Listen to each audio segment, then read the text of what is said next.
has a very clear diagnosis of where the problem is. That might be the easier part for all of us. I mean, being able to point out where the problem is. The more difficult part is how to deal with it. And I keep saying that the law has given us how the Constitution ought to be interpreted, and the Constitution itself has given us how the canons of interpretation, or the rules of interpretation. And one of the critical rules of interpreting the Constitution is that you must read it as a whole, and you must read it and act in a manner that advances the Constitution.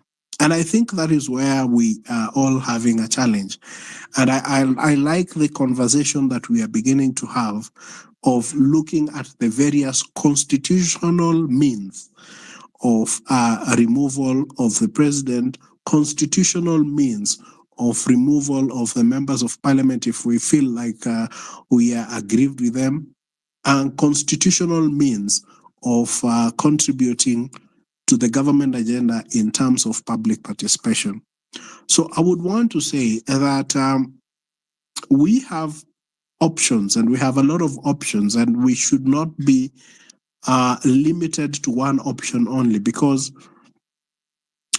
public protest is a good way of showing discontent with certain policies, of certain decisions that have been made by a government.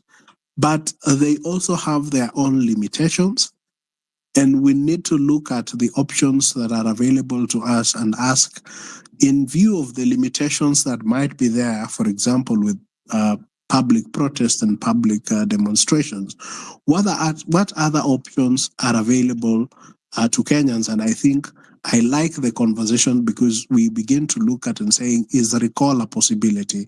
Is impeachment a possibility? Is use of Article 144 a possibility? And that is good, because it shows that we are alive to the fact that we must find the prescriptions to the challenges that we are facing in the Constitution of Kenya. Because what we are all asking for is that the Constitution has a promise, and we want to realize that promise. The Constitution is a social contract between us and and those who we give the power to make decisions over our life, and we would want to see greater meaning in as they undertake those functions. So the reality of the system that we have is that we have a presidential system, and that the president is both the head of state and the head of government and a figure of national unity. It is as a result of his power as a figure of national unity that he is given certain symbolic powers in terms of appointment. What the Constitution has done is that it has tried to restrain the power of the presidency. And the power of the president is then restrained by parliament, is restrained by the executive, and is restrained by the independent constitutional commissions that we have. Of course, it is highly debatable that the institutions that are supposed to restrain the power of the president are working as good as they should be working. And I think, for me, that should be the agitation that we should be having. That is the agitation that we should say we should not relent from, so that we keep calling into account anyone who is exercising public office and asking them, you are not exercising your public powers, your public functions as contemplated under the Constitution. And we begin to look at all these institutions and to say, how can we hold them to account? Because if they are working as well as they are supposed to work, there will be a restraint on the power that the president exercises. And so therefore, the spectra of an all-powerful president will begin to diminish, because that president will be subject to the law. Now, you remember, for example, the Law Society challenged the appointment of the CASs, and the Constitutional Court said that the president cannot do what he has tried to do. And it quashed them and declared that action to be unconstitutional. Now, that is a restraint on the power of the executive. So if we have more and more petitions and more decisions coming from the courts, if we have the police exercising their powers and functions as contemplated only under the Constitution and not subjecting themselves to whimsical political directives, then there would be a restraint on the power of the president. And I think what we need to realize as Kenyans is that we are where we are because we are not faithfully implementing the Constitution. Because if we were, we would not be having the challenges that we have. And so the renewal that I would want to see in the country, the revolutionary spirit that we would want to see in this country, is a spirit and a renewal that talks about, that seeks to enforce not just the letter of the Constitution, but the spirit of the Constitution, so that that spirit should awaken institutions, should awaken our conscience, because it is the only way we can ensure that that is done. If you remove the power of appointing, for example, as appointing commissioners, and you vest it on another body, and you still don't get people of integrity, we will still have the problem. So the problem is not per se the appointing authority. The problem is the process that leads to the appointment on one hand, and on the other hand, is that those who are appointed perhaps either lack integrity, or two, are institutions that are so weak that they are unable to discharge their functions as contemplated under the Constitution. And public scrutiny, the calling to account of public officers, helps to give courage to those that may want to do the right thing, but are in an environment where everyone around them is weak, because it gives them the moral courage to be able to do the right thing.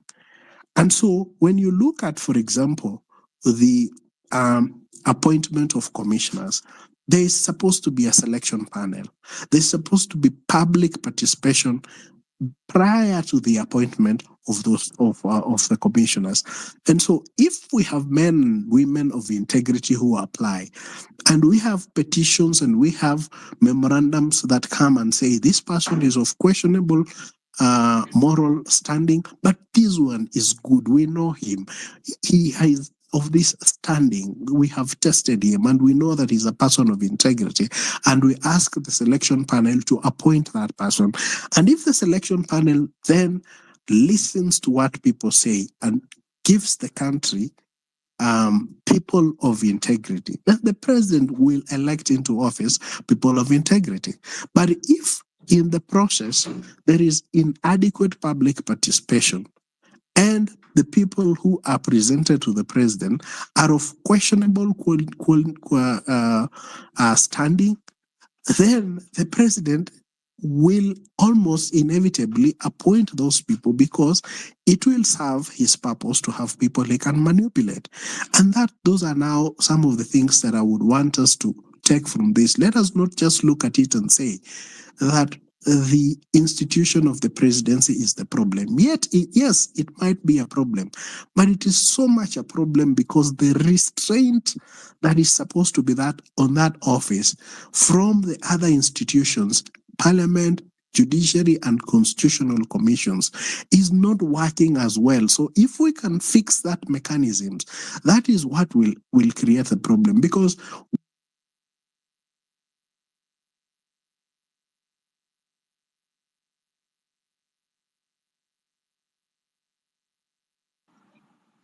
oh my God, Eric. and Steve, you can pick it up. He's back. Are you there? He's back. Oh, thank you. Thank you. We lost you for a minute. So, sorry, I was saying that the problem that we have had is that we have over time relied so much on individuals as opposed to building the credibility of our institutions and ensuring that we have men and women, and there are so many in this country, men and women of character and integrity that can be able to lead the process forward. So finally, let me just comment, and I would want to say that the process of impeachment of a president is a political process. It is a political process. And when it becomes a political process, it is extremely difficult to achieve it unless you have the political numbers. It is extremely difficult to achieve unless you have the sufficient pressure on political parties. And it is literally impossible to do so at this particular juncture, given the kind of parliament that we have. And in any event, even if we were to achieve impeachment as under Article 145, to what end would that impeachment serve? Because ideally, the question should not be so much of the individual. The question should be, what can we do to make our institutions better? And I think that for me, what I look at what is happening in this country is a social, let me just use this word, a social media revolution, because I've looked at the amount of information that is in TikTok, that is in Twitter, and people, the analysis that people are making on the current laws and on the current bills that are in parliament, on the supplementary estimates. And I'm seeing that quantum of knowledge and information, if properly deployed in a meaningful and a coordinated manner, and in ensuring that every piece of policy, every piece of government decision would be infused with the kind of quality and the kind of insight that a lot of us have had, we are going to get to a point where mediocrity will take a back seat, and merit will now become the issue that everyone considers as we undertake public offices. And what that will do is that the men and women who are of integrity and who find it difficult to rise up because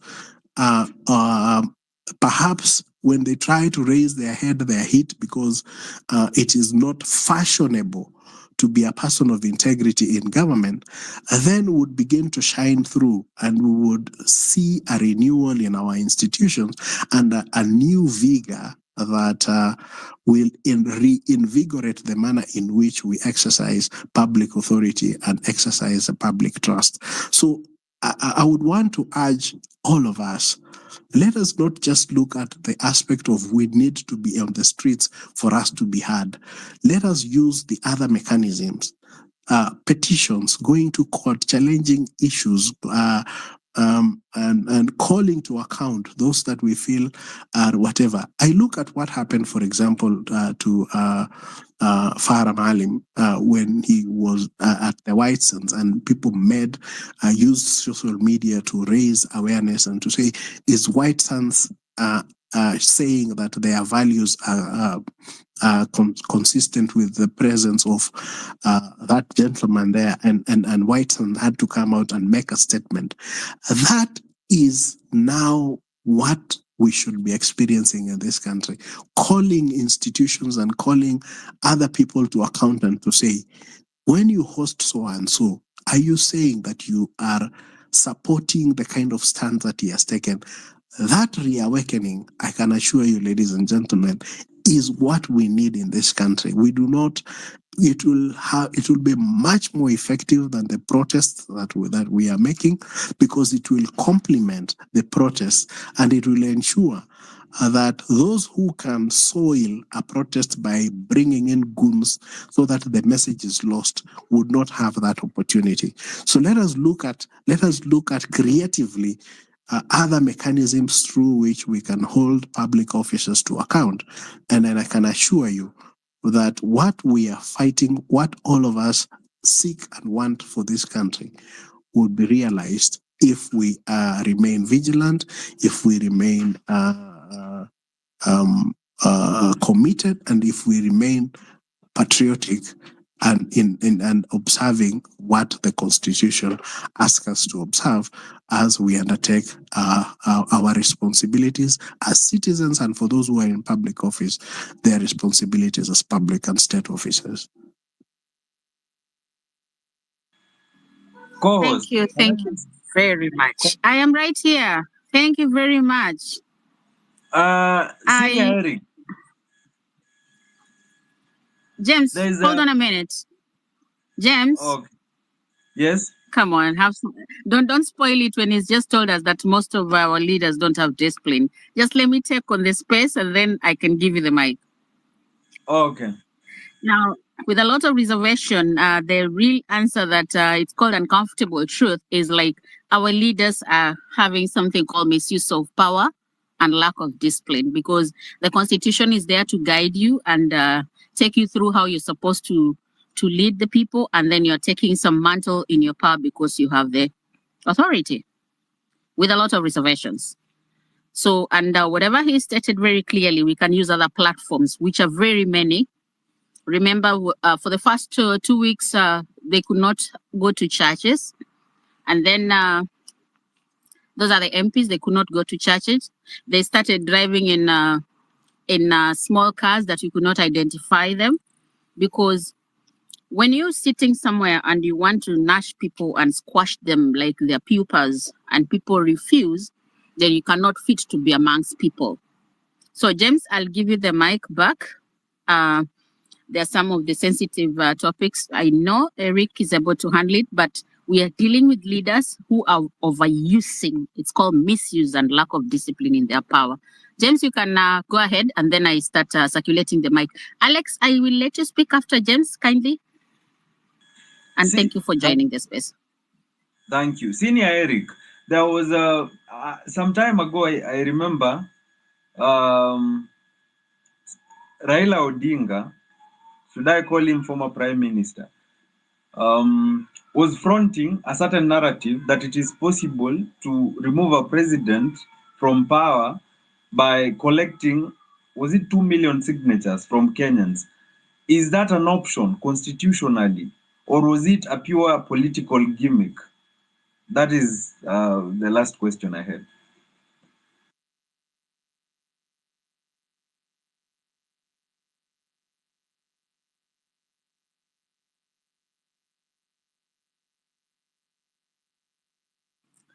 PLO, you came back on the mic. Did you have another question?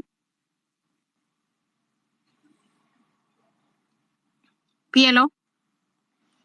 Alex, you can go ahead.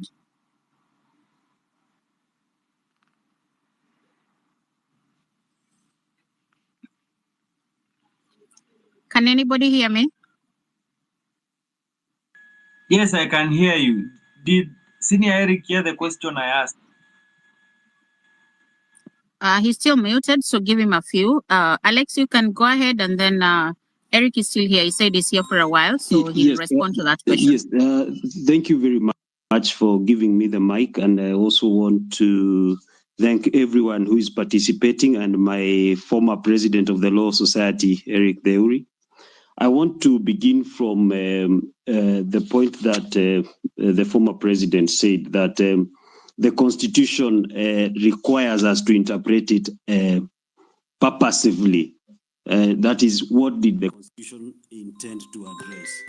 Unfortunately, it's only us, the citizens, who have been interpreting the Constitution purposively. But that's not a big problem. It's a good thing. Eric also said that we need to stop focusing on the person, and I tend to agree with that. For me, I think the movement that we have right now is about restructuring the state, because this state that we have, this design of this Kenyan state has not been working. So the questions we need to be asking in terms of strategy: what is the structural design of the Kenyan state that we need to answer, to address? We need, how I view it is this way: we need to address policy, we need to address legislation, and we need to address the administrative part of the state. Let me start with the last one, the administrative part of the state. The administrative part of the state includes the bureaucracy. The bureaucracy is like those people we find at Nyayo House, immigration, where you go apply for ID, it takes 7 months, 1 year, whereas the constitution and the law requires those people to serve you immediately. Another bit of the bureaucracy is what we saw yesterday happening with Macharia Gaido. The law already provides for how the procedures of arrests. You should not be assaulted. You should not be put in handcuffs if you are not running away. But the police go ahead and do it anyway. So we need to discuss how we are going to address the administrative part of the state. Then there is legislation. I will give you an example, and perhaps the lawyers in here, my colleague Steve, we need to be proposing amendments to some of these laws that the executive uses to muzzle Kenyans. A good example is the National Police Service Act. Another one is the Criminal Procedure Code. Do we need to amend it to require that police wear body cams when arresting? Right now, there is nothing that in the law that outlaws your advocate or yourself to record an interview between you and the police. But we have seen Kenyans being assaulted for recording police activities.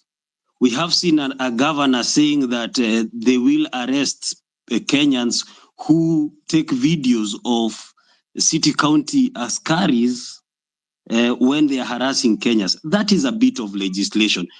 Do we need to track the legislation that is still in 1920? For instance, the Criminal Procedure Code was enacted in the 1930s. That was a law that was enacted by Muzungu, and it was meant to perpetuate the colonial state. That's why you will find offenses like vagrancy, offenses like offending the public order. It was meant to ensure that Africans don't go and idle around and offend the white man. So we have an act that was enacted with the attitude of 1930 that has survived post-2010 constitution. So despite us having the 2010 constitution, we cannot go anywhere within that legislative environment. Then there is policy. The policy is what you will see that mostly the cabinet describes itself as the apex policy making institution. Policy, policy in Kenya has largely been a consensus of the political elite. When the political elite say, now we are going to be doing things this way, that's what emanates as Kenyan policy, and that is what cascades into legislation and informs how our bureaucracy operates. So how can we sort of have a record of the offensive policy? And these policies have affected everyone. They have affected agriculture. That's why you will see you're told you need a permit to farm certain crops. Those are certain policy attitudes that we need to address. So we have to take it beyond William Ruto. And the main reason why we must do that is because when we make it about William Ruto, the movement is going to be hijacked by reactionaries. Reactionaries are those people who are waiting for this movement to remove William Ruto so that they can occupy his position and perpetuate that malfunctioning state.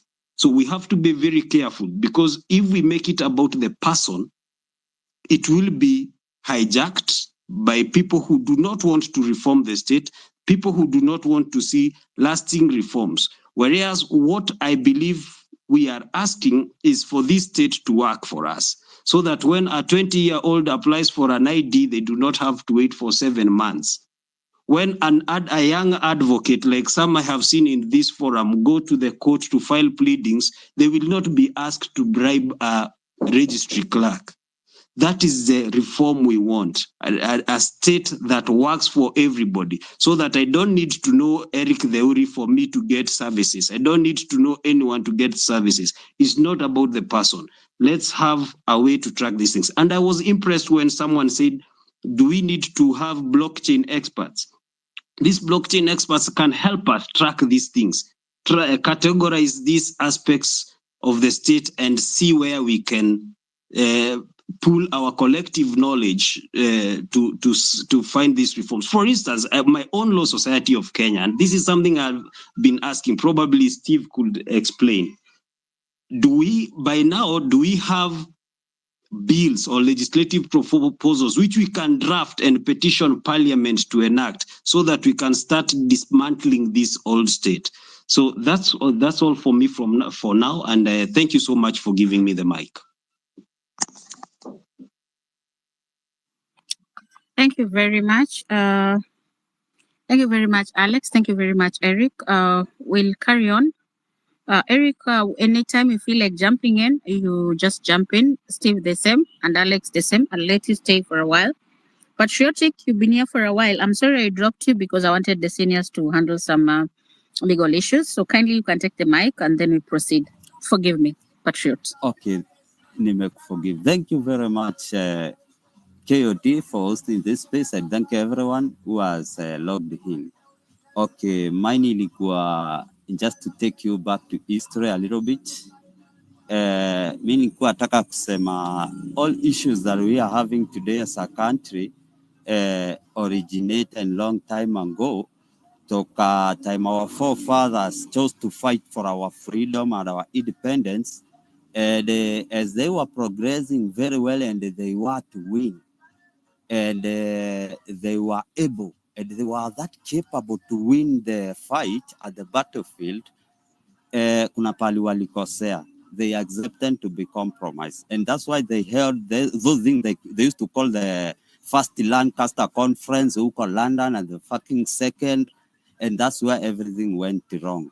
And the same thing, it was about to repeat itself when Mr. Ruto alikuwa anasema ati tukue na dialogue. He wanted to compromise among our us again using those old tactics, where alikuwa anauliza tuchague some of our leaders to go there and have a dialogue with them. We wanted to compromise them. I want to tell you this, guys. We should not accept that thing again. This is a test. We are put into the same test again. We should not accept. We should not relent. Kwa sababu, I personally feels like we didn't win our forefathers didn't win for our independence. They negotiated it. Our independence was negotiated, and during those negotiations, that's where everything went wrong. That's where the colonialists got away to penetrate into our country and invade everything. That's why we are having issues up to date. So for now, the war is not about only William Samoei Ruto to step down. We want to turn every stone and resolve our issues completely for a long-lasting result. Okay, thank you. Mine was just that. Thank you, everyone. Thank you very much. I will go to Tribeless and then Mogocho, then Engineer. Africa, you'll go after them. Alex, again, anytime you want to jump in, you just jump in. Right. Thank you for passing the mic. I believe this is the first time I'm having an opportunity to speak on KOT Sonko's space. Mine is just to highlight the issues that I noted. Yesterday, I was part of the team that was in town as a journalist, and we were met with harsh stance from the police officers. I was hit by a tear gas canister on my leg, which is so unfortunate. And when I went to ask why I was being tear gassed, and I was told that enda hospitali, utibiwe, urudi tena. You see, that is the kind of people we are relying on to probably give us security in terms of when there is maandamano and so forth. So it's total crap. And personally, I'm disappointed, and that is why I'm looking forward to after the 7 days of elapsed, that will be on Wednesday. I will be on the streets as well, raising my concern about the freedom of the press.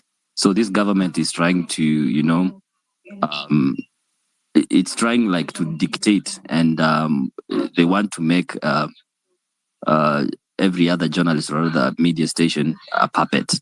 So when they say this goes, it goes. If you go against that, you're met with harsh conditions that, will not give you advert slots. This is going to happen, which is total crap. Yeah. So today I was in town, and the police presence was heavy, whereby some police officers are reasonable because they didn't stop us from filming. Some behave like they are childs, like they're kids. Yeah, they have that adolescent stage that, they don't want you to film them. It's like when you're filming them, you're going to sell their images to somewhere. So they're behaving like nuisances. So there was a group of boda riders while on Ibianga Watu. They tried to, cross over. They were met with harsh conditions. For once, I celebrated having to see tear gas being hurled at boda riders. For once, I felt that they did the right thing. Yeah, so that is all from me. Thank you. Asante sana. Mogocho. And guys, when you come to the speaker panel, just take the language you're comfortable. We mixed, and we're from different places, so take the language that you feel comfortable. Mogocho. Mogonchi. So I'll be very brief and quickly through the point. I have a few questions about your IT plan and data encryption and transmission of maybe any other data that you feel like you want it to be on the public domain and where you may host it. I probably may give some help on that particular section. And however, we also may want to vet or whoever will be part of the team, because you don't want to put it again, the DCI in part of that team. And that will bring also some small questions about the cookies and where you'll be hosting it. Will you be hosting it on the server side, or will you want it to be hosted on the private domains where people are hosting through from their own houses, or something small servers you make in your house? So I also have a few suggestions to talk about, particularly the way we are funding the government, funding the killers. My own opinion on that particular topic I was thinking is that if there's a way we can starve the government, is that avoid banking, or whenever your paycheck comes into your bank, you just go withdraw your money, put it somewhere, buy from your local neighborhood supermarket or mama mboga, whoever does it remit taxes or VAT directly to the government. Lessen the way people go eat out, because those are most of the common ways this government is making a lot of money, through eating out, partying in the club, all those things, because they have to remit those VAT every now and then. Cutting that cash flow to the government will help us really curtail this government from having that power it has to really kill our fellow Kenyans. And I was also thinking, because Safaricom has really portrayed a very bad character in behalf, exposing the location of few people. It's not only about Safaricom, but we also saw at some point they were trying to really act like they were down, yet they were not down. If we can find an alternative of Safaricom, Starlink is there. There could be those local ISP internet service providers who don't really use Safaricom as their gateway to the internet, or they don't have to buy a bandwidth from Safaricom to access the internet. So we really have that kind of list of those kind of internet service provider. We also need to put them in the public so that we can avoid Safaricom and put them down so that they can know that we are fighting for our own democracy and freedom. I've seen a few bloggers. I mean, I'm going to mention a name, the MCA for Kileleshwa. That's a lie. You know, the guy is really afraid of losing. If Ruto gets out of power, he is also going to be kicked out and he has to campaign again. He probably doesn't have money to campaign again. But if he has done what the people really need, he shouldn't be worried about him getting back to power. He's been really been against the movement, this GNC movement that is fighting for our freedom and independence. I mean, if you see people like him, we can try to report their accounts until they're kicked out of the spaces. We don't want to hear their negative energy in our positive energy that is really pushing or really willing to get the message out there. And this also will happen to the government bloggers who are really pushing the message, trying to intimidate people out there, telling them, oh, you are by yourself. There's nobody who's willing to fight for you anymore. Nobody's demonstrating. Nobody's against the government anymore. Those kind of accounts, just report them. Let's put them down. We don't need to have that kind of energy. No more in the space. And on the legal perspective, I'm not really good at law. The lawyers out there, this is your question for us, please. We know Sugoi King has already signed a bill, the traffic bill, that allows the police officer to get into your vehicle at any point whenever they feel like you've committed a traffic offense. I mean, you know the Kenyan police, they can always try to find something that is not even existent to just take you in.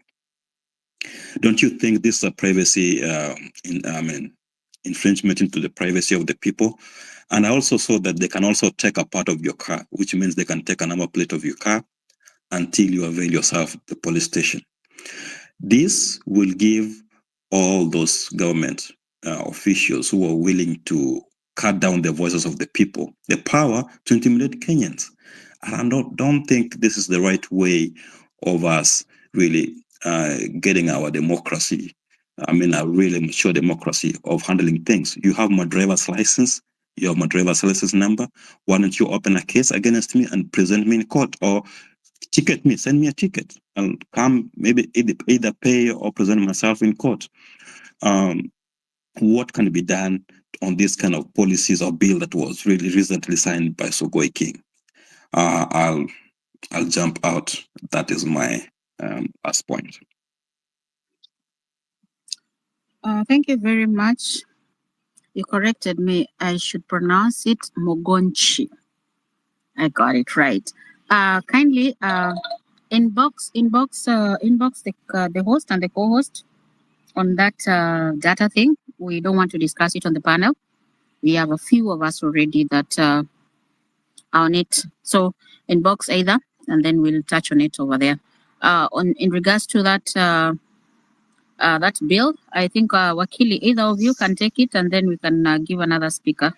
Anybody that has a legal question and is on the speaker panel, kindly, I could give you a chance so that when they take your question, they just do it for a minute. We rarely get them on board, so take advantage.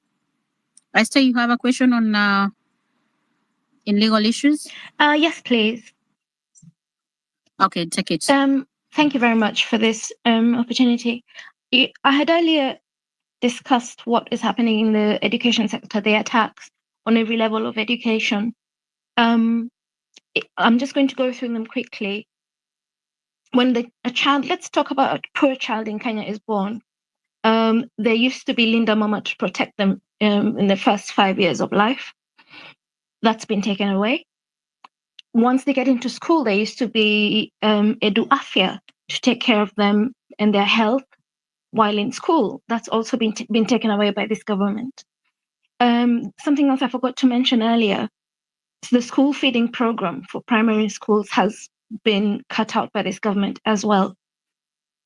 JSS teachers, 46,000 of them, have been let go by the government.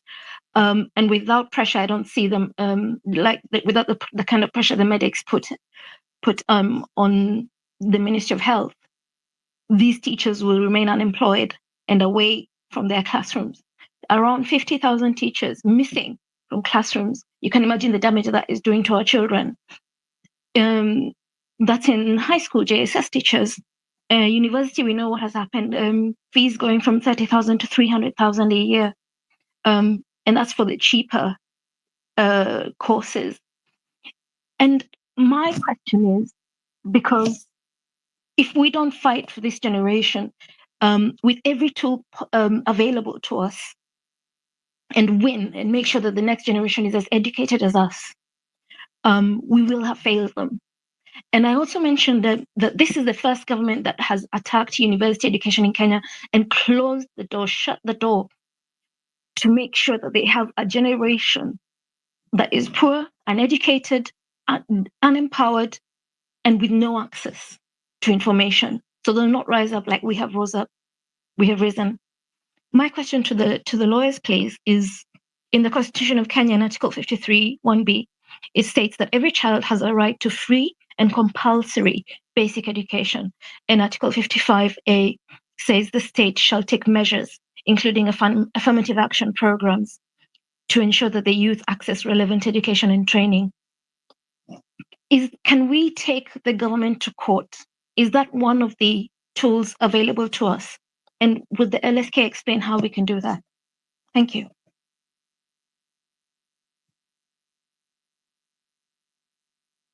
Thank you very much, Esther.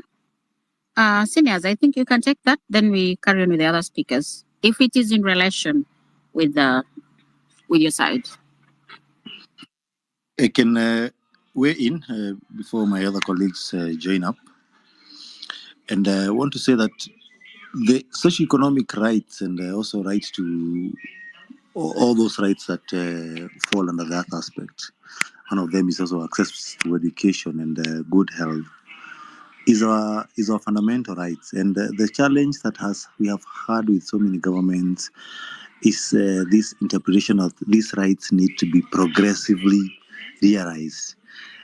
And the aspect of progressive realization, if you look at some of the jurisprudence which have discussed, some of the cases which have been discussed in various jurisdictions like South Africa and other developed nations come to this issue, they have been set out guidelines, even under the international law and also African Charter, and even our Kenyan courts have interpreted this aspect of what is progressive realization. When you tell someone that for you to be able to access these particular higher standards of health services or able to access this sort of education, what are the criteria that define what we call progressive realization? And one of them which has been set out is the aspect of putting up deliberate measures by the state to put up measures that are geared towards this agenda. If you're saying that people need to go to school, we need to see how much resources being allocated to schools. There's something on that breath that I've always noted with a lot of concern is the aspect of bursaries. The question that keeps on pondering in my head is, why do we have a kitty called bursary, which is meant to help Kenyan students and Kenyan children to access education, but this money is held by political leaders and to be released as a way of favor to the constituent? You find the office of the president has a kitty. You go to the office of the deputy president has a kitty on the bursary. You go to the governor has a kitty on the bursary. You go to the MP has a kitty on the bursary. Yet all this money will be used and pumped in the education system and education sector through the ministry and ensuring the capitation is delivered on time to the schools, so that every single child has an equal opportunity to access school without their parents begging the members of parliament. If you look at how our parents and our colleagues who have children will walk into those CDF offices every single minute with papers and bunch of envelopes trying to follow up for this kind of, as if it's they are giving you a favor. So when we interrogate these concerns, we need to ask the question of what measures the government is doing, whether these measures are retrogressive in nature or progressive in nature, and whether the people who are vulnerable and special are being protected. And so that this will give us a confirmation that the government's realization of these rights, though progressive, are they putting in place? Is it something achievable, and is it a realistic way of doing it because they are meeting a particular criteria as set out? So right now, as we reflect on the Kenyan education system, we look at children in places, especially outside Nairobi, and you go to North Rift Valley, especially the north part of it. You go to Ukambani region. You go to some places central Kenya. You go to some places in West Kenya. There are so many schools in very deprived states. Students are not even able to access schools. I was seeing a picture in X platform of a water tank donated by a member of, I think, area women rep, but the children cannot be able to take the tank to school because the roads are in very poor condition. But I know they pay tax every day. So these are rights that we can push for their enforcement. These are rights that we can sue the various institutions and government departments. And these are rights that we can demand for their realization. We can hold our leaders at all levels, even the Ministry of Education, accountable for this particular right that our children have.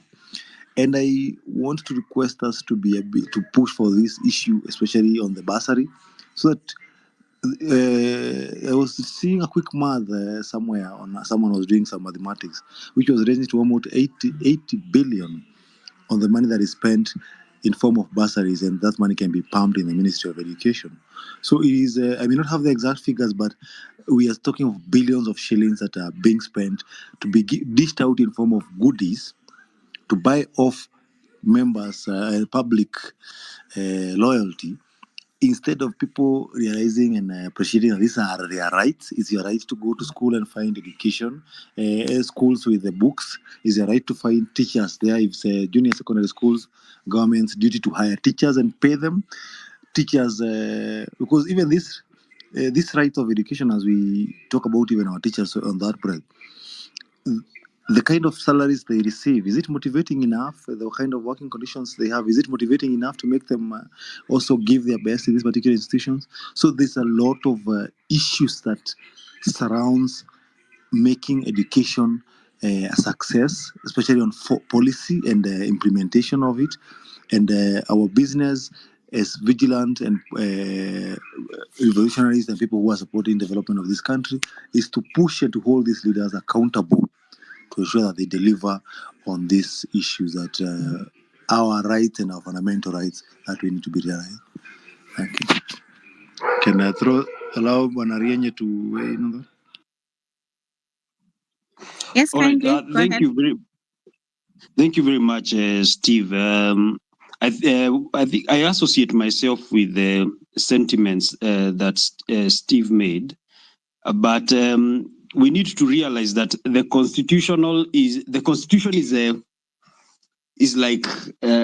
a big room which is implemented through policy, the legislation, and simply by administrative actions. I will start with the issue of Article 33 that the lady asked about. Probably what we have done, in the past, we have not questioned the policy aspects that inform the funding of government programs. And probably one of the best routes we should be taking as citizens is when the minister or the CS for finance is presenting the budget policy statement, we should be taking some time and analyze it and interrogate it and see the policy position that the government is taking in terms of actualizing some of those rights. Then she asked whether going to court is one of the avenues that one of the tools that can be deployed? And my answer to that is yes. And you do not have to wait for the LSK to go to court. You yourself as a citizen can go to court. In fact, most lawyers here will tell you that they are willing to represent you pro bono. They want to go to court but they lack a petitioner. So someone like you can offer yourself to be a petitioner. You could approach any advocate, including Wakili Steve here. They could represent you and you could be a petitioner and seek the court's interpretation on how mandatory or on which structural elements the government needs to put in place to actualize that particular right. Then there was the gentleman who mentioned something about the Traffic Act. I think for most of us, when you look at the Traffic Act and other laws within the criminal justice system, most of us are still aspirational. Our interaction with the criminal justice system, we aspire it to be like what we see in the West. For instance, we will want to, I have seen people on social media telling a police officer, you cannot get into my car without a warrant. Well, that is not necessarily the truth in our context. Yes, the Constitution aspires for us to be that way, but the Traffic Act, as currently drafted, gives that police officer the power to get into your vehicle. So probably that's why I had previously suggested some of these elements as citizens. Now we need to start speaking out, talk to our members of parliament, find ways of proposing amendments to those laws, which in my view are really draconian. You will see police officers saying that they have seen there is something in our law called a cognizable offense in the penal code, a cognizable offense. In the National Police Service Act, they call it a cognizable offense. And the administrative part of policing makes almost everything cognizable. So a police officer will say, I'm getting into your car because I suspect there is something. So, and it happens. So until we amend those laws to fit what ideally is contained in our constitution, we will continue seeing those things. And probably this movement should encourage us to amend those laws. I hope I have answered the two patriots. Thank you. Thank you very much, Wakili. James had asked that question, and Esther, I hope you've been answered well. And still, they'll be coming back. Magoncho, you're still on the speaker. I wanted to drop you, but then we need a communication from you to add on to the other IT people. So we'll go to Otero, and then Engineer, and then Koki. Then we can add another list on another new speakers. Otero. Hello, can you hear me? Hello? Yes, go ahead. First of all, we can hear you. Yes, first of all, I want to salute all the soldiers that we lost in the battlefield. And this fight has been one of a kind. And we did something that is going to be remembered forever. Number two, Kenya is for everyone. And the power belongs to the people.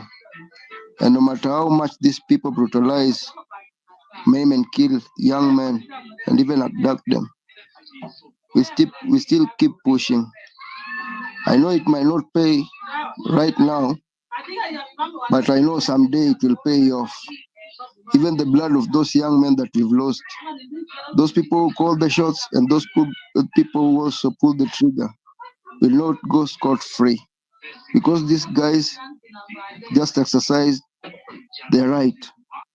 Personally, I felt so offended.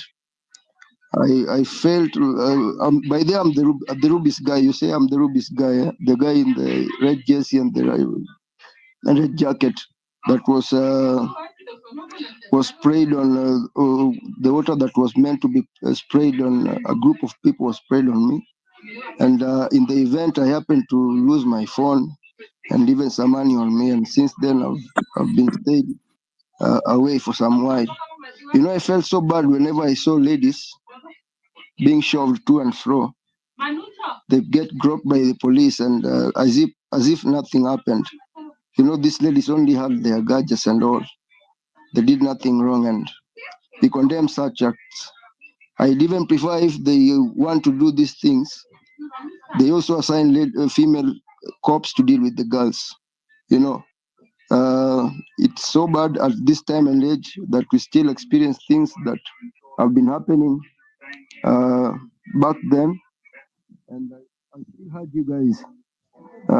We'll always stay together, and this work will keep going on and on, no matter what they do, until Kenya changes, until the systems work, until these people realize that they are serving us, not the other way around. Thank you. That's what I felt I want to say. Thank you.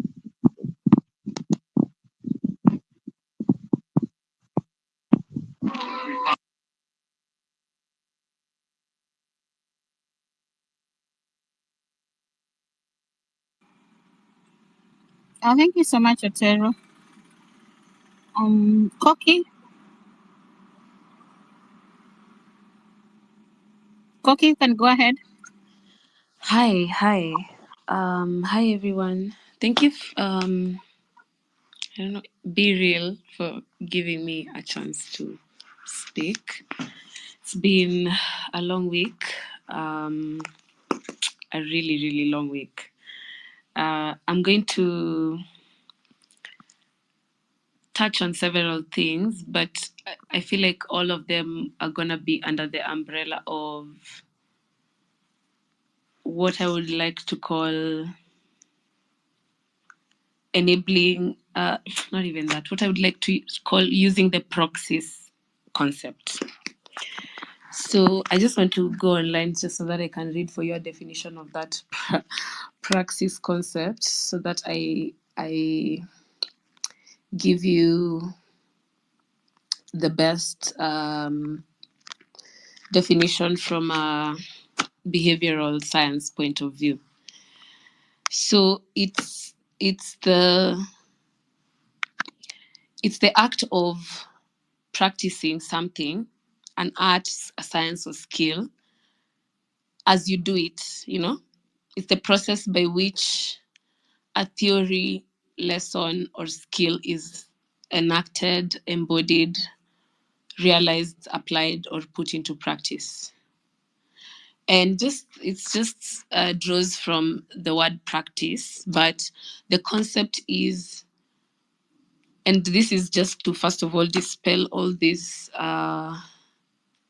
quell all these conversations about people need to, you know, just relax with the mandamano. They need to, you know, let things go back to business as usual. The constant questions of what next. I feel like you need to tell whoever is asking you those questions at this point in time, where we have seen all the things we've seen, that we will use praxis. You will use the concept of praxis. We will learn as we go. We will apply as we go. We will implement as we go. We will theorize as we embody and enact. Like, theory becomes practice. And in doing that, that requires a lot of us to create environments where we enable ideas and discourse, where we allow for ideas to thrive. And I know right now that is a thing under attack. That freedom of speech, that freedom of basically everything. And you can't say it's not going to happen to me. I think that has been a really huge problem with our society, where And we can't even you can't blame yourself for being in an abusive situation and for not knowing what you didn't know, you know. The more awake you are, the more aware you're going to be about every next step that you need to make that is better. And I want to encourage everyone to focus on the personal, like you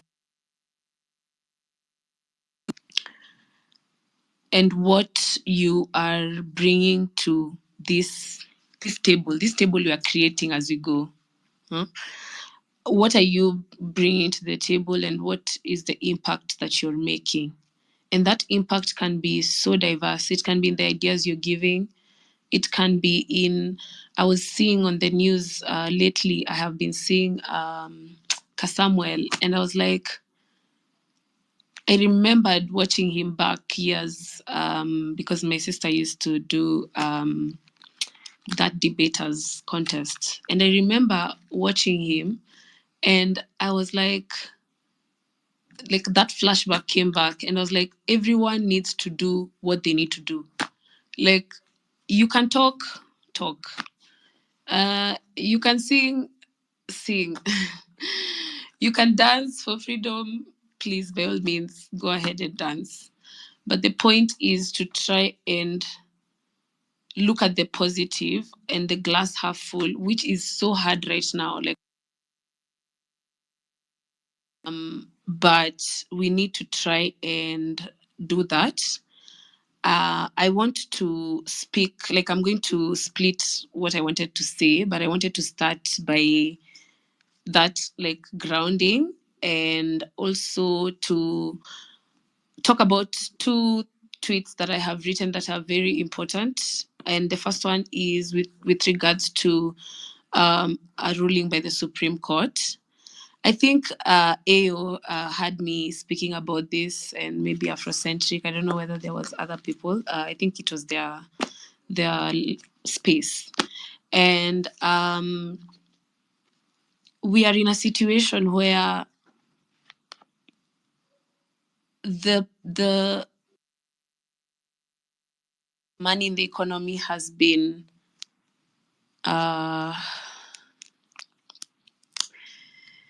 it's rotten.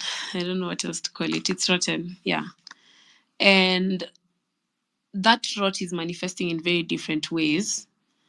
But one of the ways that I want to contribute to helping people to fix that rot is by that tweet that I wrote about the ruling by the Supreme Court for this case that has been going on since 2008. And basically the long short, I'm going to try and like retweet it and maybe pin it somewhere, I don't know, in the next like 10 minutes. But it basically tells you that you are allowed to go back to the bank and tell them this interest rate that you went and added for me, and not just banks, but any institution that is under that list that was released in 2023, I think, regulating all the financial institutions that are allowed to give credit facilities in this country. So if you've ever had such a situation, you have grounds to go back to the bank and have like a readjustment of your loans. And even further, you can even link up with other people and you can get into a class action if you want, because you're already having so much money taken out of your pocket. You don't need to be paying punitive taxes and punitive interest rates at the same time. I need to take a call, but someone else can talk, and then I will come back. Yeah. Thank you, Koki. And Ayot, are you on the speaker? Are you? Yeah, I'm here. I'm here, And but 6,000? I'm not sure if 6 is there. Is 6 there really? Hold it for me. Hold it for me a bit. All right. I'm really trying to avoid to speak on these spaces because of a few issues No, here and just there. don't speak. Don't speak. Just take for me the speakers. Okay. So so we just had Koki, right? Yeah, after cooking now, circulate the others. I'll be back in a few. Okay. So gentlemen and ladies, I hope you're well. I'm going to start from Africa. Africa, are you there? Africa Watch. Yes. Is your mic hot? I'm there. Yes, please speak to us. Okay, just a very quick one. In terms of some of the issues that we have been looking at, good evening once again. I really liked the bit of the discussion that we had, especially with the legal experts that were here a few minutes ago on the platform, led by the former president of the Law Society of Kenya, Akili Steve, and the rest. And I really appreciate the fact that when what we are doing is basically led by information, there is no such a power like the power of having the right information. Because I think that plays a very big role in ordering our steps, such that as much as we push for what we are pushing for, we try also to ensure that we do not behave like the way everybody else is behaving. As we correct the mess, we try to correct it in a much decent way, basically informed by the right information that we have. Because I think for some time, I just wanted us to look at the aspects of issues to do with future appointments.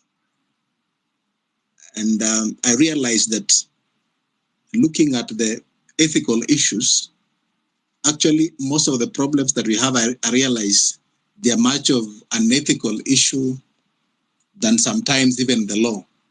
Just as Wakili Leuri said, sometimes it's in most cases because we have gotten the wrong men and women in place, not because they didn't have the right education. As you can see, some of the elite members of the society who have got an advantage of having the best education, but minus ethics, you find that there isn't much that they're able to do. And I just wanted us to have an example of the UK, a close study of the UK government, because that is one of the developed nations. And I've seen when you go online, you find most of us have been very much excited by the fact that they have elected, I think, like around either 11 or 13 young people who are below the age of 30. But of course, that is not so much of news because in every election in the UK, there are always such category in terms of the age brackets. But what I want us to have to borrow a leaf from is the kind of ministers they're calling the cabinet secretaries in the UK. And I'll also relate it with a few people who held the same dockets here, and though they didn't have a speciality in terms of the academic background in those particular areas, but they still delivered. Like, for instance, we remember this lady called Charity Ngilu. There's a time she served as the Minister of Health, and that is the time when we had a lot of improvement. Charity Ngilu was not a medical doctor, but she was able to deliver because the cabinet secretaries, in most cases, what they deal with are policy issues to be able to push policy issues, because under their dockets, you find in every ministry, there are technocrats who will deal with the professional issues pertaining to the specifics in terms of speciality in those areas. But as long as they are women and men of integrity, sometimes it's not much about education, or rather what they have specialized. Like now, just a brief look at the current UK cabinet, which has just been formed a few days ago. You find, for instance, the current Minister of Health, Mr. West Thierry, is actually somebody who specialized in history. And I know in our Kenyan setting, somebody would be wondering, what would a historian be doing at Afi House?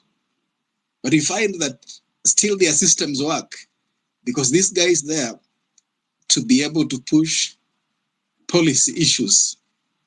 And because they have embraced the right ethical values, and they believe that their presence there is not because they are the best, but it is because they have been given an honor to be able to serve. They are able to discharge their services and to make a very big difference.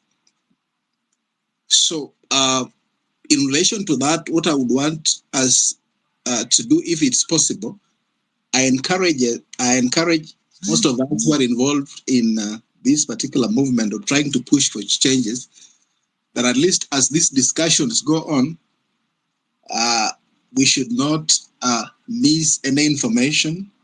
Let's get the right information so that even when we are acting when we are informed. Like, for example, I remember sometimes there are people who are saying, let the president dissolve the parliament. But of course, when we look at our 2010 constitution, of course, we know the president does not have the powers to be able to dissolve that particular parliament, because currently, as it is, the parliament has an independent, it's independent in terms of its calendar. And when we get this information, which becomes power, when we act on it and we push things, you find that things would be able to work. So is it possible in these discussions to identify some of the main issues so that at least we can push issue by issue by issue, so that at the end of the day, sometimes we sit back and we take stock and say, so far, what have we succeeded in? Okay? So by so doing, at least I believe that we can be able to achieve much than sometimes just applying some sort of blanket force in a way that we are not systematic. And then people begin to lose that synergy. Of course, we know that there are people who came in because of certain interests, because I believe the other week of 24th,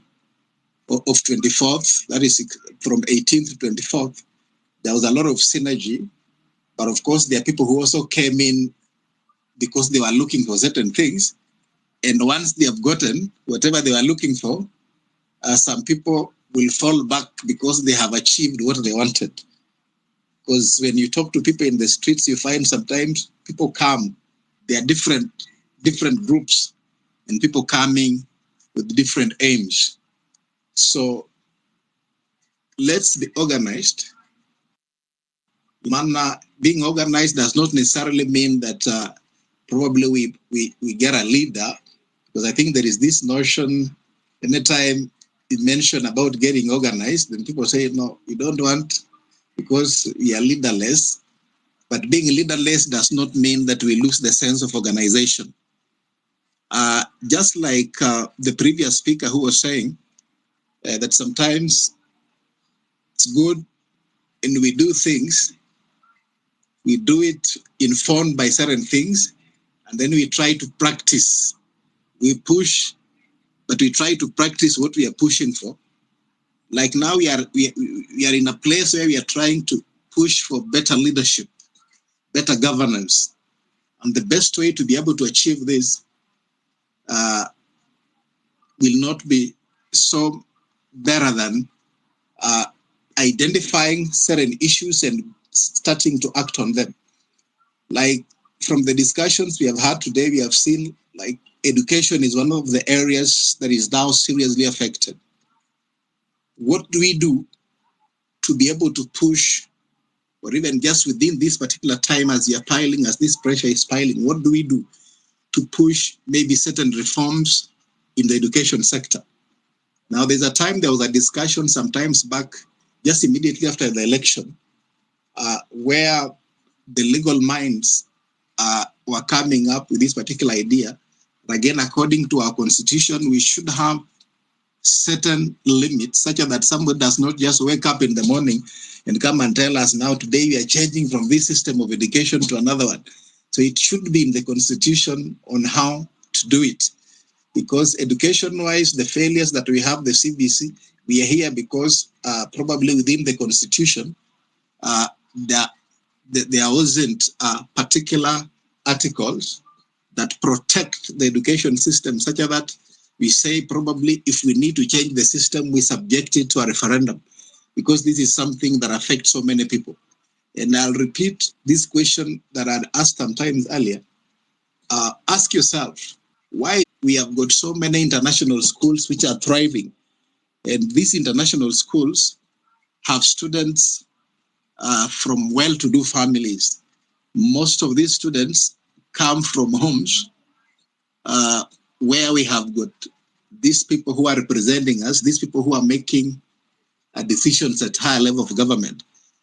Why hasn't they taken a step of subjecting these children to the CBC that now they have brought to us to be able to dilute our education system? I don't know if there's somebody is seeing that kind of mischief, the way basically I look at it. So is there something that we can do to be able to resolve the issue around education? Because I think if we resolve it, even this issue of bursaries, like I've had people going to the constituency development fund offices, governors' offices, and trying to plead, to beg, if that can be fixed, we would even need that kind of a thing, because the child will leave the house and go to school without complicated demands at the end of the day. And that money probably can be directed to the schools directly, so that every child is able to access education. So what do we do? Is there something that we can do at the moment? Because the more we wait, especially like on the education issue, the more things are getting complicated. So can we find a way of crafting our ideas based on the issues that we are trying to push for, so that in case in future could be tomorrow, it could be in the next few hours, if there is a situation or other setup where probably these things can be presented and can be pushed, then we'll say we have got this document and these are the things that we need to be done at the end of the day. I think when we do that, we are likely to achieve much more than just, spending all this time discussing, and we don't have anything in place in terms of a strategy, in terms of a plan, in terms of the issues that are very crucial that would want to push and be able to say, let's begin with this number 2, 3, 4, 5, so that at the end of the day, we are able to succeed. Otherwise, I want to encourage us to continue with the spirit. Let's continue to engage, to learn more, to get to understand even our constitution. I'm really happy with the way people are interrogating the constitution. People, basically, most of the local people are beginning to master it, to understand this article says this. This is where we have got a problem. This is what is here. This is what we can do to be able to solve this and that. So all in all, as we continue, let's begin also to have probably to think about some of the men and women of good ideals, such that should an opportunity come where you want to present people, rather to elect people, in leadership positions, at least we can be able to position them, knowing that if these fellas get into that particular place, they'll be able to drive their agenda, but the agenda of the people, and they will be able to serve based on the morals, based on the discipline, based on the ethical background, and above all, based on that patriotism. Because I think we are all in this, discussing all this because we are patriotic about this particular country and we want Kenya to succeed. Thank you so much. Thank you so much, Africa. I think we'll go to the next speaker. But before I go, I literally took up this mic today, not to speak, but just to stay here, just in case anything happens, because apparently I received a phone call today, a very weird phone call towards around evening. And that phone call was a strange number, not a strange number, but a private number. And this person asked, to the man, this person asked, young man, don't you love your life? And they actually told me, if I don't delete my pinned tweet, they will make an example to the rest on me. So I don't know what that meant. I don't know if I should feel threatened. I don't know where they got my number. And I just wanted to ask the lawyers who are here. I don't know if they're still here, but how do we get to go about that? You have a phone call, but it's a private number. It was a call under a minute. They said it very fast, then dropped the call. They said I'm inciting the public with my pin tweet. I'm inciting the youth, not the public, the youth, literally the youth. So I can't lie that I'm not scared. Yes, I am, but who on earth will share my number?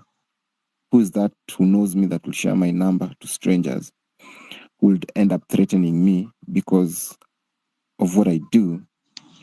I'm a video journalist. I've been attending all these protests since day one. Of course, today I didn't go to the streets.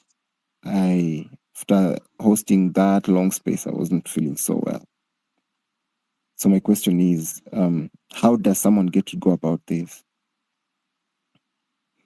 For those who know how to handle these issues, how do I go about it? But I'm not deleting that tweet. I'm not deleting my pinned tweet. I'm not deleting that video. So I will not delete it. But how does someone go about it? Number one, for my safety. Number two, to exercise my freedom of speech and freedom of, my career as a journalist. How do I literally go around that? But the next speaker can speak. That's why I've been feeling so. I didn't even want to speak. I just wanted to be on the speaker panel so that if anything happens, I just say, "Hey, nimekujiwa, mkae mkijua nimekujiwa." I literally switched off my whatever, my location. I've just been incognito. So you guys can advise whatever possible. We can go on to the next speaker. I guess David. David, are you there? David Ito. If David is not around, let's go to KD. KD, can you hear me?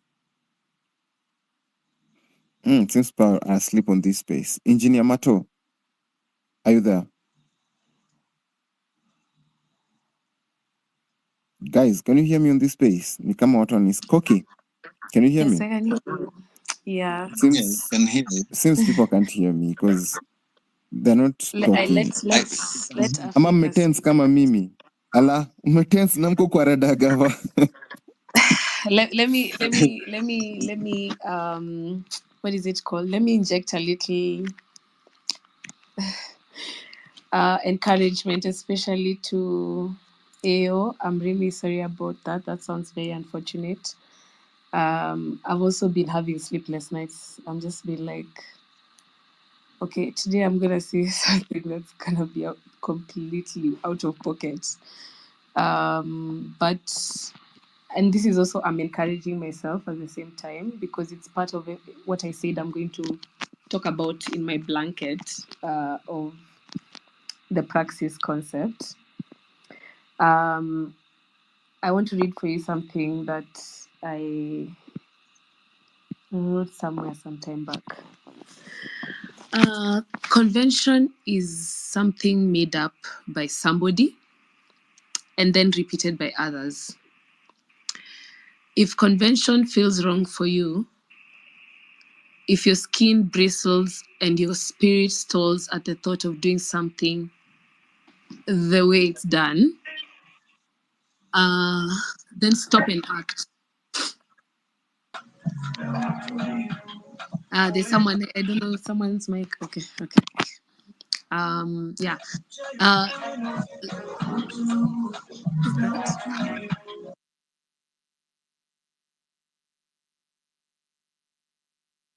Go ahead, please, Koki. Sorry.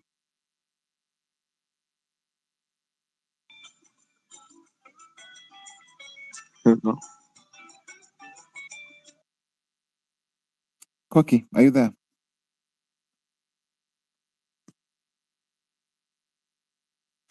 Hello, can you hear me? Yeah, I can hear you. Oh, okay. You muted everyone, sorry. Yeah, I muted So everyone let to me mute just... that guy who had the mic on. Thank you so much. Let me just repeat that, because that's the only thing I want to say, and then I let someone else talk for now. Convention is something made up by somebody and then repeated by others. If convention feels wrong for you, if your skin bristles and your spirit stalls at the thought of doing something the way it's done, then stop and act. We can make changes. We can try and craft small slices of the life that we want. We can make convention to make things more just, more complete, and more beautiful. And not everyone will be happy with you, because it is human nature to try and conserve things as they are. But your spirit will feel full, and there's nothing more meaningful than knowing you have been true to yourself. Yeah, I just wanted to give an encouragement to AO, but also to everyone, because I know we are all worried for each other, and it's good for us to be each other's keepers. As much as we are making everyone awake, it's good that we also keep, check on everyone. Yeah. Thank you so much, Koki. Means a lot. Really appreciate your kind words.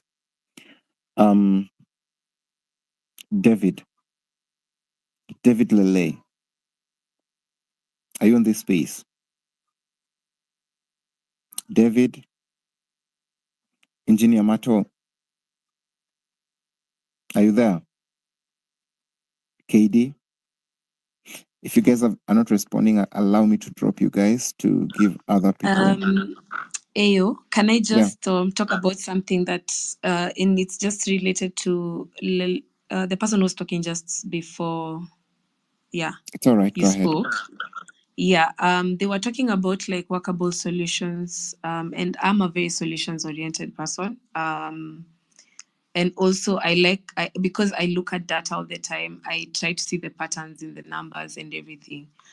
And honestly, this is the first time I have seen this kind of level of greed, because even the data doesn't lie. Like, even when you're trying to, let's say, monitor things like fixed income week on week, because there's a budget that's given, and then every week, without fail actually, the government always comes to the market to borrow money from the public.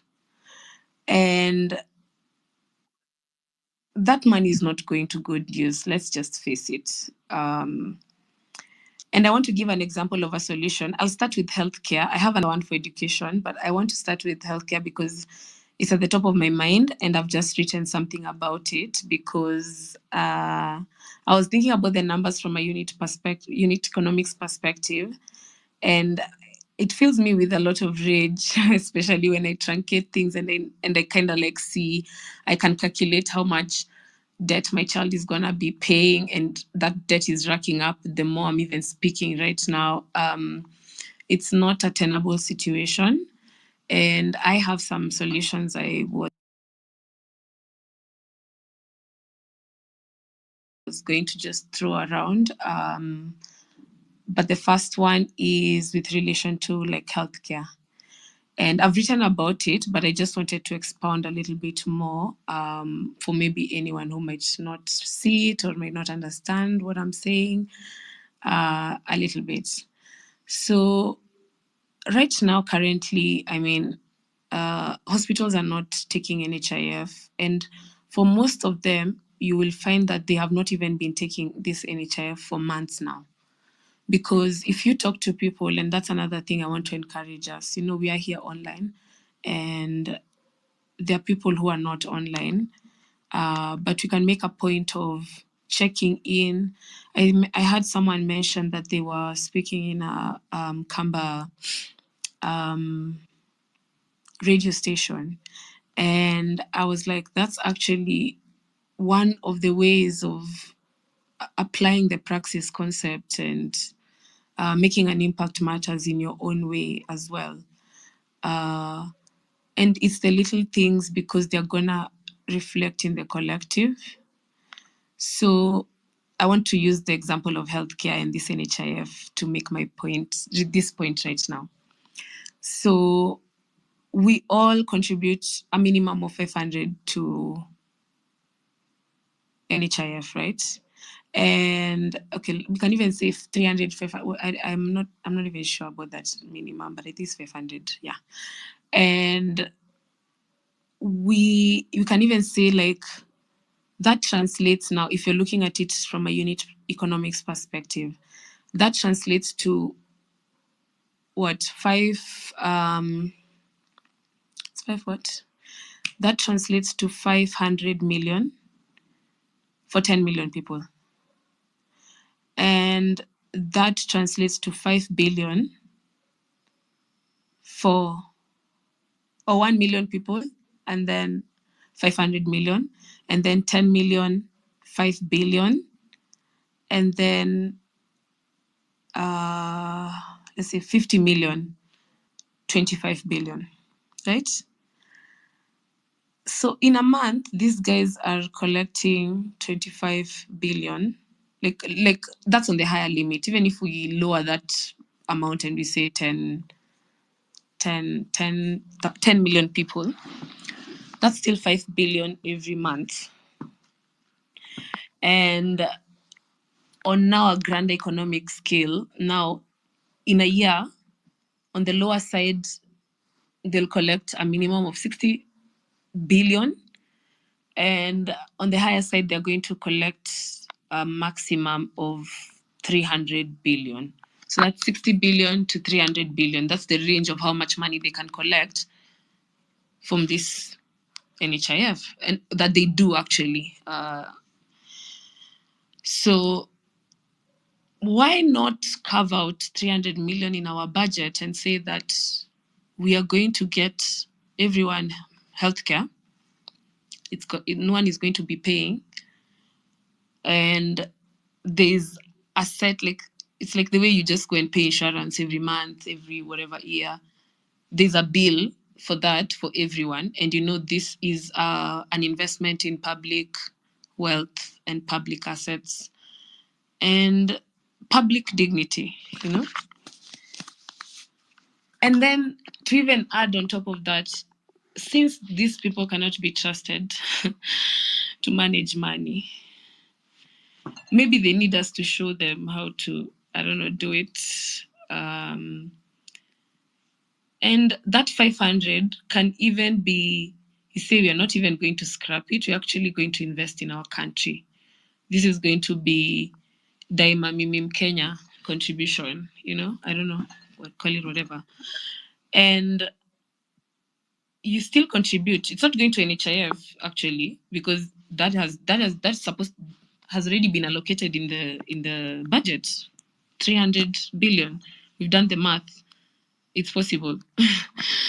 And probably even get very good healthcare, because that kind of economies of scale should not be something that we are playing around with. Those numbers are not small.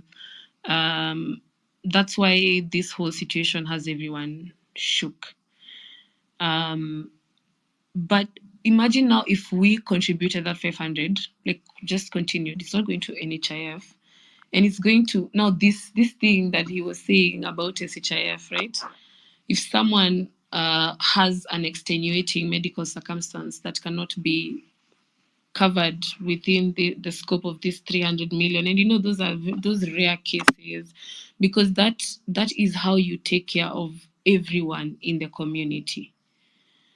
But that can be even channeled into a fund that's professionally run, and then every year it can even be pegged on like a blockchain, and you say that the thing to the unique identifier is your birth certificate that becomes an ID, when now that's the change that determines, you can start now contributing to this sovereign, I don't know, wealth fund that in year one makes 300 million, year two, 300 billion, year two, 600. The potential is limitless. You could even peg the decision making on what happens to the money of that fund every year.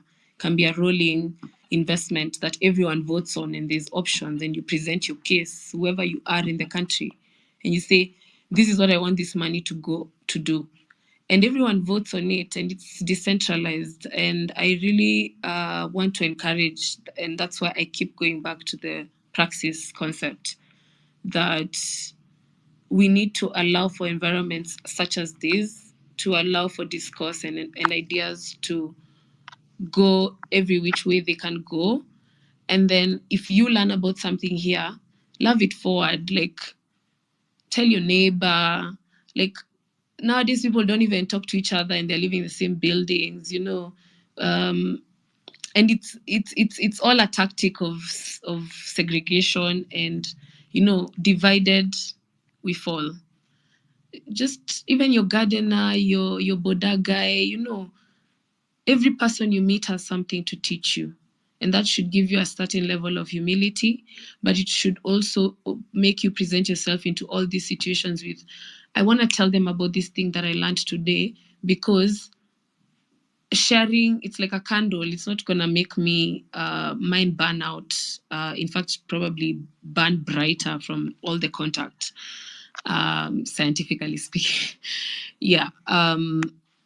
So that's just my second point. You can give someone else to talk and maybe give me a chance another time. But that was just an example of how to use all the discourse that you're having to now boil down into the numbers. And I'm happy to dissect the numbers that I can. I'll try. Yeah. Thank you so much, Koki. Biril, are you able to Yeah, take over kindly, for one? can you take a break? We need your mental sanity. I'm so sorry what I've had, but stay vigilant.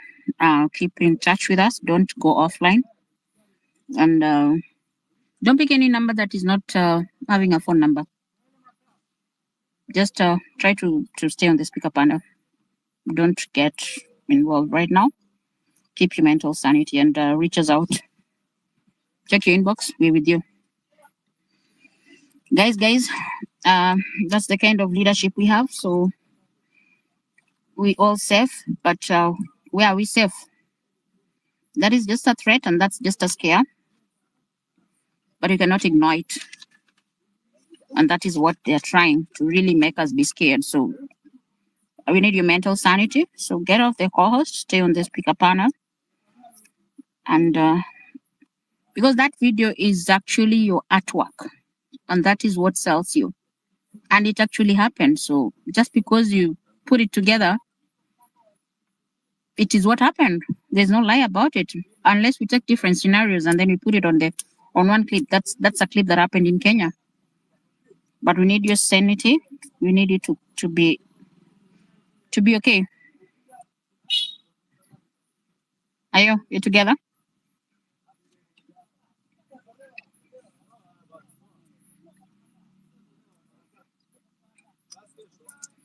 Okay, you were saying something.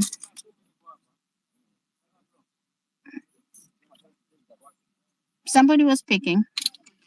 Sorry, it's just I am getting on a call, but I'll be around like in 20 minutes to. I'm still listening. Yeah. Okay. De jure. Some names. Wow. Yes, good evening to all of you. Good evening. My condolences, first and foremost, to all our comrades whom we've lost since the liberation struggle started about 3-4 weeks back. Well, mine is just to give a summary of my perception of what is happening, because at times things move so fast and, you know, we also move with the speed, with the kinetic, and we forget to account. Now, my attention comes to the regrouping of the political class and whatever the divide they're trying to swing in, some pretending like they're not in with Zakayo, and others going in with the Zakayo, or the obvious traitor. Should be an open eye. Everybody should realize that that is the political class as a group. In our study groups, we call them the bourgeois.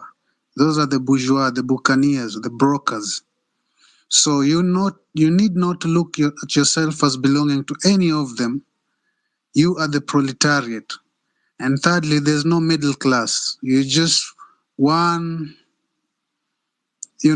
paycheck, one missed paycheck, one firing letter away from being a proletariat, if you believe that you are middle class or anything. And if you can, and I think you can attest to me, most of you, if you take your paycheck at the end of the month, by mid-month it's worth nothing. You're looking forward to the end of the month. And these are things that people need to go and study. Dialectic materialism. People need to go and study such things as the wages, as taught by Karl Marx. So my point is, there is a divide, a clear one, that now people need to open their eyes and see that the political class came and neutralized your fire, your revolution. And right now the narrative, they are the ones who are running the narrative. Where is the narrative of the revolutionaries? As we speak right now, it's muted. Second, my point is, you can talk all kinds of policy, you can talk all kinds of improvements, you can come up with all the brilliant ideas, but they ain't gonna count at the end of the days. They ain't gonna count. Why? You haven't gotten rid of the cancer. You haven't gotten rid of the pendulum that is swinging. So how do we move forward? The numbers. I call it the arrowhead approach or the spear formation. And you go to one point in numbers, 5 million man strong. You take the day. You take the day and you run with the price. But if you keep on strategizing, talking, negotiating, planning, blah, blah, you can do that all day, every day. The political class is organizing, is strategizing, and is running the narrative. So it's even better you never started it, because even what you think you gained, In reality, if you give these sharks, the political sharks, time, they are going to reverse it double the time. Remember now, when they go into a coalition, they're going to be more in numbers. So any bill they want to pass, they'll pass it. Anything, if they want to manipulate the voting and whatnot, they'll do it. If they want to cartel the IDs, they'll do it. So if you really are in a revolution, you need to organize and march and take your prize and walk away. Thank you.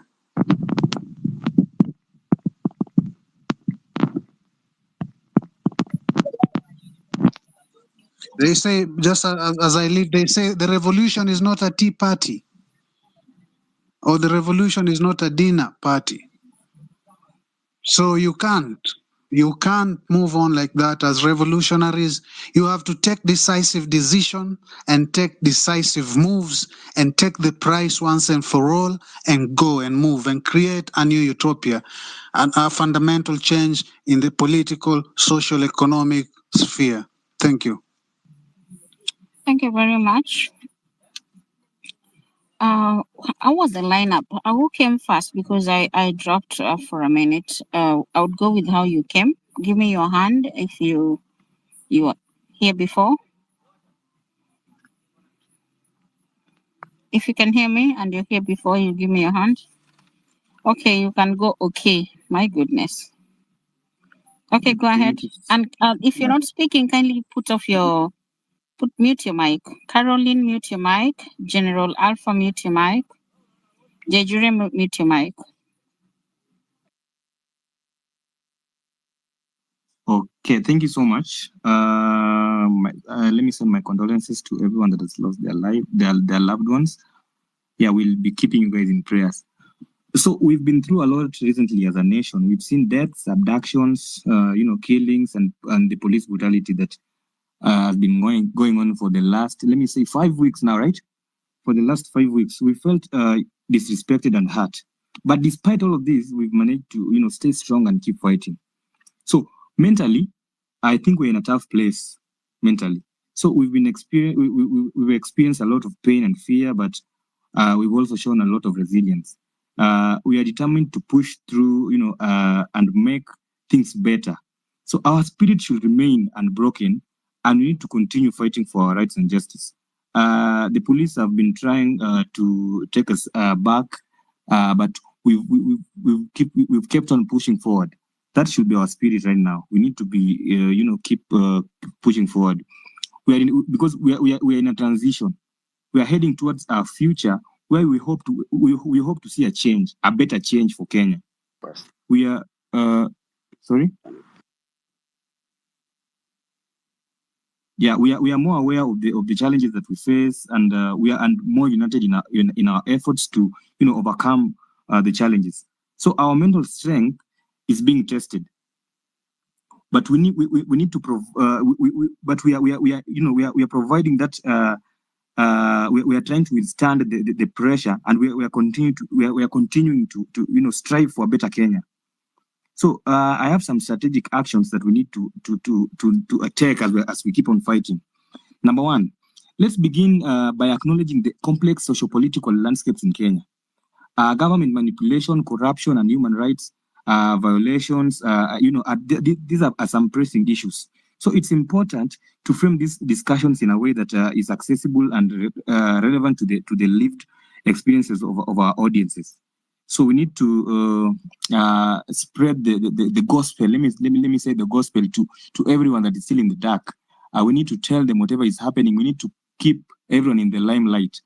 Number two, we need to focus on these key approaches so that we'll provide a strong foundation for effectively educating our community about the pressing issues in Kenya. So these methods they combine personal interaction, technological leverage, community engagement, and safety, so that we ensure a comprehensive and impactful effort. Then, so as I finish, let me say that Kenya, at this point, we are pregnant. Kenya is pregnant. And during pregnancy, there comes a lot of challenges like high blood pressure, there are infections, people get depressed, women get anxiety, and even there are lots of things. But eventually, they always give birth to beautiful kids, bouncing baby boys, like beautiful kids. So Kenya, we are now facing the challenge of pregnancy. We are pregnant. We are trying to deliver. Eventually, everything is going to work out for us, and we need to just keep on fighting until the end. Because when we give up now, it's like we are committing an abortion. So we need to continue fighting, because at the end of the tunnel, there's light. Let's go for the light. Thank you so much.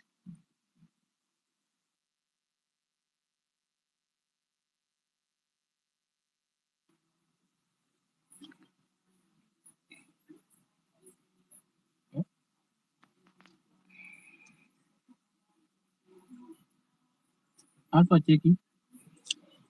Okay, thank you for your submission. We're going to be okay. Just give us a few, guys. So, who's talking after you? And that's why I said that these people, it's high time that, man, I don't know when it's going to be, but then. Hello? Yes, we can hear you. Who is talking? This is Levi. Can you hear me? Is that General Alpha? Levi. Okay, go ahead, please. Fine.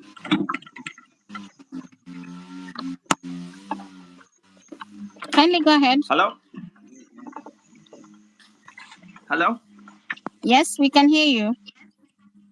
Yes, I wanted to congratulate all the guys who are on the ground protesting, but at the same time, we guys in the diaspora have to offer them some help. And part of the things that we need to do is come up with a few social handles where everybody can be able to go and get the basic things that people can use. Basically, we get the information and disseminate it, basically like chew it down to palatable in short, like things that can be easily be consumed by a regular mwananchi. Like all these guys are stealing money and putting up shell companies all over the world, like Ruto and Kenyatta. They sold close to about $10 billion.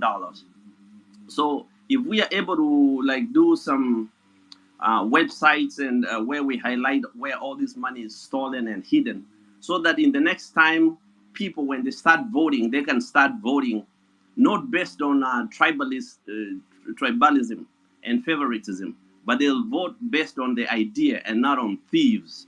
So anybody from the county government to the whole central government who has ever stolen, any person who's caught on the ballot should not even receive a single vote. But this will come along if we establish certain, sites and like the previous guy was saying, we give out all the information to everybody out there so they're able to know what's going on. In so doing, they work for us, not we work for them. Because most of these guys are working for, can I say, the West, where they are promised to get a diplomatic passports, immunity. They're like the old dictators when they were chased from their countries like Mobutu. They ran to France. This is what the Kenyattas are waiting for. If we put them through the grill, they run to Britain. These are the kind of things they hope to go and do, but they're stealing from us. I don't even understand till today what the British Army is doing in Kenya, occupying the most fertile land in Kenya, in Nanyuki. And now the Americans are coming in. Are we really in charge of our own country? I'm going to stop right there. I'm getting hot. You don't need to drink no water, man. Just take a deep breath in and breathing out. We want you more angry. Don't drink any water. Caroline, Levi, don't drink any water. Keep on getting angry. Okay. Hello, can you hear me, General Alpha? Oh, yes, go ahead. Okay, thank you very much. First of all, let me start by expressing my deep, heartfelt condolences to our soldiers, the young ones who have really died because of fighting for justice in Kenya. I speak from Kenya, and situation is not very good, as people see, even though today there was no protesting. But I want to tell you that the young people, especially those who are not known either in the social media, have been abducted, probably killed. Nobody knows where they are about. And I want really to request, if there's some people who are hearing me here with the legal minds, that they should now move again to the High Court to ask the court that police officers who are arresting people must be in uniform and have to identify them to befriend any protester. And if there is any police who is hooded and not in a full uniform, the protesters should treat them as criminals and should resist the arrest. And to the police, such criminals who have been set by this administration to intimidate people and to torture, can be able also to assist in case if there is such people, because now they are invading people's houses and abducting, especially they are able to follow you when you are in the X space like this, WhatsApp, TikTok. They can see you and come and abduct you. And sometimes even the people in the states are just watching. And I think maybe if the Law Society of Kenya or anybody here, I think we should think of that so that we can protect the young people who are being abducted and killed. The number those people are saying, maybe 41, 51, those are just numbers which are not really authentic. There are many, many people who are missing and have been killed. So we should be thinking of that. One thing that now we should address, because from the beginning I said that we are dealing with a very, very terrible person, a thug. The more that we stop protesting and giving chance, probably maybe 2 days or 1 week, we give him time to reorganize and to organize these thugs who are coming to brutalize people and to abduct. Because we are now fighting for justice and we want this revolution to be successful, the protest should go on every day as one of the strategies, every day. Because if we give him time, he is strategizing. So we should be thinking of that. Again, now we are seeing now the political class is becoming more threatened, and now they are organizing themselves.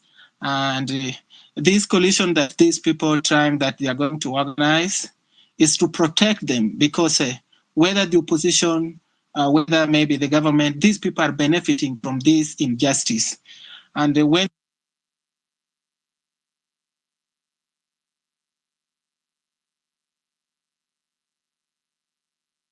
what are they going to address? What are they going to address? Because the issue that is ailing us seriously here in Kenya is about corruption and disregard of the rule of law. So the constitutionalism is what we are crying for, that we want to be, we want to be implemented, to be followed strictly. But what are they addressing? They are addressing of how they are going to get powers and dish out the government ministry among themselves to benefit, and they will be continuing to do the business. We already it is becoming open that indeed Kenya does not have any serious debt as they allege. These debts are just created for us because they know quite well that quite a number of Kenyans do not follow things and do not probably understand the finances and how things work. But it is becoming now clear to everyone. So what we want really to be addressed is this debt issue. We want to know the real figures of debt of Kenya and what have we been paying for, because this is where we are getting a problem. And this is where they are using it to loot us, to enrich themselves. We know that there was a report about the Pandora box. These things began from 1963. If the Constitution stipulates how money should be borrowed and used, we want to know this. And we have a very qualified office of the Auditor General. She's able to do all this because when we look at the auditing that she has been doing, there's a lot of credibility of that. But nobody from the executive is able to implement the proposals of the Auditor General. And this begins way back from Ouko. And we saw even Kenyatta when the audit revealed a lot of things. Mr. Kenyatta was very harsh in State House because they all benefited from this. So probably the person who did not steal money from Kenya and probably hid them somewhere else could be Kibaki. But all these people have stolen money and they are hiding them outside. And they know very well, because we know very well that Ruto has borrowed 1.2 trillion, which is just 1 year. And according to the auditor report, this much of the borrowing he did without even seeking the authorization from Parliament and even from the advice from the Attorney General. So which means the borrowing or the loans that he took does not belong to us as the taxpayers. We should not pay that. He should pay it because money, nothing it has done. And we know very well that according to the Constitution, when we borrow, that money should just be used for the development. We should not use it for the recurrence expenses. So we know since this guy took over the power, it's 1 year, there is no roads. There are no roads being built. There is any mega project going on. Why was he doing this borrowing? And what is this? So these are the things that we have that the kind of the government of national unity they are trying to.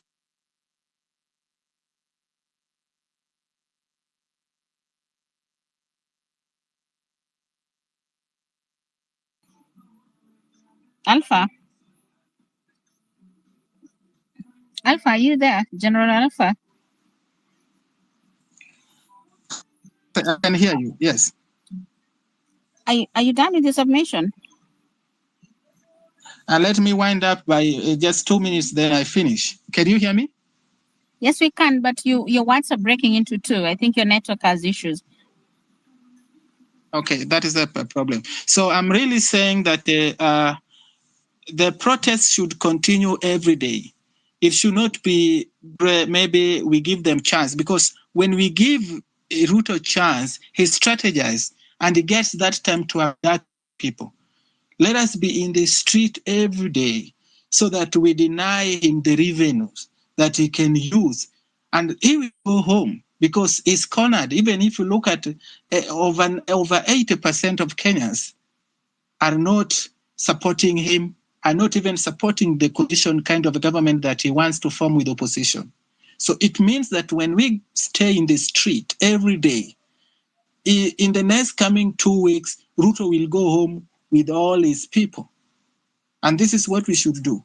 And beginning, I said that the lawyers who are here, who can help us, please, they should file a case in a high court for emergency to bar the police who are not in school, who are not in their uniforms, to arrest the protesters, because they are using these people to abduct people, to kill people, because these policemen, some of them are hooded. Why are they hooded if they are policemen? Why are they hooded? Why do they wear a mask? Why are they masked? You know? So they should now be barred so that the protesters should not be arrested by anybody who is hooded or masked or who is not in full police uniform. That is my request, and I think that is the end of my submission. Thank you very much.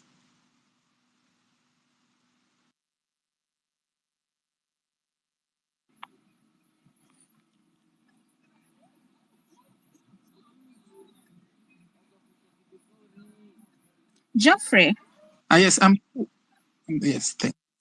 General Alpha, I think you have to fix your internet, because I'm even struggling to get what you're saying, because I have to piece it together. He's done. It's Geoffrey, and then David, then Engineer, then Caroline. We're doing 3 minutes, so make better use of it. Geoffrey? Okay, good evening, members. Are you getting me?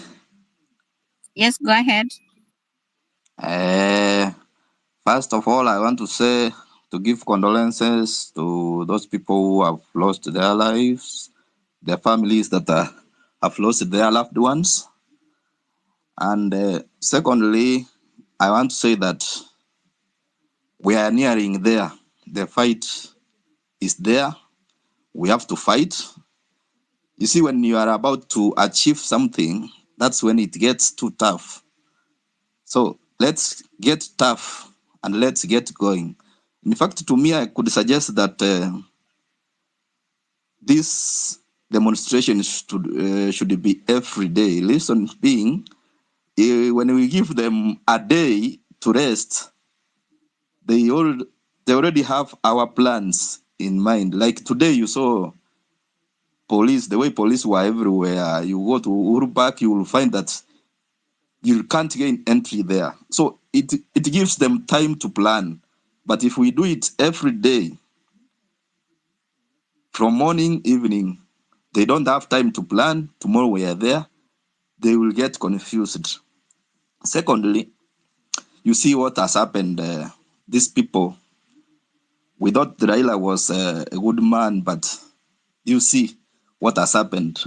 It means that everyone can betray us, even including in here. I know there are spies. They already pick what we are talking and they plan ahead of us. So please, there are sensitive information that we should not even reveal here because it will ruin our plans. But we should strategize on how we can do things so that we always be a step ahead. Now, like we were talking of occupying Uhuru Park, you saw they planned. These people, they come here, they listen to what we talk, and then they are there. Thirdly, I think, apart from even demonstrations, there are other ways we can also try to destabilize the smooth running of the government institutions. For example, I know as Kenyans, we are IT experts. Personally, I am an IT expert, and I know Kenyans have enough knowledge. They love technology. If we can get a way, we have ethical hackers. Let me use ethical in this suggestion, but we have hackers who can even hack government institutions so that we destabilize them so that they can feel the heat by destabilizing most of the things. We go to Huduma Center, go to KRA, destabilize those things. It will make them feel like, okay, the pressure is enough now. Because our goal is like, we don't want the government, not only Ruto. We don't want the government. We want the government to be resolved so that we start fresh. We scrutinize all those parastatals, all those institutions, so that by the end of the story, by the end of our journey now, we could find that tumefikia mahali kwamba it's a corruption-free country. Ukiona Kenya now is becoming a reference point to most of other countries, including outside Africa. This is a good example. I am very happy because of this. And if we leave it here, it will be like we have been defeated, and now it will be worse. Because what again, ukiona sasa Raila ameingia ndani, au wezi wataingia. Wataenda sasa ndio watatupora kabisa. You see, the finance bill was dropped, but in real sense, it was not dropped. If you check well, they have started increasing those things that they said they were dropped in the finance bill. They knew what they were doing. We have not even seen the gazettement of the finance bill. I don't know whether it was there, but I haven't seen one. So those people have plans. Like now, again, something that I don't know. What does the Constitution say about the reappointment of those dismissed ministers. Because I saw somewhere that if a minister is dismissed, it means that they have got a ground that they are not worthy holding the office, meaning that they cannot be reappointed back. But according to the fununu kidogo, it's as if they might even return those other ministers back. Like now, umeanza kuona they are sponsoring people, these opinion polls, to rank them so that ndio waone kumbe watu wanawaamini. It's not us. That's not our cause. If they have been sacked, let them go home. We don't need them. In fact, we need a new start to everything. Not only in the cabinet or in parliament or what. We need a new start, including parastatals, including PSS. Hapo ndio wanapata njia ya kuipa.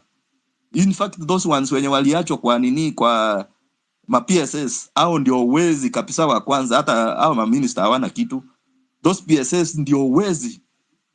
Ni vile sasa hawajitokezi, wameachwa ma minister wako kama umbrella hapo tu, lakini wako ndani ndio wezi.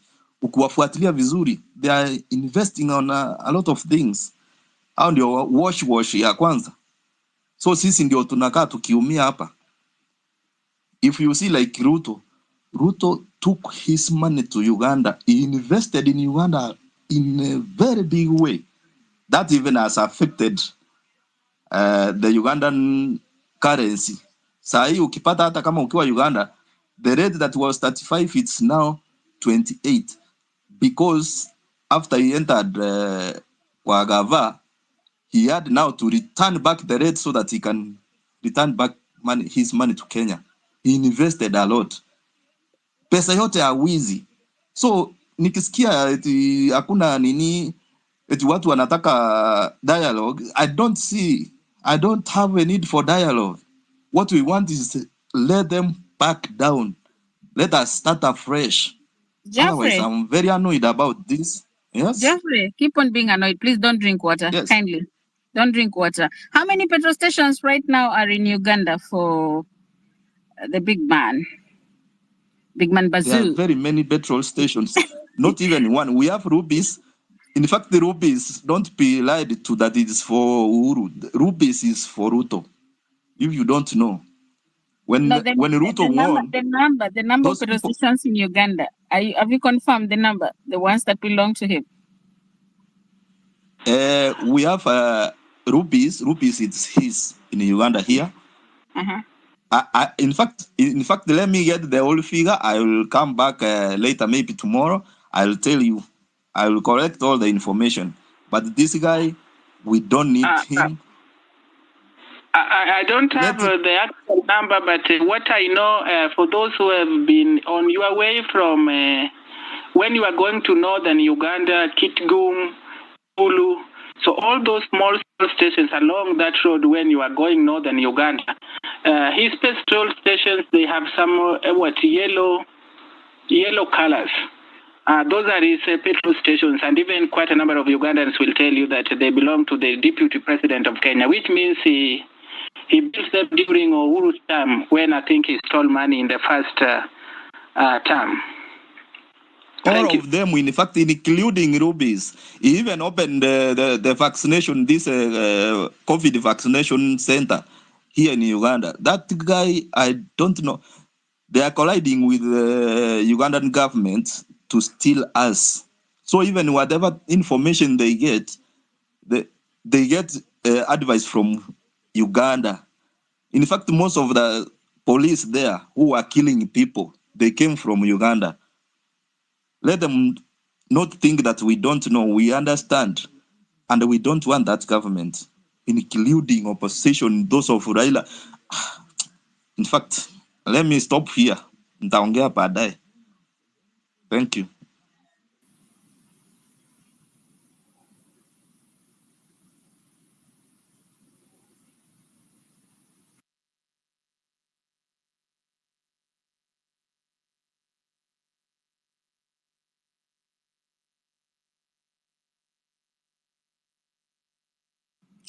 Gloria, you can go.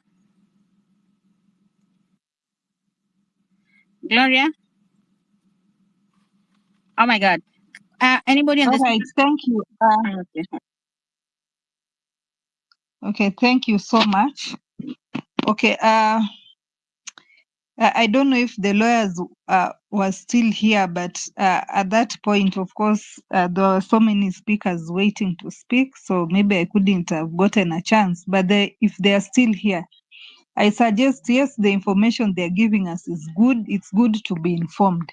But I suggest all hands should be on deck.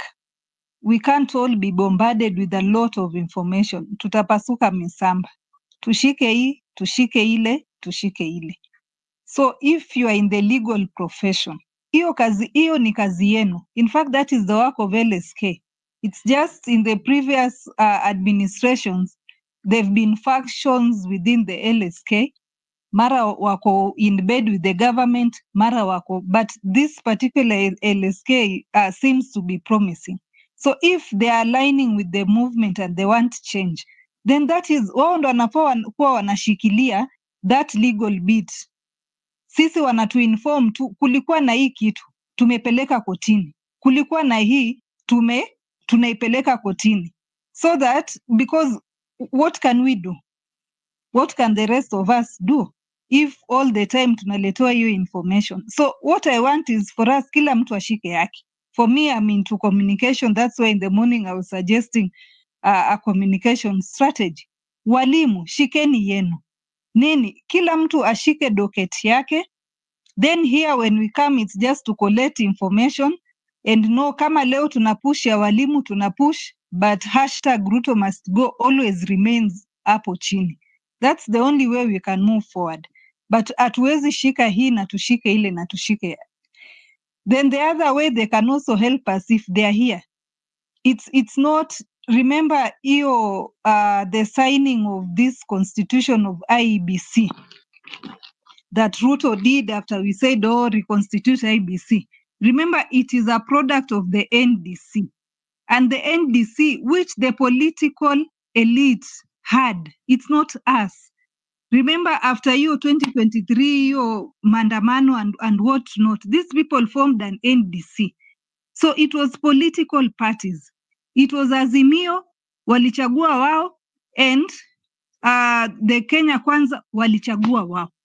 So how is it that it is political parties that sat down and decided on who is supposed to constitute IEBC? I find that already that's an illegality because there was no participation, citizen participation on the matter of IEBC, because all of us are affected.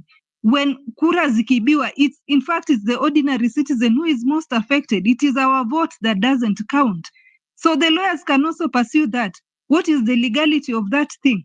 So that your constitution, the IEBC as is constituted now, should be thrown out. Because what was that? That thing was a product of the NDC. So let nobody gaslight us that, we had a chance. That is when we had a chance to be part of the to be part of the team. No. In fact, if we had gone at that point when they were calling for dialogue or they want representative to that thing, we would be rubber stamping an illegality. It's a good thing that we did not go there. Because now what were we going to do? To simply stand there, take photos as they are signing something that it's only the political parties decided on. So lawyers, please, give us information, yes, but come to us with, this is illegal, we have taken the case. Walimu pia wakikuja, wanakuja na yao. Because it's not possible, it's not humanly possible for us to do everything. If they're aligning with us, let us see how they're helping us. Then on top of, we could also come up with, yes? Okay, wind up and then I'll highlight something for you that was mentioned. I think you must have stepped away. Just finish and then I'll highlight something for you. And then on the other matter, even with how that IBC, when they're talking about the panel constitution, there's still a way we can still put our foot in there. The LSK, who I consider our partners in this movement, part of us, have one slot. So they can give that to public participation to tell them who to nominate. Churches, the council has, I don't know, 2 slots, 2 whole slots. We can petition the churches, we can push them. Si nyinyi ndo mnasimamia morality, nyinyi ndo mnataka vitu zifanyike vizuri. Give us those slots, let us nominate people, let us vet people, let us give you people that you can put forward. So there's still a way we can participate. Let us not look at it as, it's already gone or we are giving up. No, there's no giving up. We have to put our fingers everywhere. Saizi hakuna kuachilia kitu yoyote. Hatutaki kujua it has been passed, it has not been passed. No, we have to poke holes everywhere. Thank you.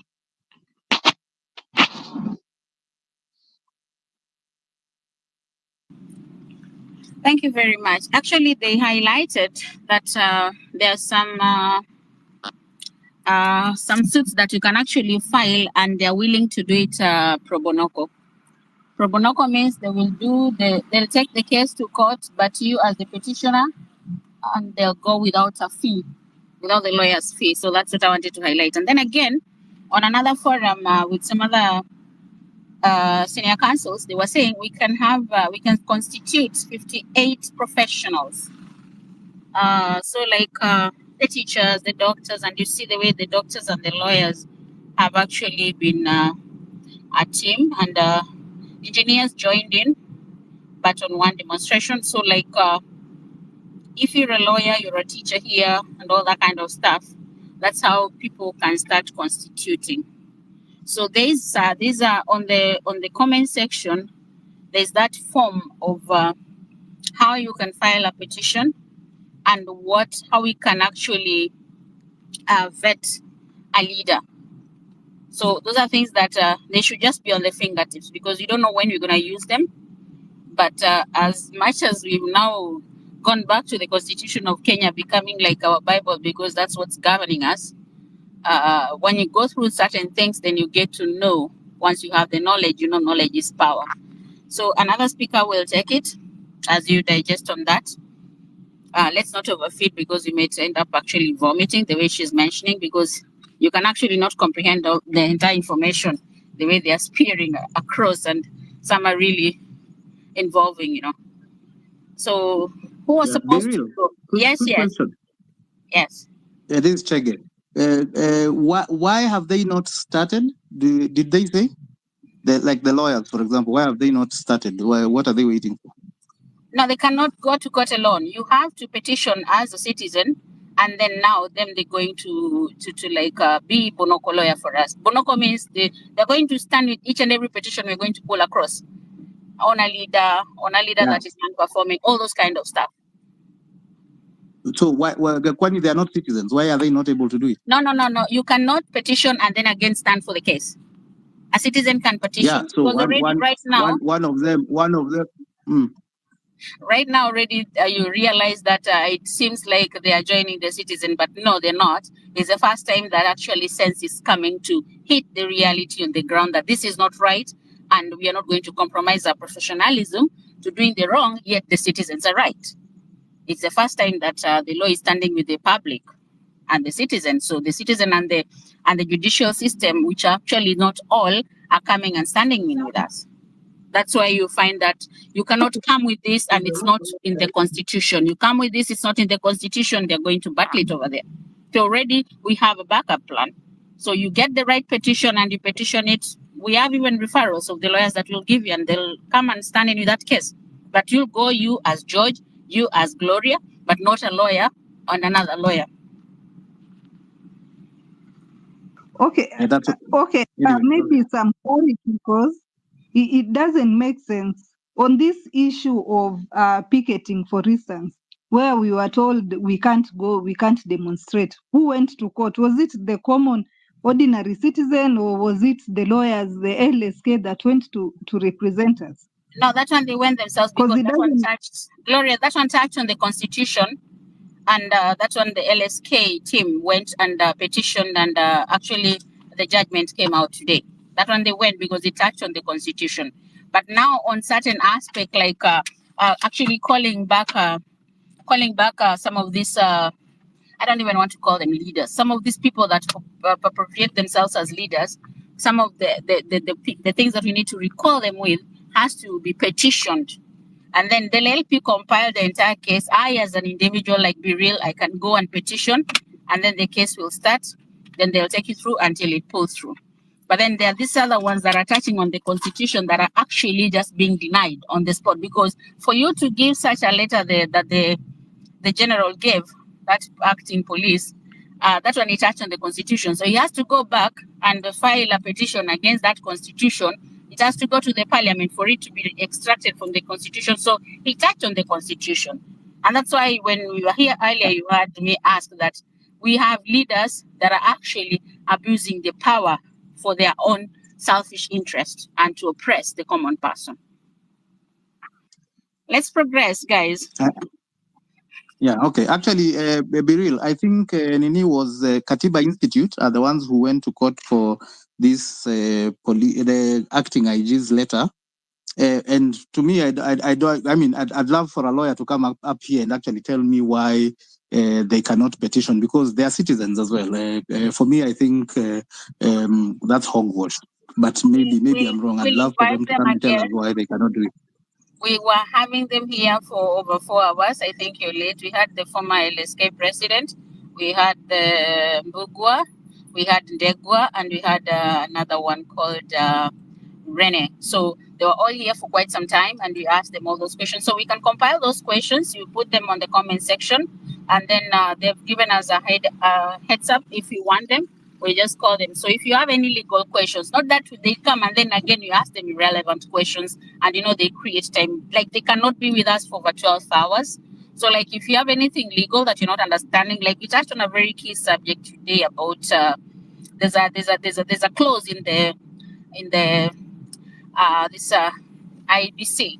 There's a clause that was actually touchy, and they really clarified it, and it's actually not right. So such kind of questions we asked them when they were here, and they were quite in for a long time. So whatever question you might have, either you inbox me or you inbox QT, or you put in the comment section. But comment section is so full, we may not be able to go through it. So that when we're inviting them, the questions are already tabled. And then when we're starting, we don't get confused and then ask them irrelevant questions. And then you find we remain with actually pressing questions that we need an understanding and clarity about. I hope that's all clear, so we can carry on with the discussion. They were here actually for a very long time. So let's proceed.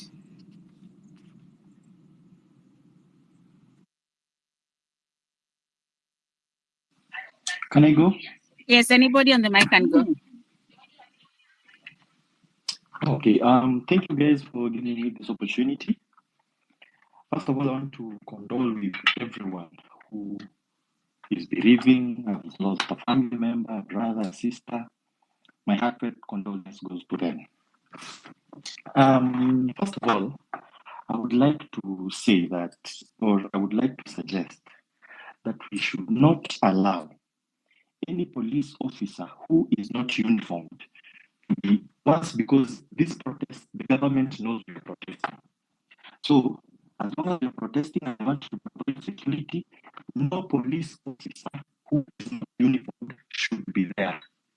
Unless they're doing a private investigation where they want to arrest a crime, like for example, what happened in Uhuru. If they say that it is not related to the protest, then that private police officers in private roads can go.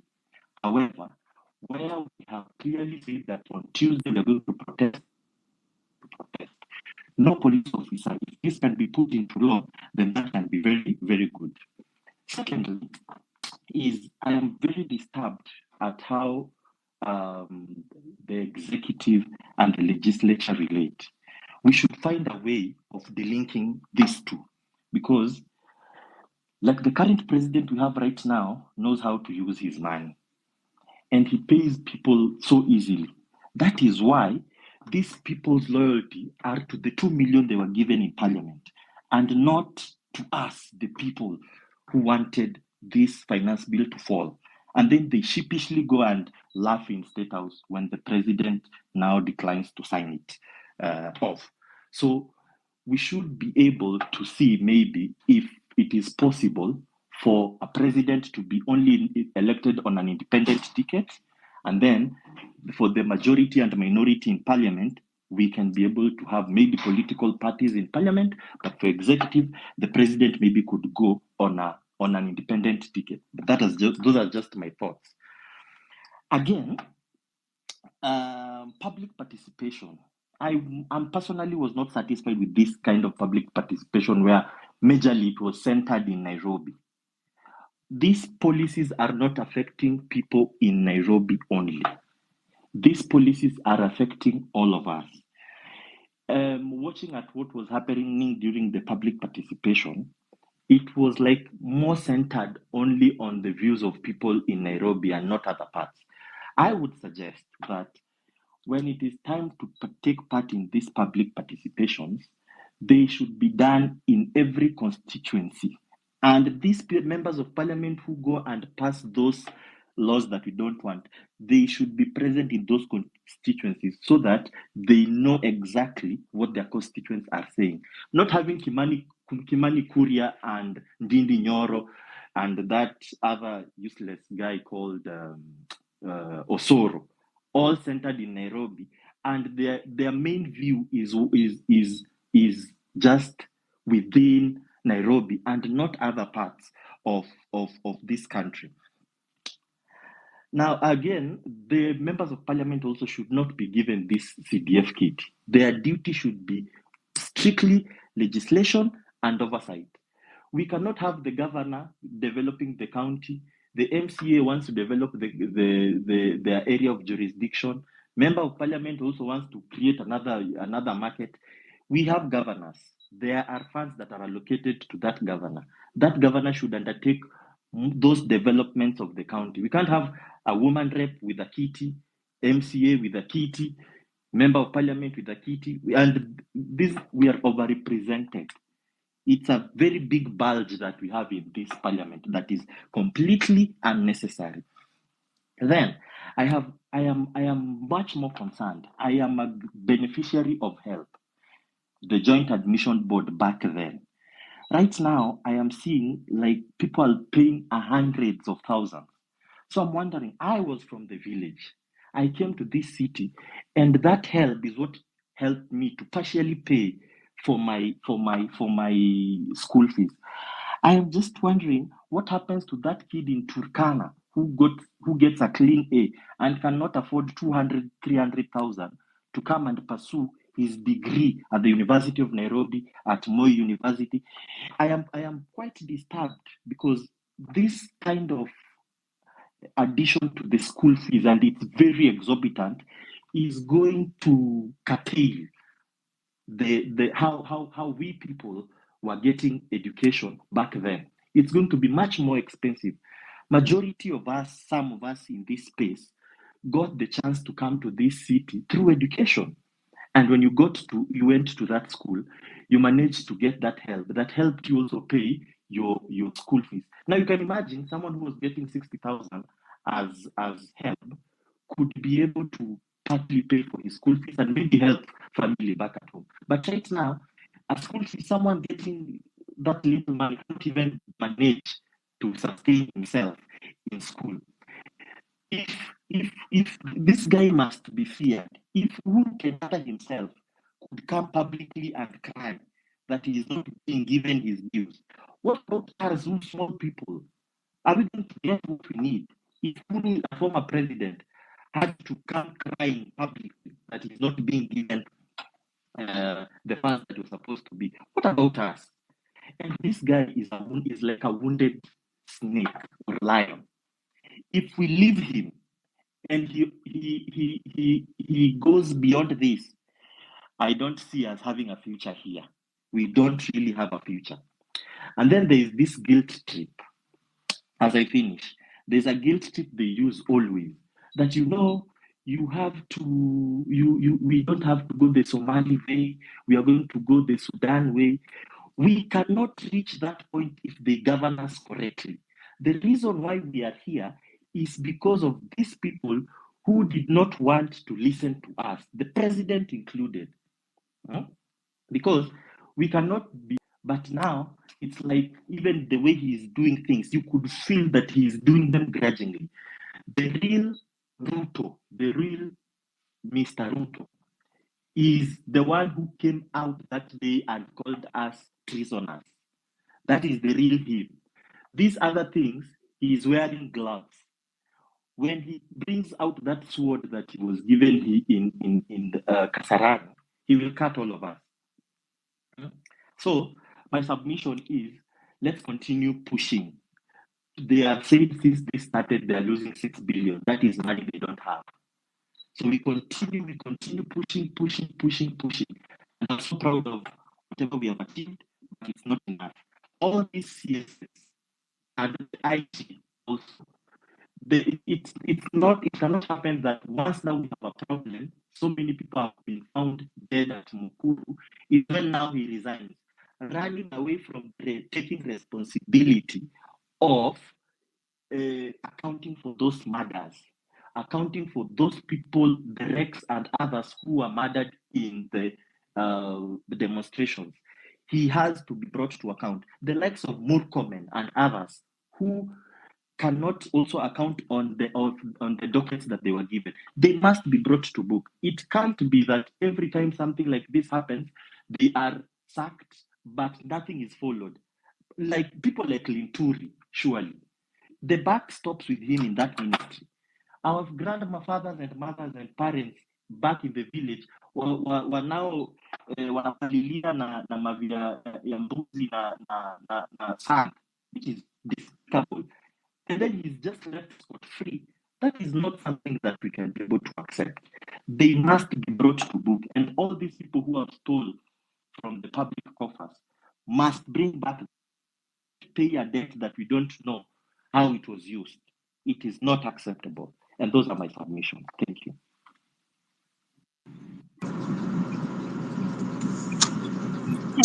Hello, guys. Am I the next? Kindly carry on. Thank you very much, guys. I'm Simon. Maybe to start with, my condolences to the people who are murdered. I cannot say maybe the people who left us, because those people were killed by Mr. Ruto, Baba Shalin. Number two,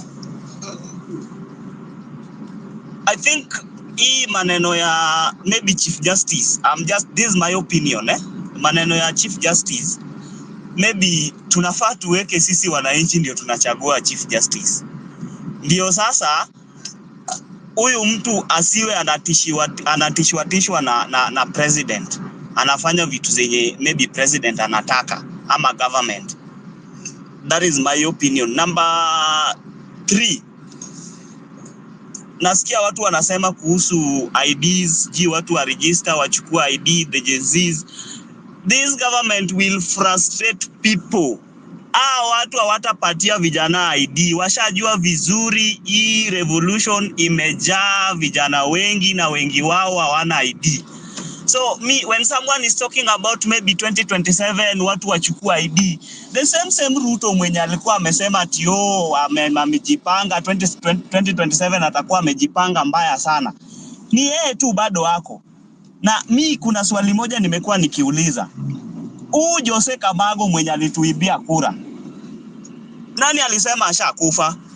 Huyo mtu bado wako. So Ruto bado tukimwachia chance 2027 atatupanga vibaya sana.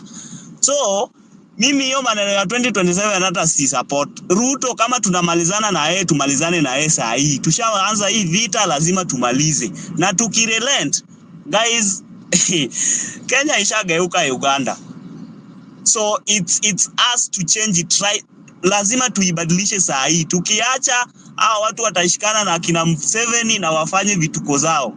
Thank you very much. Let me give other people chance to speak.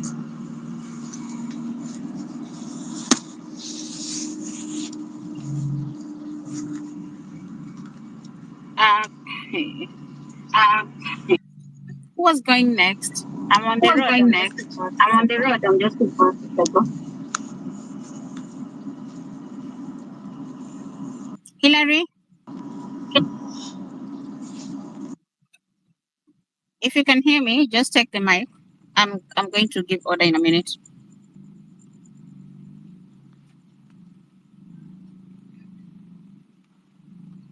Duncan, you can speak. Hello. Can you hear me? Yes, go ahead. Yes, we can. So I want to make 2 points. One, I want to support what Chege was saying. We need to know how we can bring the other people to the party. I know we have the numbers, but we can get the lawyers, the teachers, the people who are in marketing and communication to help us do a lot of this work. Because we can be overwhelmed by doing it ourselves. We might not know the way forward. And there's that lady who said, we get this information, we might get overwhelmed. If we can clarify from the lawyers first, if we can do the things, and maybe the marketing guys and communication, they can help us there, we will get a lot of work done for us, and it will make our work easier. Also, is there a way we can bring everyone to the table kwenda hii maandamano tunasema? The one we did finance bill, we got everyone. I got even teachers from school saying tunaenda maandamano kesho. So how can we bring everyone else to support us? I know we have the numbers, but how can we bring in the millennials, the other generations? You see, these days, the spaces don't have a lot of people. Is there a tactic we can use to make them feel part of this movement? I know they are, but I have a feeling like they don't know how they are going to engage with us because we requested them to kukaa kando kidogo. But how can we bring them to the streets with us? So that is something we have to look at. And finally, it's civic education. You remember Wamatangi, governor wa Kiambu hapa kwetu. Ameshikwa juzi na Tatu City thing, but just the other day alienda Kiamwangi akadanganya wazazi wetu walikuwa wanaimba huko akiwapatia mbegu za kupanda ama ni whatever things. So we have to go there and do civic education. But this I think is something we are going to do after. The most important one is to let everyone kwa hii maandamano, and we make them feel like they are welcomed here as much as we are the leaders. So one option would be we become the executive, and then we have the professionals do the work for us. So we guide the agenda where we are saying what we want to do and everything.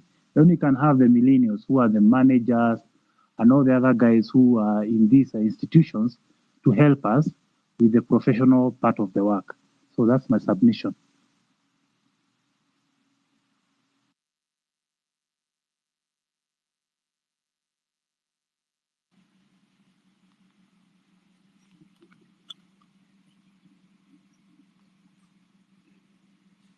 I'm looking Yes, for somebody who's not Bill. spoken. Yeah, I'm looking myself, for I somebody hadn't who's made not my spoken. submission. Yeah, This is kindly Chenge. go ahead. Can you hear Chege, me? go ahead. Okay. Yeah. Asante sana. Let After me start Chege, by Felix will take it. Felix. Okay. After Chege, follow. Yeah, no, it's okay. It's okay. Be real. Housekeeping is important. So let me start first by congratulating and saluting our host and co-host, KOT 6, Be Real. You guys are doing a very important thing. I think this has now officially probably gone 24 hours.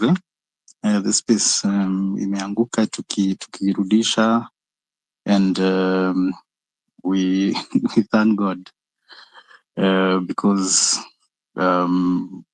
it's very important, I think, that we have this place where we can actually come and talk, look out for each other.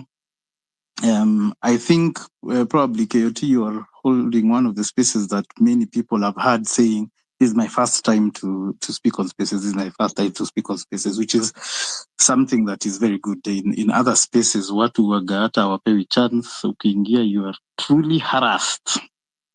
And those of us who are from the older generations, from Gen Z, we are more respectful. We cow.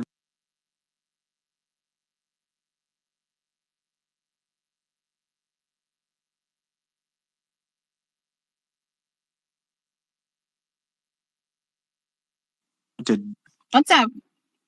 Probably a good day. Yeah, go ahead. We lost you or what? I don't think Chege finished. Chege, did you finish? Okay, Felix, you can hear me? You are going after Chege, yes?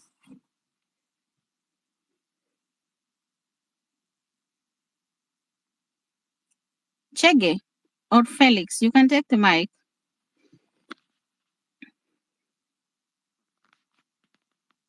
I'm talking, Biril. Mnanisikia? No, I can't hear anything. Oh. That's why I'm calling you.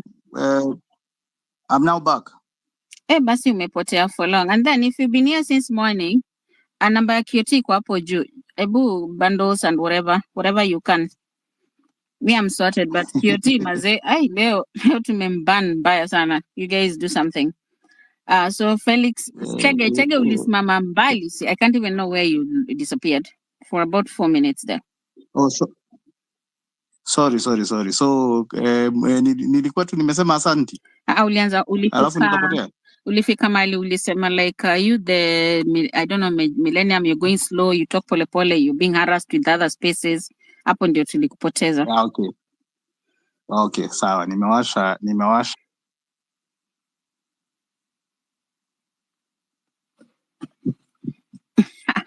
You got to work on your network. This has been one of the spaces where we've been able to be given mics to come back, express ourselves. Tunaitisha mic tena after some time unarudi. I've supported KOT now that you've brought it up. Mimi KOT anajua ninatumaga na pia tuna sort vijana ambao wanaenda maandamano. We've been trying to do that. But yes, guys, the number is up there. Let's support, especially people who are in the diaspora. They've been asking, what can you do? That is one of the things that you can do, at least. The young men who are going out there every day, every Tuesday and every Thursday, they are wanajitolea, wanaenda, they are so courageous, they are not afraid to die. And so I think the least we can do, those of us who are in a position to, please support, send to the kitty so that at least we are able to sort them out. Now,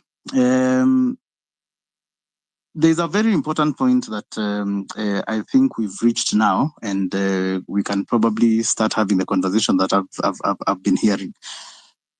We are having an information overload with everything that we are hearing. This constitutional maneno, personally, I'm an engineer. Mimi mkiniuliza mambo ya ujenzi nitakujibu. Lakini sasa hii mambo ya sijui kipenge gani, chapter what, article what. And you know, guys here are really spitting them out, our lawyer friends. It's time that we started organizing ourselves into these caucuses, having sort of like breakout rooms and discussions whereby these discussions are being done in a tangible way. And please, as much as possible, do what Katiba Institute and the others are doing. We are citizens. I think all of us are citizens. And if you need one of us to go and sign a petition, I think Okiya Omtatah are very available. Na pia sisi, I think tumechokeshwa na hii regime to the point that putting in a petition, a signature for a petition against something like what the IG of police was doing today is a very easy thing to get. Seeing actions. Let us all be as patriotic as our children are being, our youth are being, and that way we are going to start having a positive movement to things. I think today the courts spoke very loudly that the right to picket is a right that is in the Constitution, and there is no police officer Okay, wacha nini ati IG. Kitambo hata OCS alikuwa anakataza picketing. Okay, no police officer can purport to take away such a right from Kenyans. So that's number one. Then, like I think it was Gloria who said, watu wa communications waingie kwa mambo ya communications. Walimu waingie mambo ya walimu, watuambie stories za JSS and all the evils.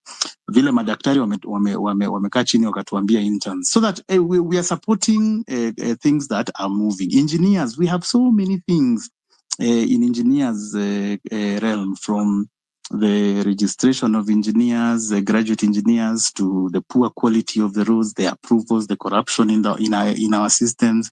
Every time when it rains, unaona barabara zinaoshwa, the lack of protective ninis on the roads in steep places, unapata tu barabara kuna black spots. All these things are things that as professionals, every professional knows how the corruption happens, and we can start dealing with these things. What I would like to highlight here, and especially for the Gen Z, because I'm seeing as if they're starting to get frustrated. They've done extremely well. You guys have done extremely well to get to this point. I think we are, is it 5 or 6 weeks down from the beginning of the Maandamanos?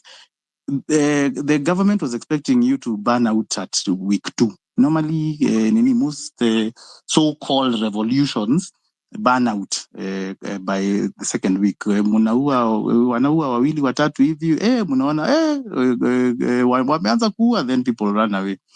Here, the courage has been amazing. It's been beyond whatever, but the underlying issues, I think, are bigger. There is a huge issue that I came to learn of in one of these spaces about online jobs. Kuna wakati Ruto alienda somewhere in I think it was Eldoret or Wasingisho somewhere. There was this young man who was doing something on the computer, and this is where he got this kufinya computer thing. And apparently, because of all the publicity that he gave, they even zoomed into the screen and they showed the project that the young man was working on and the way that he was using VPN. Because if your account is shown as registered in Kenya, you're paid less than if you're shown as registered somewhere else, like a US or something. So walionyesha hiyo story, and that company eventually pulled out because after Ruto discovered that these guys are able to earn 20K a week, they went and tried to force this company to give them information about who in Kenya is registered and how much they are earning, and then they can have like withholding tax. Now, the company refused, said no, from our data protection agreements, we cannot disclose this kind of information. And when they pushed more, this company pulled out of Kenya. And now, most of these guys that you're seeing on the streets, walikuwa wana earn. Guys in universities during their free hours, they were earning on these platforms, and now those platforms are gone. That is actually the pain that has led our Gen Zs to be in the Nini. I did not even know that. And, I consider myself at Nimeshanoka. I'm in touch with my nephews and nieces and, the things that they know. So, some of these things are not even being discussed. Constitutions, whereas our kids are having their livelihoods, their income being taken away by this same regime. Something that I think we can have a quick win. We can fix quickly by agitating. Now we can have those agreements cancelled, whatever they were trying to push cancelled, and we get that company or others to come back. This back office type of jobs. I think it's called business process. Something BPO jobs that are all over the world. India is leading in them. Kina Philippines, people are going to English-speaking countries to outsource. Yes, that's what business process outsourcing. And we are losing out because of greed by a political class that does not care about the working class and the struggling majority of this country. So information overload is something that we need to now start dealing with, so that let's have breakout rooms for people to do their thing. Let us have real issues coming up and being addressed. And then one more thing that I had, and I feel we can take action. Ayo, thank you very much for staying on throughout. These threats are something that it's an old tactic. We've seen it since the Moi days. It was there. They will try and intimidate you. KOT earlier told us also about a number that he even posted up there on the Japotron. Please find lawyers who will help you to unpack. The lawyers here, please reach out to Ayo, help him draft a statement to the police so that at least he can give already his statement. Let it be recorded. Let him. He has already been threatened. Ayo, you've been threatened, and you shouldn't be. Holding a space is not an offense. We are living in 2024 Kenya. We are not in 19 whatever. So black people can have spaces where they can speak out, and they can whatever. Young men are normally targeted because they want to silence you. They want to put fear in you. Thank you for remaining resilient. Thank you for telling us, because at least now we know we are going to keep track of you. So lawyers here, help Ayo. Please do it pro bono. Let us make sure that there is a statement in a police station and an OB in case anything happens to him. Ayo, find a safe haven. If you feel that you're compromised, go to a place that at least you're safe. Hata kama utaenda ushago, lakini kama mahali kuna network, we still need you. We need your vibrance. And let's support these guys. Ayo has explained to us how he lost his job. Let's be vigilant. Number two, journalists. I think today we've had in the news a lot of outcry by the Kenya Union of Journalists, the Media Owners Association, the Kenya Editors Guild. I think yesterday, the day before, we were calling you guys out here. Mumefinywa sasa, mumeanza kulia. We do not support any injustice, but you've seen that injustice anywhere is injustice everywhere. Ukiona mtoto ameuawa, it can very easily be your own child. Ukiona mtu ameuawa, it can very easily be you. Let us be there for each other. I think the freedom of broadcasting is something that boils down to this type of spaces. Everybody who is holding a space is guaranteed that freedom by our constitution. Let us have these conversations being collective.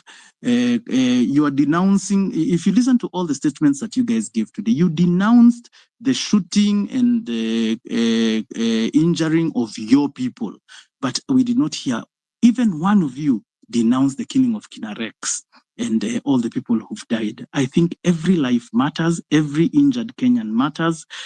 So we need to make sure that these spaces are being opened up. We are having a lot of anger amongst ourselves, whereas in fact the leadership, Ruto and his people, are the enemy.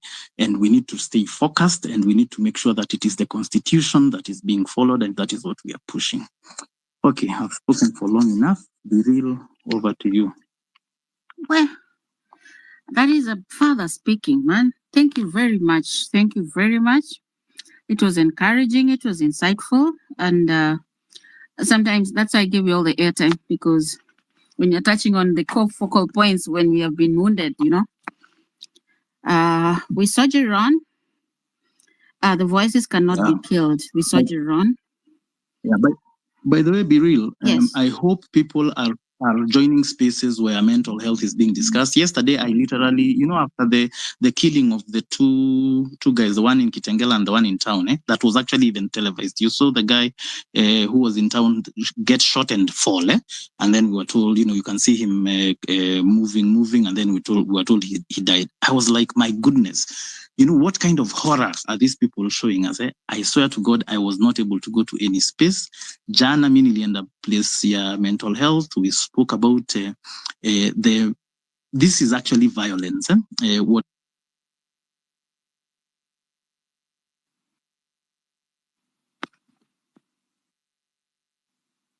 Are you speaking? I think I lost you. Oh, sorry. Yes, I am. Yes. So you went somewhere that you're speaking about it? Yeah, and I can hear you. Okay, Sawa. So, I went to a space where we were talking about mental health. Because what's happening, all these videos of killings and, like the guy who was shot and we saw him fringing and then we were told he died, the guy in Kitengela. And then you find after that, they bring you at Sijui, a woman in Kericho has killed her children. And then Sijui, a bus has killed how many people. So it's just death after death after death. It gets you emotionally defeated. You feel, what can we do? Are we even achieving anything? This is all a violence that is emotional. It's emotional violence that is being inflicted on our people. So people need to realize that you need to go to places where you can get help. You can switch off. You need to stop watching some of this media. That's why I really love these spaces, because at least we are able to come and talk and vent and be angry. There's also this thing that we keep saying, that be angry. I think be very careful with your anger, because some people are not probably as good at handling their anger as others, be real. So whereas we are telling people, yes, be angry, but let us find ways whereby this anger actually results in something positive. Please let us remember to be human. To remember our humanity. Let us cry with the people who are weeping. Let us be there for them. Let us have fundraisings. Let us help those people who are stranded like that, so that at least you're doing something that is helping you to remember your humanity, because this government is not helping us remember our humanity. Hey, Chege, thank you very much. I just have to confess. The day before yesterday, when that guy was shot, I was up until 5 a.m. I stayed in a space whereby you are with the Kuro court until about 3. The image kept on flipping through my eyes. In the morning at around 6 o'clock, I went for a walk. I walked until I was exhausted. It's very true. These images that you see, they are really torturing. So if you cannot handle it, like sometimes I say, like the images that came from the Kware, is it Kware or Kwara? Those images, yeah, Kware. That was madness. I could not open. If you cannot handle it, you don't have to look at it.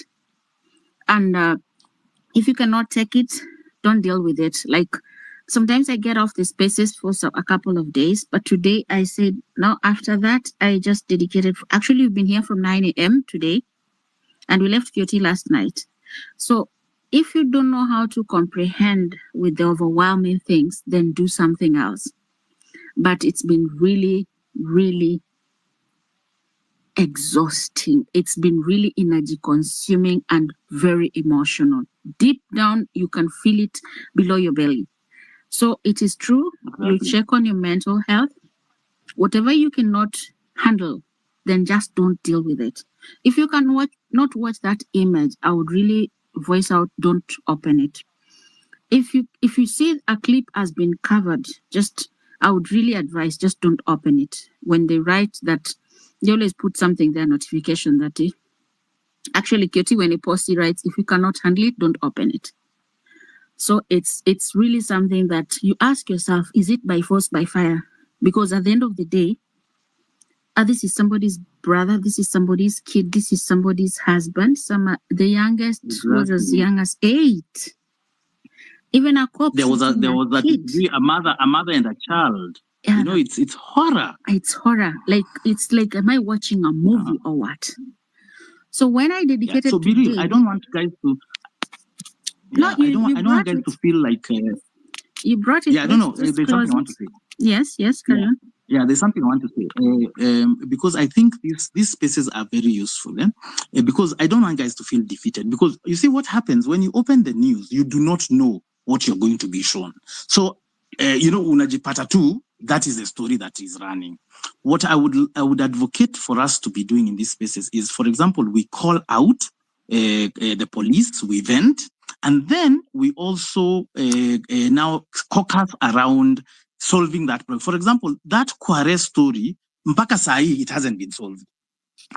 Tuliambiwa ati Kware imewashwa moto the next day, but it was here in X and in social media. None of the mainstream media covered that.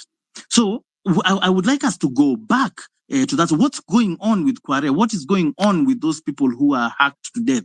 You get, and we get our lawyers here with if they're doing pro bono to go to court and petition that we get media to be free to go back to Kware and show us and tell us, and we need a proper report about what is going on. You understand? We need to have some closure, because what they do is that they show us all this horror and then they leave us in the air. That is what we need to be saying no to. We need to be speaking for our comrades who have died. You can imagine we already had 40 people dead. Then we are told a serial killer has killed 41. So now we are at 80 something.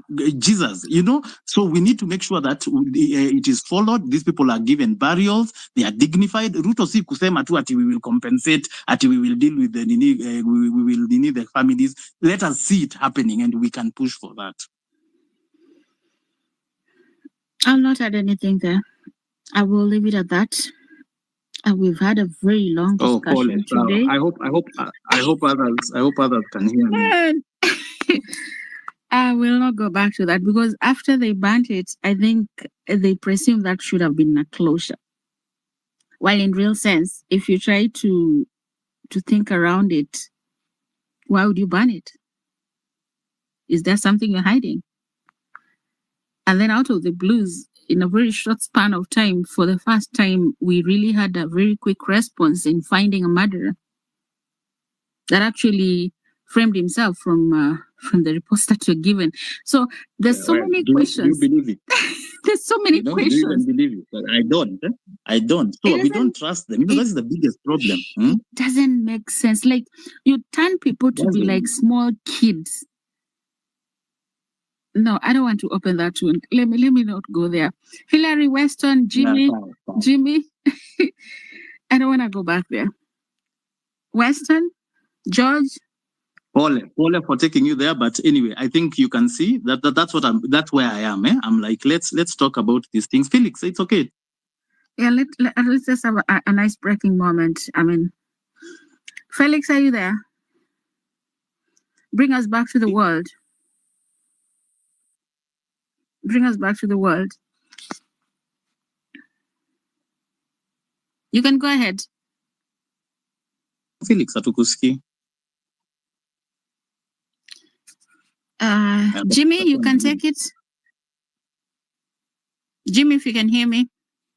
Unachagule mtu ajainua mkono na vile watu wameinua mkono wengi. No, Gloria Akochini, and she has a network connection problem. I can see her connecting. She won't be able to speak. So I want somebody that is already on the speaker. Ben Cheru, can you hear me? Yes, I can hear you loud and clear. Please go ahead. Bring us to the world. Western, give Ben Cheru a minute, and then you take it after. Okay, let me start by saying, taking this opportunity to thank KOT and the co-host for giving me this opportunity, at least to share and vent for what I'm feeling inside my heart.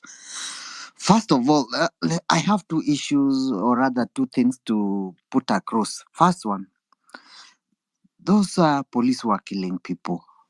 Those police that are killing innocent souls. What's your problem?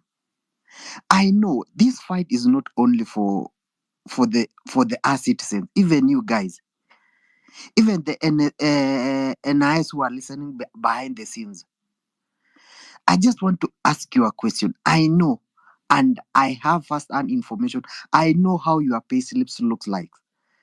I have been processing your loans. I know how it looks like. When you see your pay slip, what comes into your mind? This is the fight these young kids are fighting for. Your 8,000 that you are taking home, your whatever the amount that you are taking home, are you happy about that? The reason why these kids are outside there in the streets is because of that. This impunity has to come to an end. It has to come to an end. And that is why we are fighting for you to get a better pay so that you can able to take your children to good schools and the rest of the Kenyans as well. Not only you, it's everyone. It's each and every one of us. So when you kill somebody's son or somebody's daughter into your mind, kama angekuwa mtoto wako ungefeel aje? That is the question you need to ask yourself. If huo mtoto mwenye anapigwa risasi ni mtoto wako, unaenda kumwona mochari ni mtoto wako, how will you feel? Just that is a question for yourself. Remember, the bosses that are giving you instructions, watoto wao wako mashule nzuri huko nje, wanakula vizuri. You see what Crazy Kena, the video that Crazy Kena put it across. That is exactly the life we are trying to fight, to make you better people, to make you people with dignity. We are not here to fight you.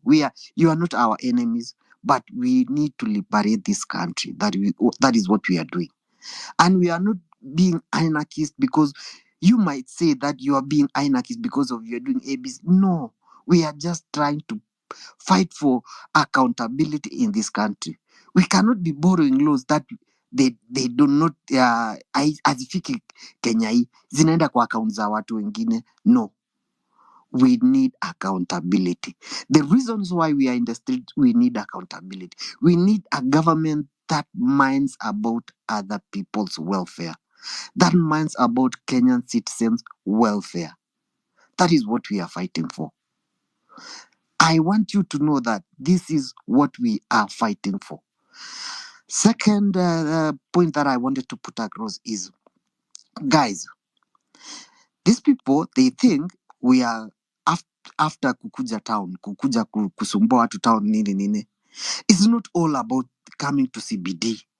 It's not all about that. Sometimes, if you try to come to CBD, na umefika mahali Mombasa road umekwamisha, sit down there on the road, play football on the road. That is all we can, or just sit on the road. You don't have to come to town. The revolution starts with where you are. So like, if we are able to march to town kama tumeshikana mkono, I just saw a certain clip. Kama tumeshikana tu, no kutupa mawe, no, just peacefully. Come sit down. Decide to sit down. There's nothing that is going on. To sit down, just block the highway, sit down. Ujapiga mtu ujafanya nini. That will be a loudest voice that we will ever make. People from outside, I've seen something posted online. It's not, si lazima upande matatu kuje town. Kama wewe ni wa Kitengela, funga barabara Kitengela. Kama wewe ni wa Emali, funga Emali, kaa kwa barabara. Kama wewe ni wa Malapa boda, funga huko. Kama wewe ni wa Mombasa, funga all major highways. Sit down or just get a football, get a ball, just play on the road. Just be peaceful, do your thing. You have your place card, just place it somewhere. Just sit down, just to paralyze everything. At least our voices will be people. It will be an international thing. People will get to listen to us rather than we are fighting for them. Kila mtu ana fight kuingia tao, and then sasa imekuwa mchezo wa swara na panya, kuingia tao, kufuguzwa, kuingia. No, we are evolving this thing. We are doing these things in another different way. They will not believe that it's not about coming to CBD now. It's about doing things differently. We are coming, as they evolve to new tricks on how to deal with us, we are getting new tricks on how to get things done. So I urge everyone, again and again, follow each other for us to be able. Mtu akipotea, atajulikana amepotea immediately, we get to know. So the main to fight this thing of abduction is just get to follow each other. So in case you feel there is something or there's someone who's been following you up, you can post something and we are able to get to know that there's something wrong. Even kama uko na account of followers kama 20, we won't matter so long as you've posted something online. We will make it loud. We will post. We will tell Kioti, post this guy. Amesema ako abducted. We will just keep that word outside there, and you will be safe. And people will start account to you. That is my submission tonight. And if at all I have something, I'll add. And I urge people to come out. The issues of whatever, what was in the street is already lifted, so don't worry about that. You watu wakuje kwa streets, let's focus. Bado hajashuka, atashuka. Bado mabambano, bado mabambano, atashuka. Thank you guys. Thank you very much, Ben. Weston, will you go or I give somebody else? I can go. Okay. Yes, thank you so much, Beryl. Thank you, KOT, Afrocentric, and all the people of God doing great work. Because when you're committed to social justice, to the rule of law, to human dignity, you are doing divine work. Once again, I pay tribute to those who have lost and commiserate to their families. And I salute you all in this forum. I've been listening to submissions by lawyers or attorneys keenly throughout the day, or was it later in the evening? I've got a couple of things to share with you. That there's a distinction between lawfare and a revolution. And the two, like water and oil, do not mix. Because law, by its very nature, not just in Kenya, across the world, in so many jurisdictions, law is inherently conservative. It's very conservative because law is very strategic when it comes to property rights. It's very strategic when it comes to the ruling elite, the ruling class being hell-bent to perpetrate illegalities and atrocities. The first casualty is usually the law. Lawfare, whereby you want to deploy the law to correct bad manners in a particular polity, presupposes that the state actors make mistakes, or they think that they're acting within the purview of the law, only to be told, no, you haven't. You have contravened the law. And once the courts pronounce themselves, they abide by the rulings by the court. We don't have this kind of people in Kenya. We have a rogue political elite. And therefore, it's very problematic to incessantly invoke the law, because they know clearly when they want to engage in untoward behavior, the first institution to capture is the judiciary. So much so that if you look back into history, imperialism manifesting itself through atrocious systems such as apartheid, colonialism, single-party autocracy, and even military oligarchies across Africa, they were buttressed by the law. Apartheid was legal. There were provisions in the law that gave legal imprimatur to apartheid practices. In as much as they were immoral, in as much as they went counter to human dignity, especially the dignity of black people. And you can say the same about colonialism in Africa and elsewhere that it happened. You can say the same again in autocracies in Uganda, Idi Amin. Much as he was perpetrating atrocities against Ugandans, he had a chief justice. There were courts in Uganda. It's only when a chief justice at some point did not play ball that he took him out. We have that sordid history in Kenya as well. I'll remind you. The land grabs we're talking about in Kenya, if you read Kenya's history, the law was integral in those land grabs that took place, in, legalizing those atrocities. The law was integral. If you go into the constitution about elections, I will tell you, at some point, Mwai Kibaki filed a petition against Daniel Moi. Was it 97 or thereabout? And you'll be curious to learn that when Kibaki went to court to challenge the election of Moi, a judge ruled that Kibaki was supposed to serve Moi the petition in person. So the question people asked, where do you get a president? How do you access a president? With all the security detail, how do you access a president so that you serve him a petition in person? Instead of you can file this petition through the newspapers, whatever. No, a judge ruled that Kibaki's petition was flawed because he had not served Moi the petition in person. On a technicality, he lost. Why? Because the law is conservative. It protects power.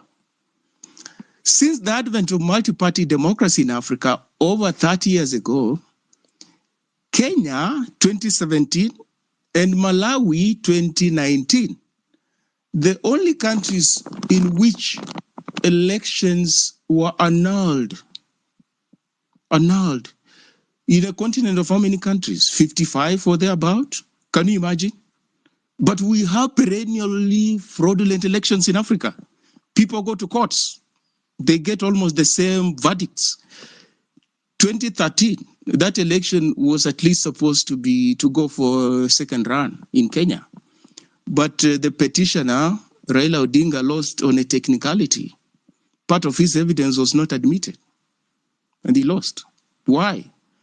I'm citing these examples to tell you that when you're fighting against tyranny, and then you lean towards the law,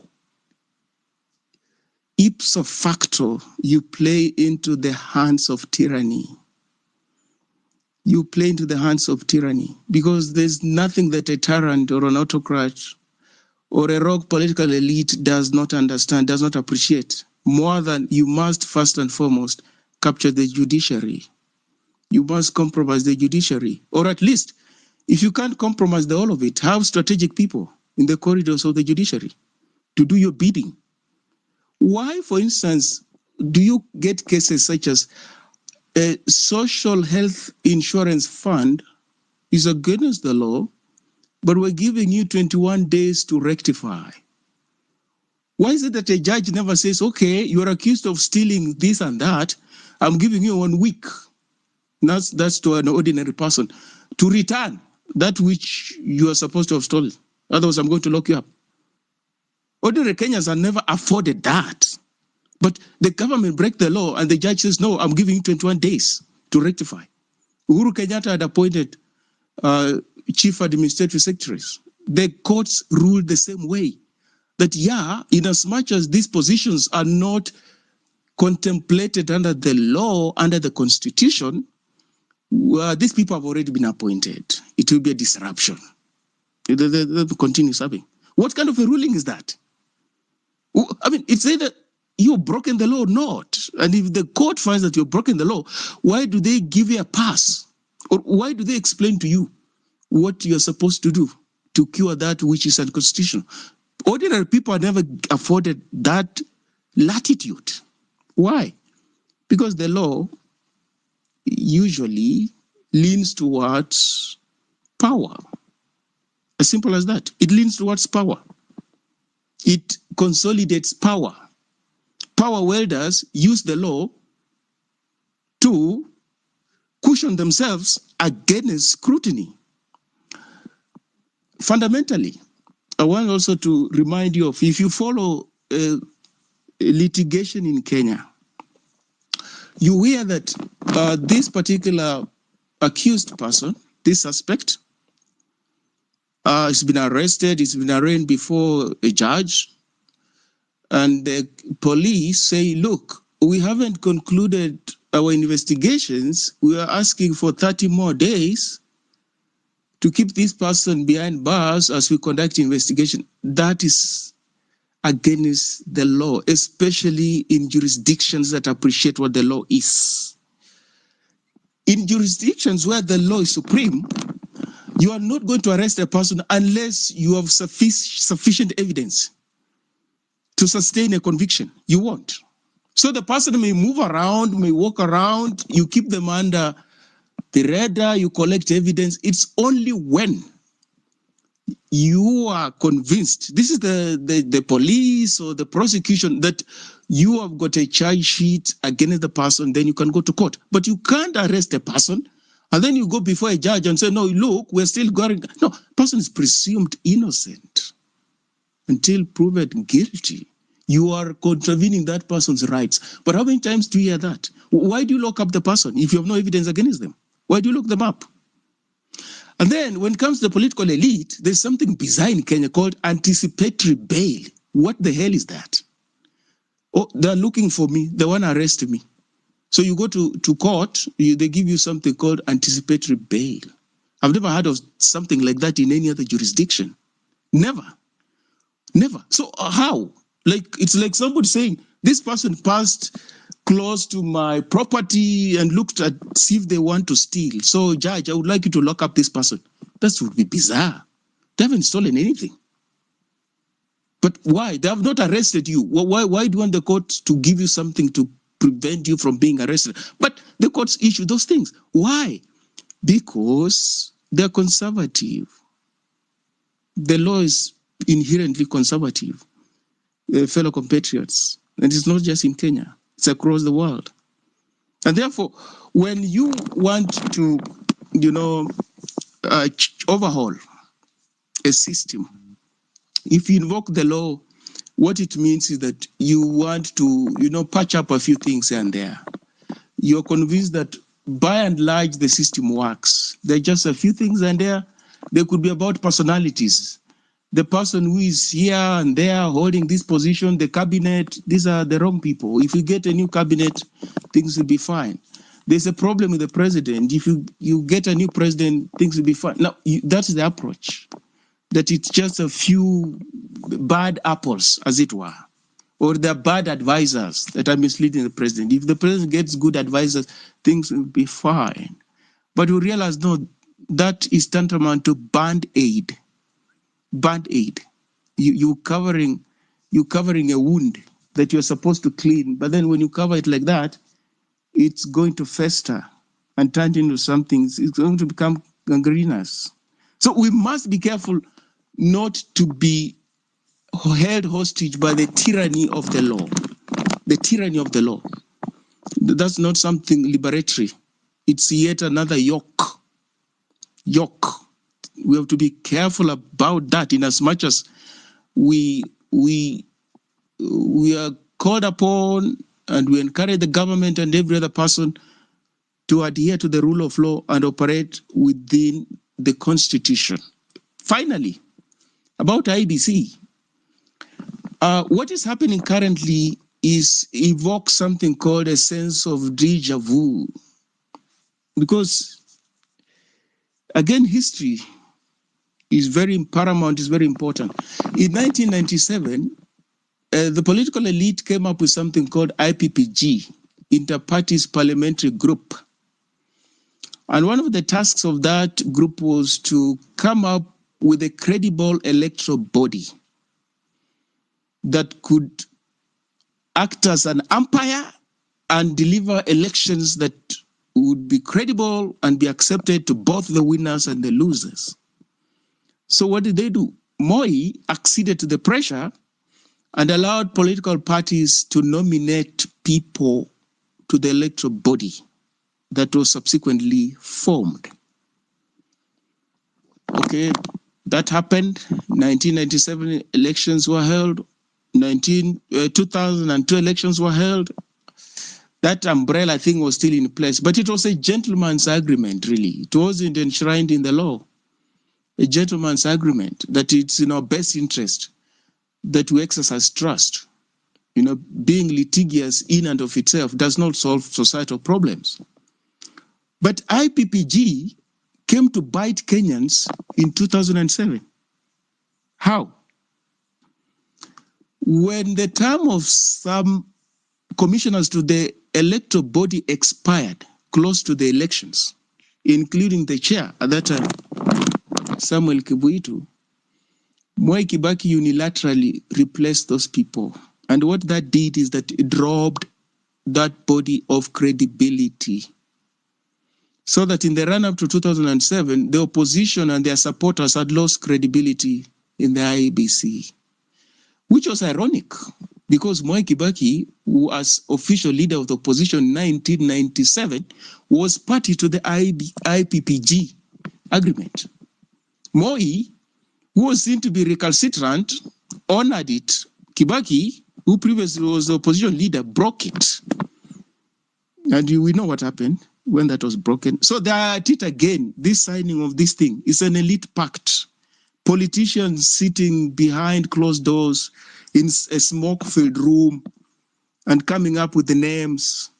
You know, we want to form an IBC and stuff like that. They are not involving the people. Okay? But that's politicized. It's very politicized because now the commissioners, the loyalty is divided. Whoever suggested your name to the body, as we saw last elections, you owe your allegiance to that faction of the political elite. You no longer serve the interests of the Kenyans. Oh my. Why does history repeat itself like that in this country? Why? Yeah, because the state has decayed.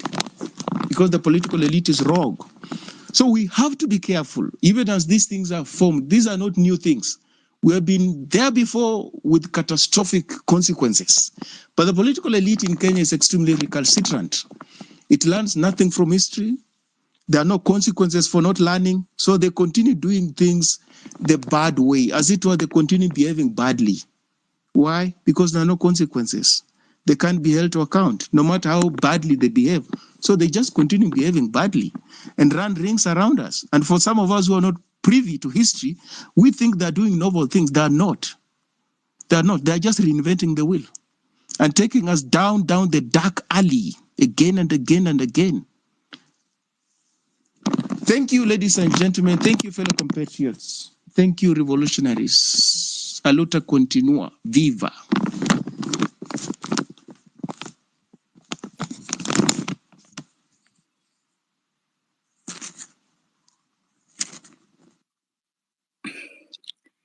Shilaho, Viva, and thank you very much.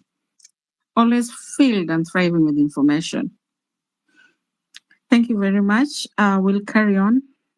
Gloria, I'm seeing your hand, and get off the space and then rejoin again, because I can see you raising your hand, but I can't add you.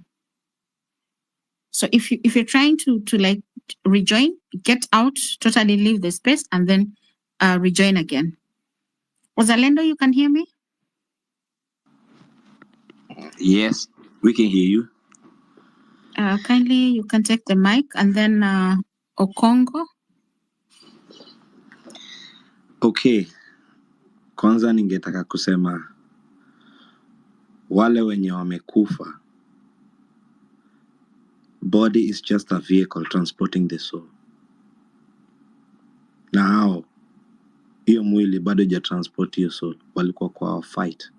So bado vita haijaisha. Ndiyo mwili zao haziko hapa, lakini spirit yao na soul bado iko ndio vita iweze kuisha, kwa sababu ni 666, 6 protons, 6 electrons, 6 neutrons. So 6 plus 6 plus 6 hiyo ni 18, 1 plus 8 hiyo ni 9. Tunapitia 9 months kwa tumbo ya mama ndio tuweze kutokea hapa. So wanatumia nini? Birth certificate wanatumia. Nasikia watu wanaongea mambo za nini, lakini unafaa kujua ni law gani wanatumia. Wanatumia maritime admiralty law, kwa sababu unapitia through birth na ndio unapatiwa birth certificate. Hiyo inamaanisha unapitia kwa maji, hiyo ni tumbo ya mama, na meli inapitia kwa maji na inafika kwa dock, na wewe pia utaenda kwa dock. So tunafaa ku avoid maritime admiralty law yenye wanatumia, na tuchukue universal law, na tujue meaning ya governmental ni nini. Govern ni kucontrol, mental ni your mind. So sisi wenyewe tunafaa kugovern our own mind. Hatufai kuruhusu mtu mwingine atugovern. Na tukiendelea unakuja kwa election. Election inataka elite, na au elite lazima wanataka kukupeleka kwa poll, na hiyo poll wanataka electricity, na wewe bado ni electric, na wewe bado ni magnet, taka kukutumia hiyo electric charge kuweza kuwa elect through election, the so-called elite. Okay, abduction yenye wanafanya sahi. How, why, where? Na wale watu wenye tunapigania wako wapi? Wanaona tu, yani atu protect each other. Watu wanapotea tu hivyo, hadi majirani wanaona na nini. Wanatumia divide and rule, wanatumia fear, so ndio waweze kutu control. Governmental to control our mind.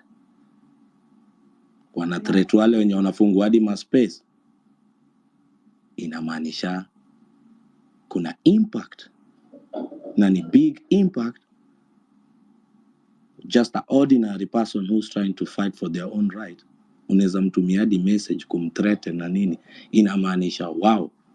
So hakuna kufia. Fear is facing everything and rise.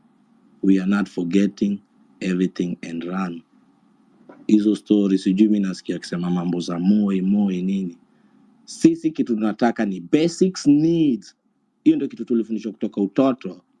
Hiyo yote ni kila mtu anasahau, ni food, clothing na shelter. Kila mtu akiona hiyo, hakuna mtu ataanza kulalamika juu ukiona basic need, food, clothing na shelter. Ukitaka gari, ukitaka nini, hizo ni zako, lakini uko na the basic needs are human beings zenye anahitaji. Na hizo hufai kupatiwa na mtu yoyote ama hizo, yani hiyo ni must. So hizi stories are hizi ni colonization bado. Tujirudishe kwa ancient future. Mbona tuongee mambo za barter trade na nini? Safaricom ni digital snitch. Watu wanapatikanaje na kivipi? So lazima tujue venye tutaanza kujichunga sisi wenyewe, kwa sababu tuko na wolves in sheep clothing. Unaona sasa wanajiorganize, wanakuja wote pamoja kwa sababu wameona the force iko so strong that wamejiita wote, wamejiregroup wote. No justice, no peace. Na nothing is accomplished without putting up a fight. Watu wote wameenda, ni mwili tu. Si ati nini, ni watu walikuwa kwa battlefield. Si ati war imeisha ama nini. Bado inaendelea, na hakuna ku back down. Hakuna ku back down, hakuna sijui nini. Lazima tujue venye tutajistrategize na venye tutajiorganize. Juu sahi kila move zote wanaona nikaa sasa inakuwa ni calculated moves. Juu kuna watu wengine hapa bado tuko tu na modern day snitch, modern day Judas, bado tu wako hapa ndani. So lazima tuanze kufungua our small groups za kuanza kuprotect each other, na hata wale wenye sasa tujue hata kama ni kuanza kuwa na ka community ketu kadogo juu ini revolution. Na ukumbuke hadi watu walienda kwa msitu wakajitoa kacha mafamilia zao just to fight. Na wakoloni sasa ndo hawa wenye ulikuwa unaona sijui rangi gani, sasa ndo hawa, hakuna wengine. Ati wewe unaangalia sijui unangojea mzungu sijui ni ndio hawa. Na tukiendelea sijui hakuna, na tukubali. Wacha sasa hizo mambo zote leo wamejibu bitrap wenyewe. Juu sasa unangojea hewa. Si ati ni uoga, wasidani ati ni uoga ama nini. Hiyo si uoga ama kitu kingine.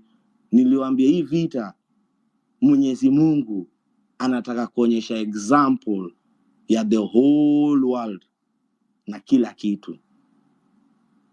Na damu yetu wagika for so long wamekuwa kihitaji, lakini sasa kila kitu inafunguka na inaonekana.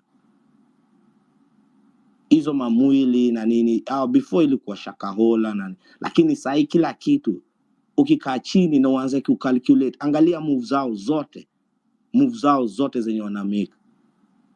Sasa mnaanza kuwaona, mnaanza kuwajua. Mimi nilikuwa nalia machozi 2007, huyo mjamaa ndo huyu sahi hapa. Ni time ya kuamka, tuungane pamoja, na kitu inatugovern ni universal law.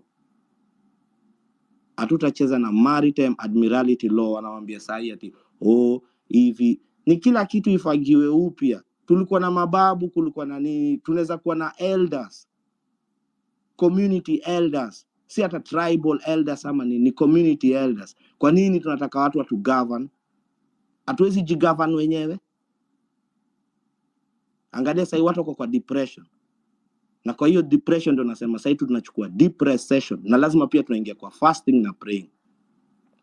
Hii ni vita. Na si easy war. Ilianza ikakuwa mmeweka kwa label ya Nike, Adidas, Puma. Sai ujue ni spiritual warfare, ni physical, ni mental. Na msitishwe na tusiogope. Tukwe tu physically fit, mentally na spiritually. Na sasa tunaingia through fasting na praying. Jujue hii vita, na wale wote wameabductiwa lazima tuombe waachiliwe, juu hatujui wameenda wapi na tujui ni nini wanafanyiwa. Next thing unajua kuna missing body parts na nini. Msisahau the second month jamaa aliingia kwa President Bill Gates alikuwa Kenya. Na hao ndio watu wana fight kudepopulate. So ujue hii vita UN bado wameingia. Wale walikuwa nasijua wanafanya wanawake wasiweze kunini, wametoka New York, sasa hii ofisi yao tena wamekuja Nairobi. Kitu kama 9,000 ama sijui ni watu wangapi ndio hao. Hii vita inakuwa sasa wale Gen Z sijui wanataka kuiweka kwa label, na sasa tena imekuwa ni divide and rule. Sasa imekuwa anataka kuiweka tena kwa tribal. Baba yako ni nani? Baba yako ni Mwenyezi Mungu. Na kama unataka baba, basi deda ndio baba wa nchi. Kuje baba wasijui mimi ni kabila hii, mimi ni kabila hii. Peleka hiyo kwenyu kwa nyumba yenu hiyo. Ukitoka kwa mlango, ongea lugha yenye wananchi wanaongea. Kama unaweza ongea Swahili sawa, kama unaweza ongea Kizungu sawa. Lakini sijui baba, huo ni baba yako. Kama ni baba yako, kana huo baba yako huko. Unaona kitu yenye anafanya? Nini baba sijui mlikuwa madai hard sijui ni manini. Nini kwani wewe mwanaume wewe unaweza kuaje die hard wa mwanaume? Fanatic. Wewe utakuaje?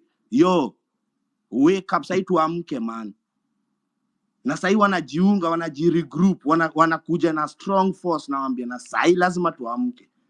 Sasa wameanza kuchukua mavijana zao, imekuwa sijui Gen Z, sijui imekuwa sasa watu sijui tribe gani, sijui hizo ndio vitu sasa wanatafuta. Na lazima tukue makini jo.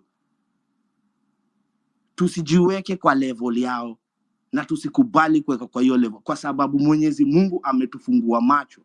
na tuwezi kubali kuingia kwa hiyo giza. Na hiyo ni elite, unasikia hiyo wanataka, yani nakwambia energy yetu ndio wanaitaka, wanatumia elements, na element yetu ni maji. We are the most humblest element and we are the strongest. Na sai nasema wacheni hizi mambo sijui lawyer sijui hivi sijui nini, watu wote judiciary, executive, sijui legislative, hiyo ni same tree. Hii ni kitu mnaongea mambo ya yani mkoloni, mzungukaji. Hizi vitu mnaongea ni vitu zenye mzungu alileta. Tulikuwa na elders, sasa sisi tunajirudisha, sisi ni maumau, lazima tujirudishe sasa, yani kwa mindset ya sisi venye tulikuwa before nobody akuje, before tufundishwe sijui nini.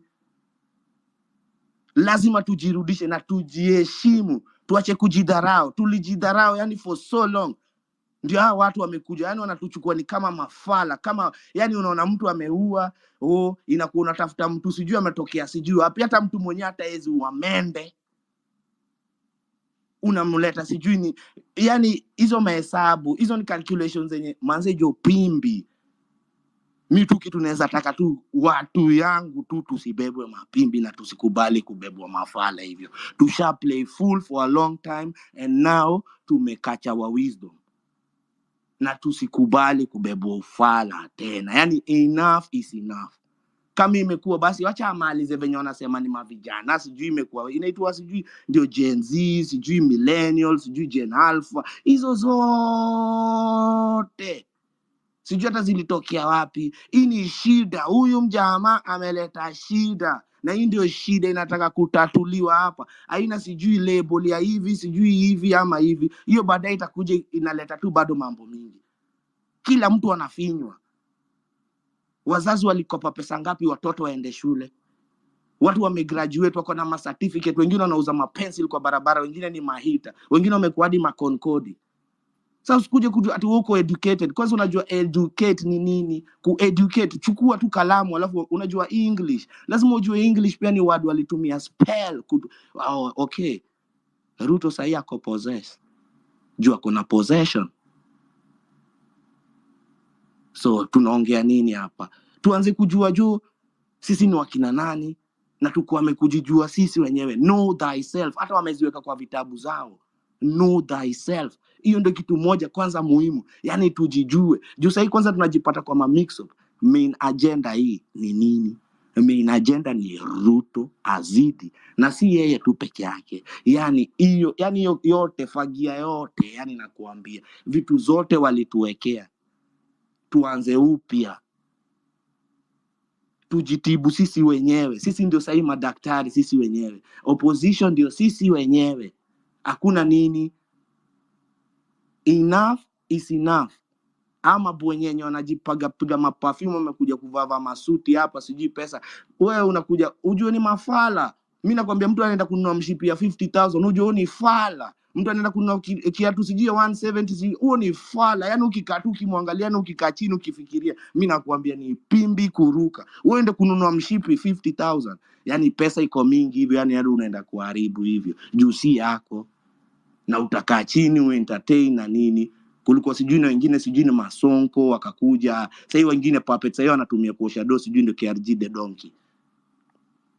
Tunaona tu hizo vitu zote tu tunazi entertain tu. Si tuko sawa, kuna wale sijui wa socialite sijui. Yani society yani venye tumekaa tuna entertain so much negativity. Vitu negative ndio vitu zinatu attract. Vitu positive tulikuwa tunazi neglect, Sasa angalia vitu negativity zime pile up tu. Kwa sababu yani ukiongea vitu positive lakini sasa angalia huyu mjamaa mkatumia sympathy card, akapatiwa sympathy card, ikakuwa anateswa kwa serikali ya huyu, anateswa kwa wazalendo. Oye Wazalendo. Acha nimalizie hapo. Nyaje maze. Acha nimalizie tu hapo tu. Naweza kauliza swali, are you a poet? Anzejo hizi majukumu zenye huyu jamaa analeta ndio zinafanya hata akili sasa zinaanza kufikia hata vitu zingine jo. Yeah. tuna learn na tuna grow. Lazima tuna learn wote na tuta grow pamoja. Maze. Thanks so much. Wacha wengine waongee, tunataka at least tufunge saa Safi jo. 6. Asanteni jo Thank sana. you. Tumekaa from 9, so guys, wale wanaingia tumekuwa hapa the whole day and we are wishing tufunge saa 6. Manze jo, na kama And tunaweza supportiana tusapotiane. support iko hapo juu. Kama wewe unataka support gani, hebu ngoja. Hiyo njia yoyote kwa sasa hivi support inakuja kwa iko mentally, physically, financially, yani Ndio njia maana yoyote tunaweza tumefungwa supportiana. space. Thank you very much guys. Mmesikia venye wazalendo wamesema, so let's support each Safi. other, tusimame na kila mtu. Like these things are really emotional draining and I've been affected jana juzi, so leo nilisema leo time yote ni space. Hata kuna watu wameniuliza kwani leo umeshinda space the whole day, nikaambia mazee achana ni tuna mimi. So depending on venye utasaidika ku relieve out that pain, you can come to this space. I walked kidogo, nilisikia better, but then leo nilidedicate kwa space. So let other people waweze kuongea. Usipoweza kupata mic by saa 6, tutafunga saa 6 ama saa 6:20 hivi. Kioti hajalala kuanzia juzi. Na kama utamtumia airtime hapo, moral support, airtime, whatever. Let's build each other. Let's hold each other's hand. I'm seeing the panel again imeshona. So to save time, ndio kama hujaiongea kwa space, hebu nipatie signal. I want to give those people first consideration. Kama hujaiongea kwa space, just give me an emoji.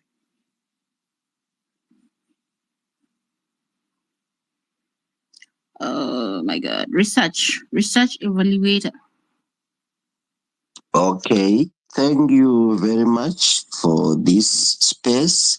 Let me start by admitting that this movement has gone down the history of the globe because there is no such a movement that is achieved in a very short span of time. But I've got a point that I want to share with the team. Hello? Somebody is speaking. Hello? Yes. Mute your mic.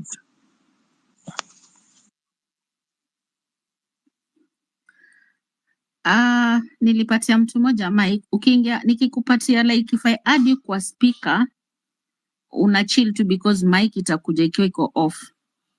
So you'll just wait and then utasikia mtu anaongea, akimaliza then kuna line venye nimepea na watu mic. So kindly be patient, hata nikikupatia mic usianze kuongea. Whoever was speaking, go ahead.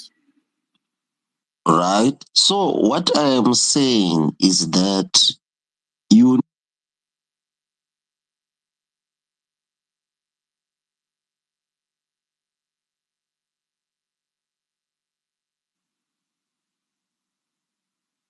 What's up?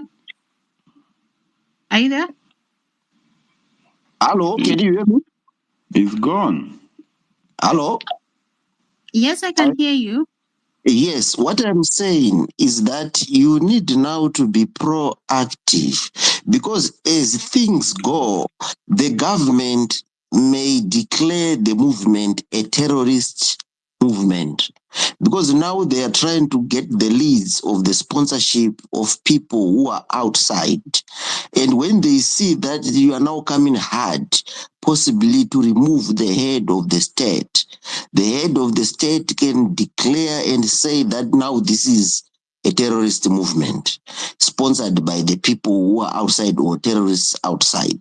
So what they will do is that they will come heavy upon certain individuals, or they will just come at random to the people who will be coming for demonstration. That is why we are saying this is now the opportunity to make sure that you consolidate your power and you do it very fast, such that you can have an impact before they call you a terrorist government or movement. Because if you check what the president has been saying, I think that can be the last possible option when he sees that he is coming to the corner. And now, finally, let me address the issue of the nature of these movements. There are several movements of this nature which we have seen globally. But these movements, you see, they cannot be converted to political parties. So what you need to do now is that if you get the opportunity of changing the constitution to effect whatever you want, that will be very good. Because if you say today Ruto is going to dissolve the government or to say I'm calling for the next election, even if Gen Z forms a political party, you cannot manage to win because they are political parties with structures and whatever. So your opportunity is whenever you get the chance of dialogue or anything, let what you manage to get put under the constitution so that tomorrow you can benefit all of you. Because even if we say we want you to come to leadership, there are only maybe one or two who can get that particular leadership. And the people who are suffering like you may not get anything. There are people who have died and they are not going to gain anything. So the purpose of this movement is to make sure that everyone benefits. That is why Matiba, he died, he suffered during his last days. He spent most of his last days on deathbed. He never benefited much from what he suffered for. So that is what you are going to see as well. So consolidate what you got or what you achieved through changing the constitution if possible. Thank you. Thank you very much. Beryl, I can go on? I can't see who is speaking. That is Justus or who? Congo. I think that's how you had given us the numbers. Go ahead. Okay, thank you. Thank you, Biler and the host and the co-host for this opportunity. I want to start by 1 minute. Okay. Who has just spoken? It's research. Oh, research. Okay, thank you. I want to remove you so that I add other people. Okongo, go ahead. Okay, thank you. Thank you, co-host. First and foremost, nataka kuanza kusema pole sana to our comrades who have been killed by this cruel and rogue regime. Tunataka kusema pole sana. To the families, it's really painful, whatever like happened yesterday. To me, very nimesikia ukisema it's been a roller coaster. In fact, kulala imekuwa shida. On the same line, I want to talk to our police officers who are killing us. Kindly. Why are you killing us? We are your daughters, we are your sons, you are our aunties, you are our uncles, you are our fathers, your mothers, your girlfriends and boyfriends. Why are you killing us? Yeah. Kuna mmoja wetu amesema about the payslip, and I want to request our KOT. I know you have bigger accounts. Can we get a payslip of a police officer to wonder what is this that is motivating them to kill us? Wonder what they're earning among the expensive loans they're carrying. These are guys who are going home with 10,000, 8,000, 7,000, 15,000, 12,000. Is that what is motivating you to kill these young ones? Kindly. Can we stop this? We are fighting for you. Angalia ile maisha mnakaa. Chiangalie. Ukitoka hapo kioni umetukimbiza, umetuua. Ukirudi kwako, how do you feel? Unaingia nyumba ya mabati. Yeah? Ndio unaenda kulala, ndio serikali imekupatia. Is that what is motivating you to kill us honestly? Now, I know mko hapa ndani, NIS iko hapa, CID. Can you kindly stop this? Number 2, I want to talk on the pressure points. As we are moving on, we need to change our tactics on how we are going to do our demonstrations and pushing on. I don't know. This is something I've been thinking, and I think I need to bring it over so that we can ponder. That now we have been having 2 days of every week, 2 days that we need to be pushing on, but majorly Tuesdays has been our major day. As we go on next week, can we change now to say every day from Monday to Friday we are occupying?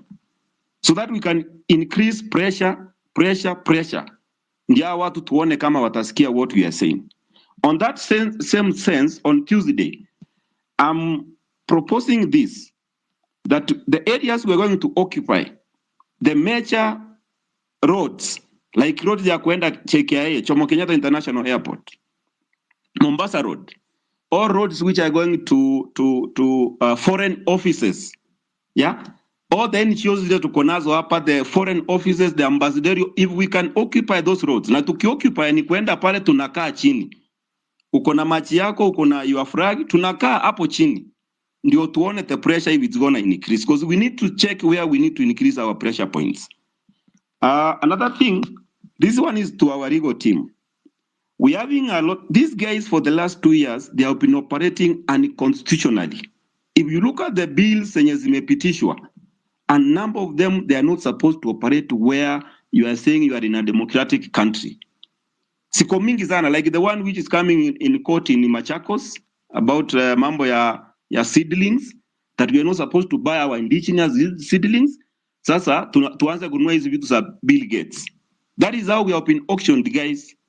So we need our legal team to check all the bills which have been passed, and is there something which can be done to them ndio ziweze kurudishwa, tusiangalie now in details na ziweze kuwa zinasaidia sisi common mwananchi. Like the appropriation bill which we gave this guy room now that he can spend. Is there a way we can work on that appropriation bill ndio iweze kusimama? Unajua ulitudanganya, we were so much focused on finance bill. Appropriation bill is where now is given power to spend.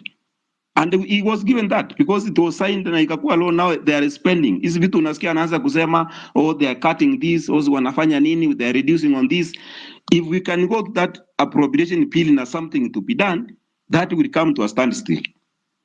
And also the finance bill. The legal team, I'm also coming back to you. The 21 days to Ambiwa, if it goes 21 days, that thing will come into law. What is supposed to be done? Because the Rogi Parliament, Yaiko, after we occupy the parliament, those guys, they don't have any more authority, even legally, to go back and do anything as per the law. What are we supposed to do? Because 21 days are coming up, now, hiyo kitu itakuwa law, and it will continue doing what is supposed to be done. So that is something our legal team needs to look at, and they can advise. And then another thing, this one, I think I want to salute Msarendo. Man, that was good. Whatever you have given us. I don't know if you are a poet. Is it something that you have written? Umeandika chini unaweza tuma? Because like me, manipulation to some extent. Is it something umeandika? Because uko hapa ndani, I don't know the real if you can give him a speaker tuambie, and there's something he can share so that people, we can now start using it. It's part of us. And that's what we want. Artists, we need more of your input to know where we can put more pressure.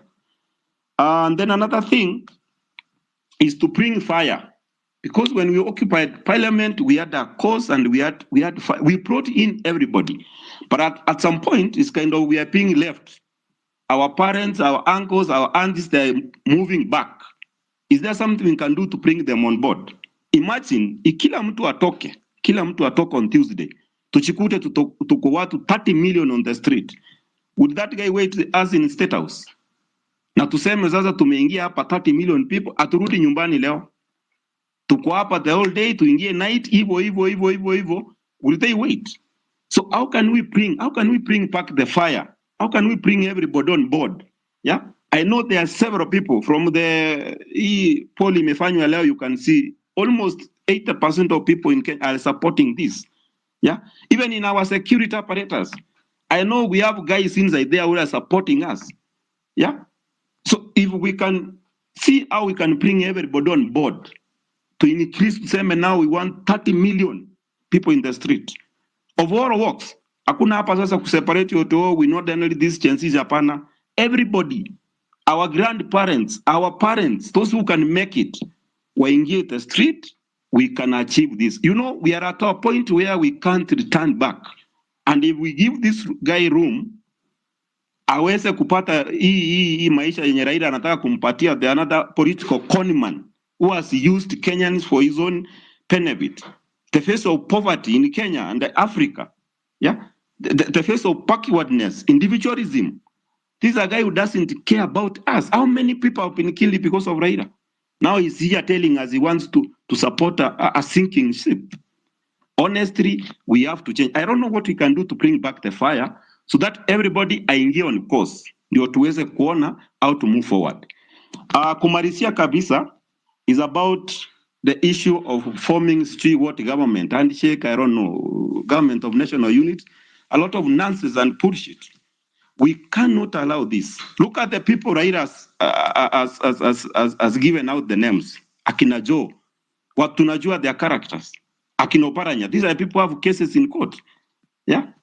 Are we going to allow them now or say warudi after we misuse, they have misruled the counties, they have stolen everything again to engage in the national government to be honest. Guys, this is the time. We are not going to allow this to happen. You know, we are dealing with people who don't understand what we are doing. We are on a different level. Now they are on a different level. Allow me.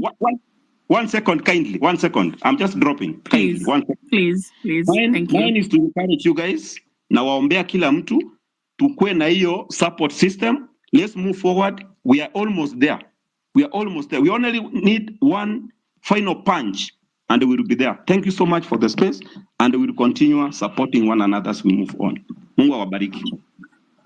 Asante sana.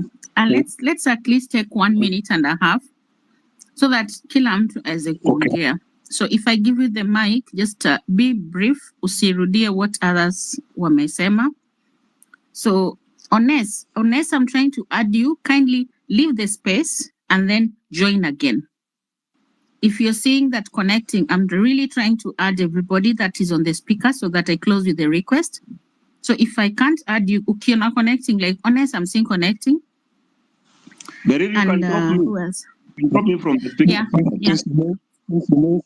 I'm ready if you're ready to go. Just a minute, I put some order so that there are people really want to speak. They're inboxing me. So if I can't add you, just leave the space and then join again. Then I'll be able to see you. And then there's Nyamalo. Nyalome.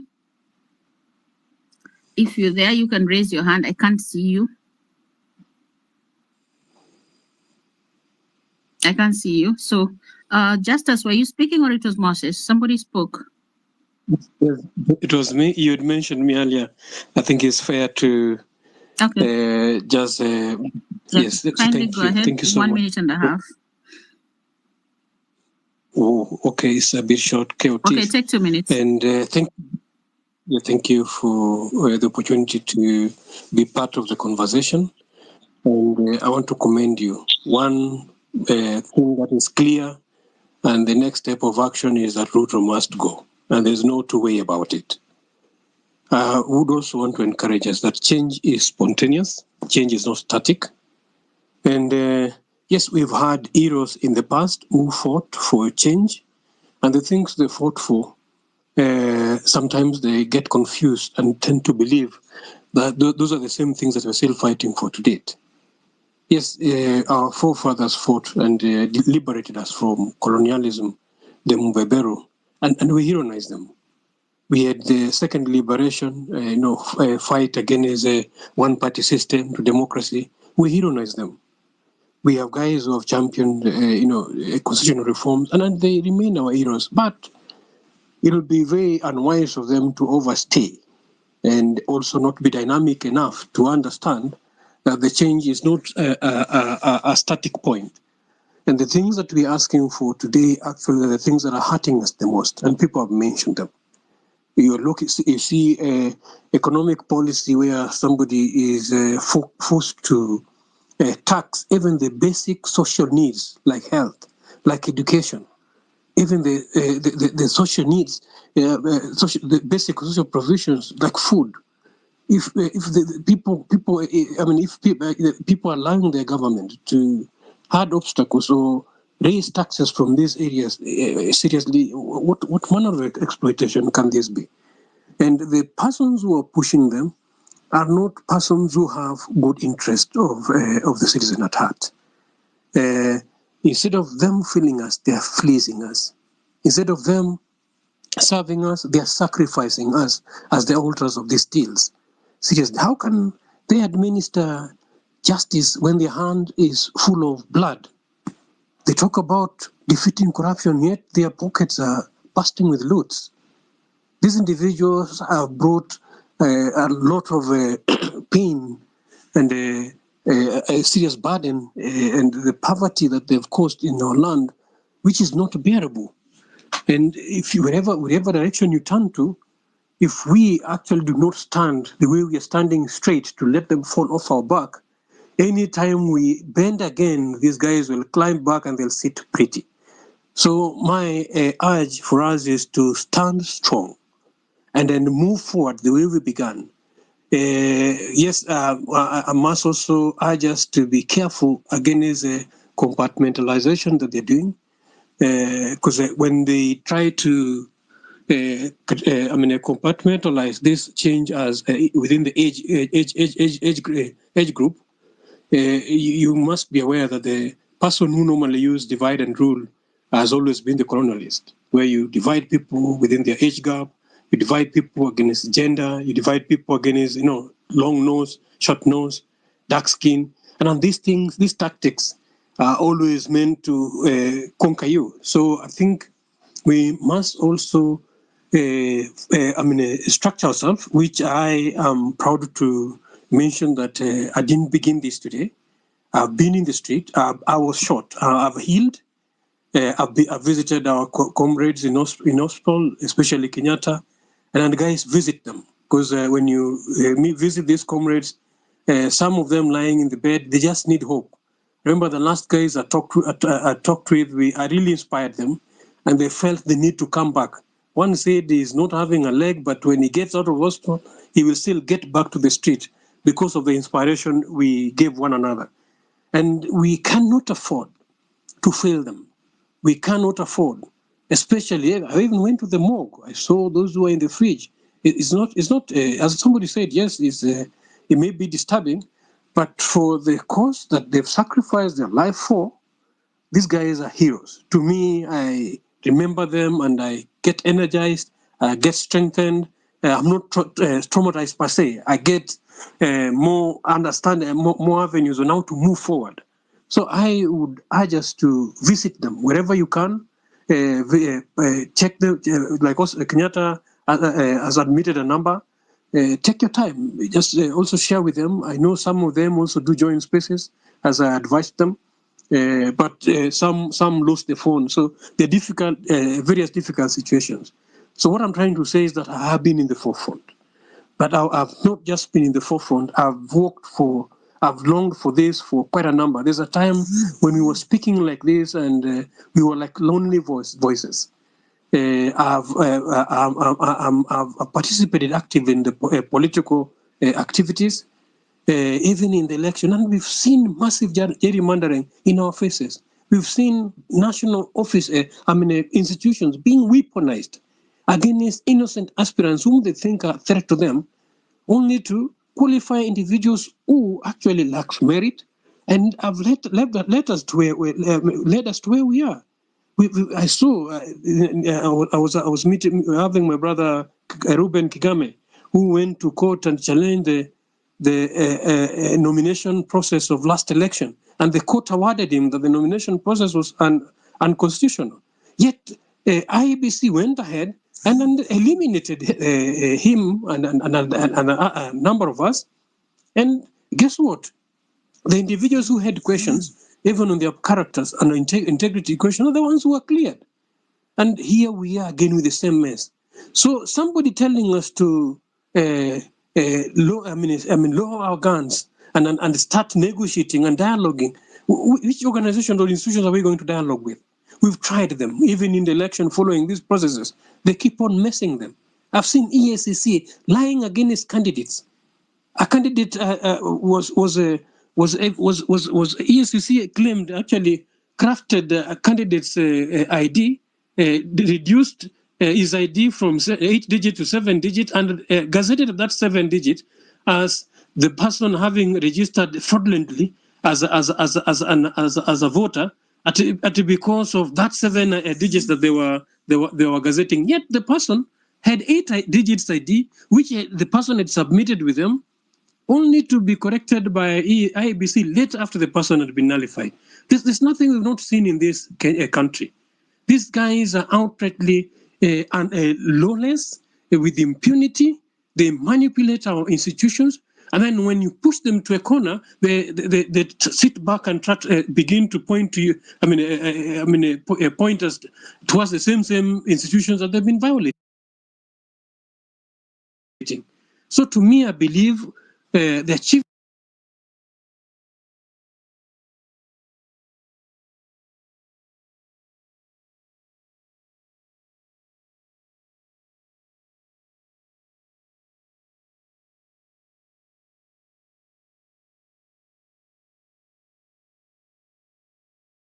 So I agreed with the Mzalendo that the war is not just about the persons of Ruto. It's not just about Ruto's government, but it's about the forces whose entrenchment actually have, their roots have been entrenched for a long time in our education system, in our health system, in our food. They are legalizing GMO. In our education system, they are making sure that our curriculum does not work for us. We learn just to get jobs. We don't learn to live the life. No wonder marriages are in shambles.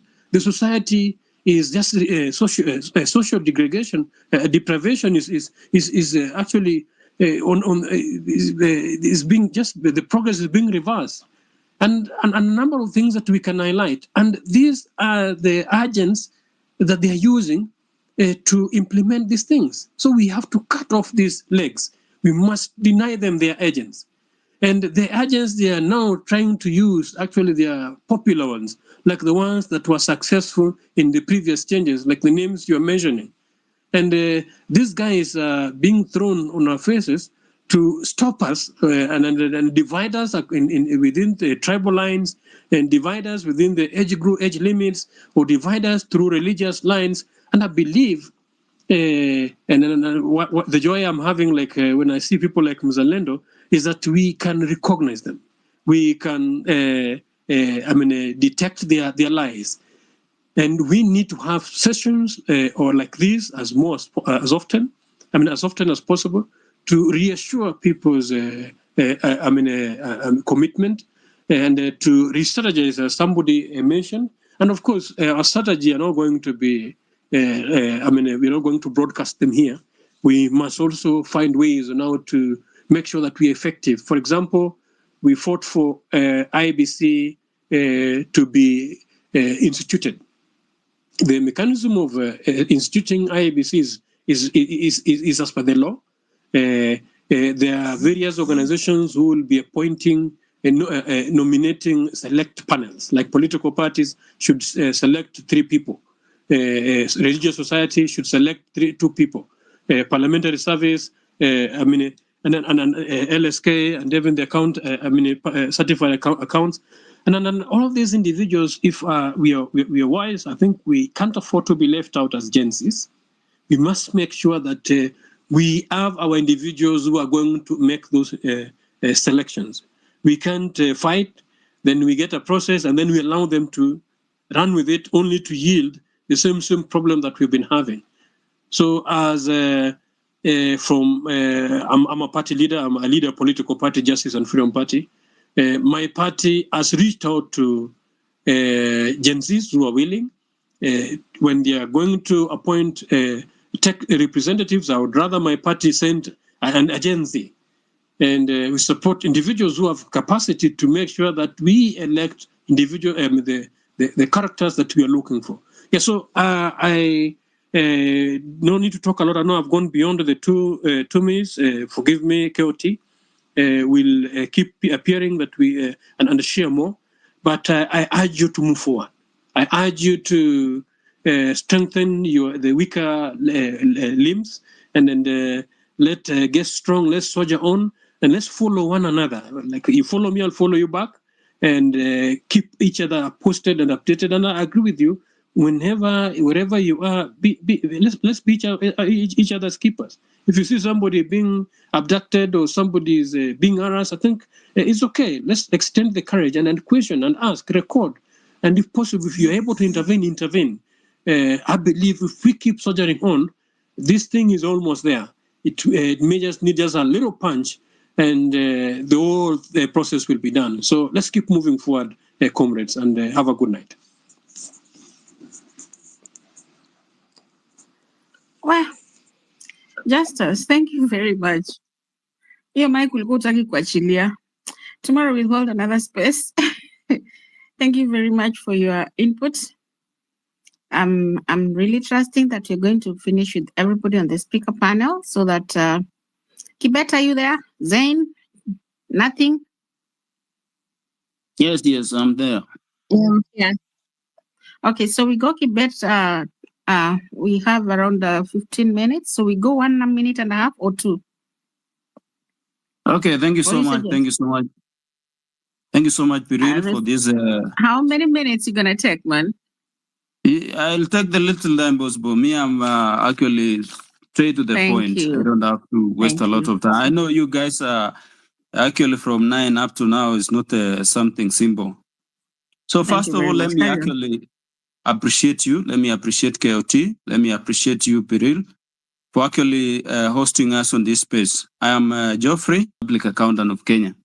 So because I know, actually, I wanted to talk about the IBC so that we be vigilant. We want transparency going forward when they are actually recruiting. We talked about the 9 slots, whereby the ISPAC is part of this team.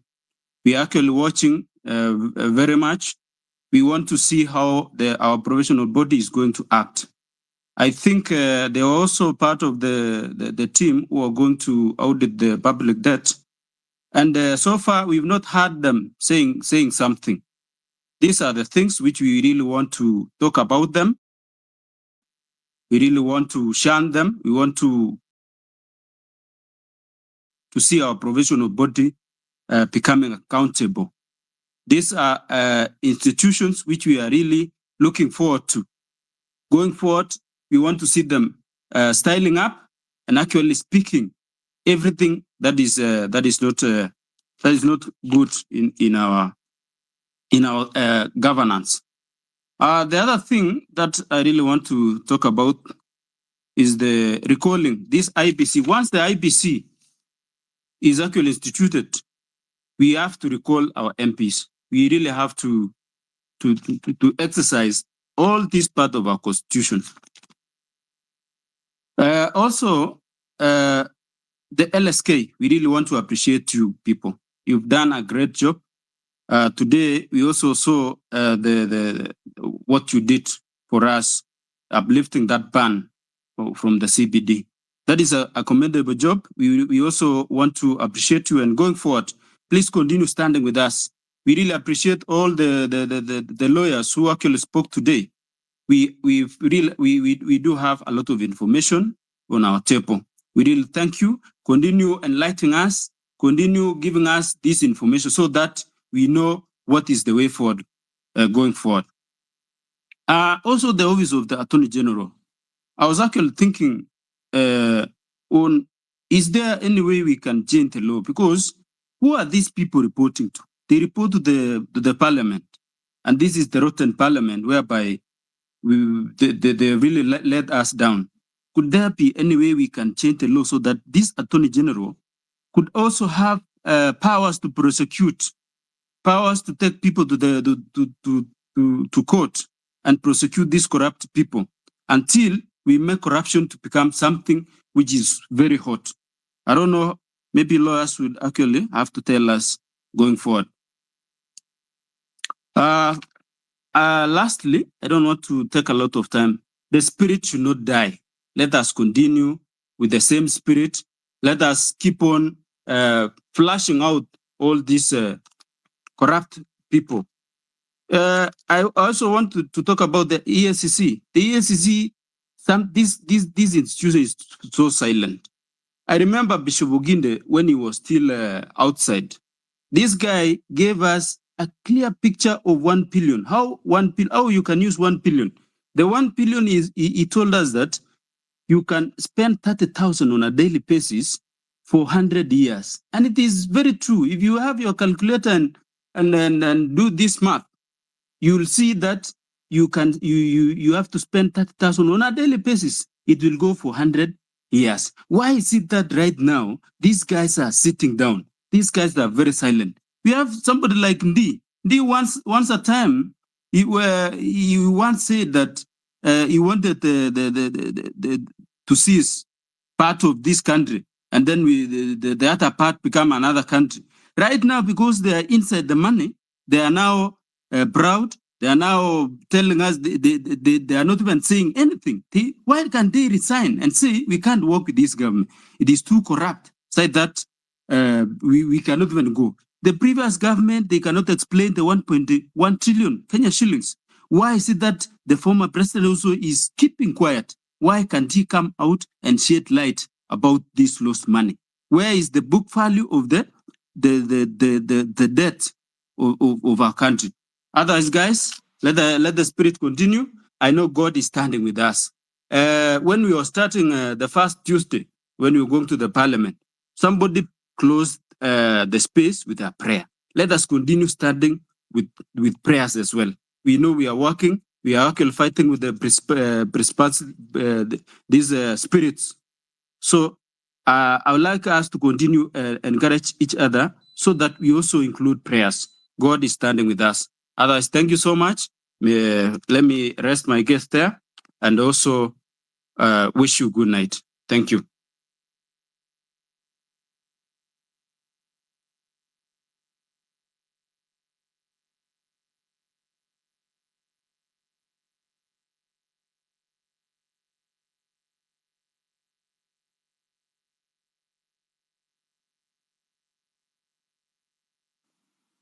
Nothing.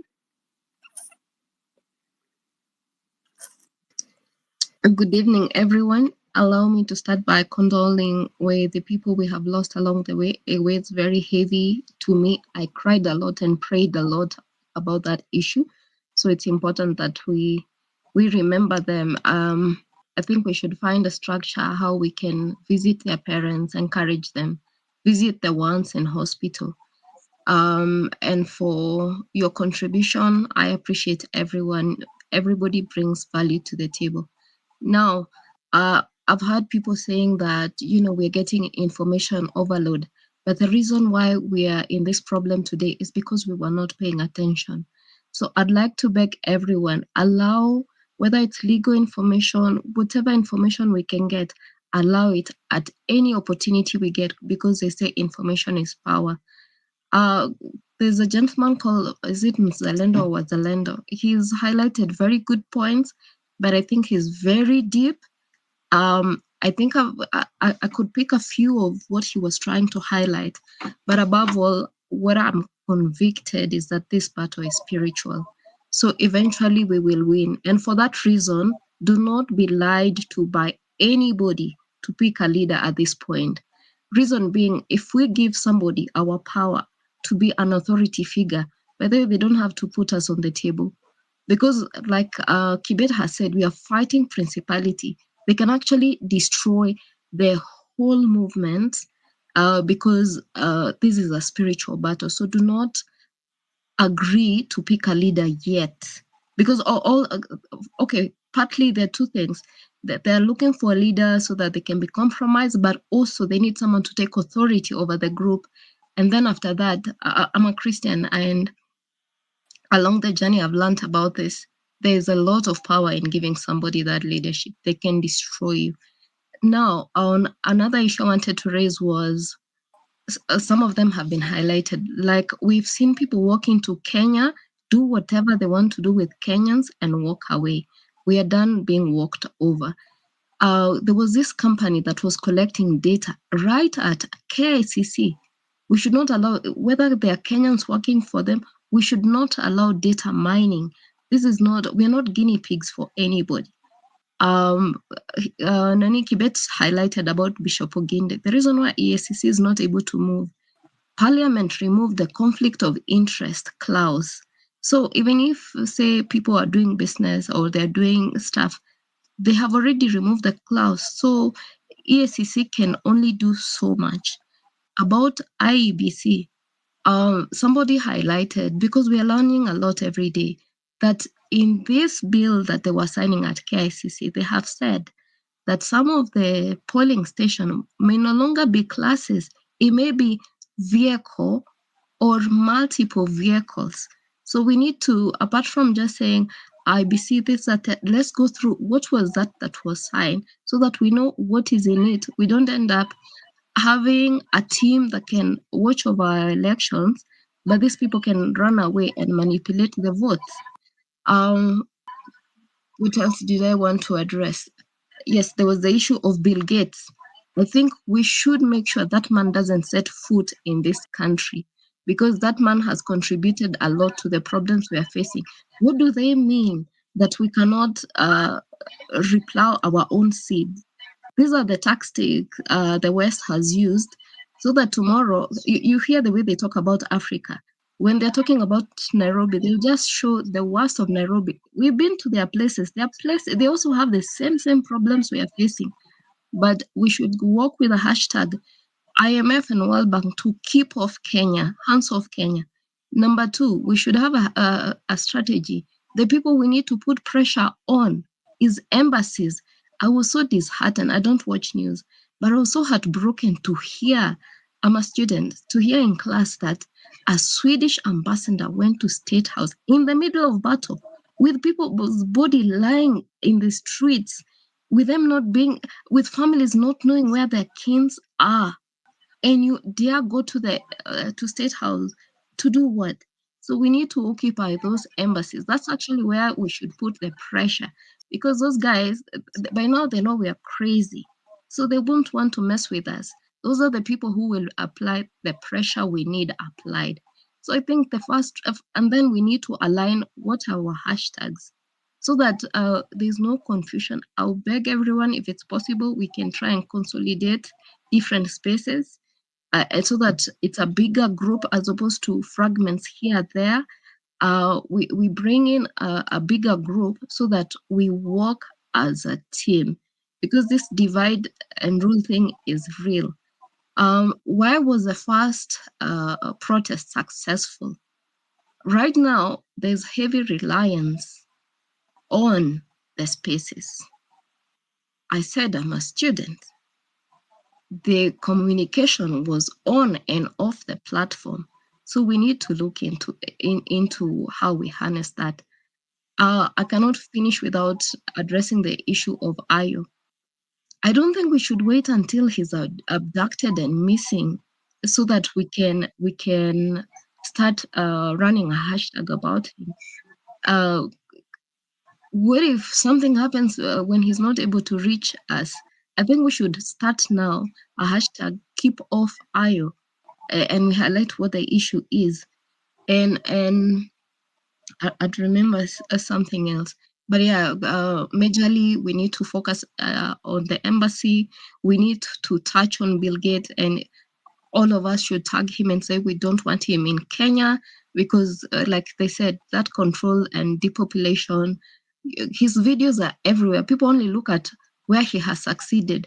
In India, farmers were throwing themselves in the fire because he paid Modi so much money, the prime minister, so much money to build a palace.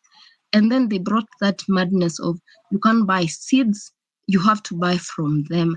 So he was emphasizing on them. We don't want these GMOs. We do not want anything they bring for us.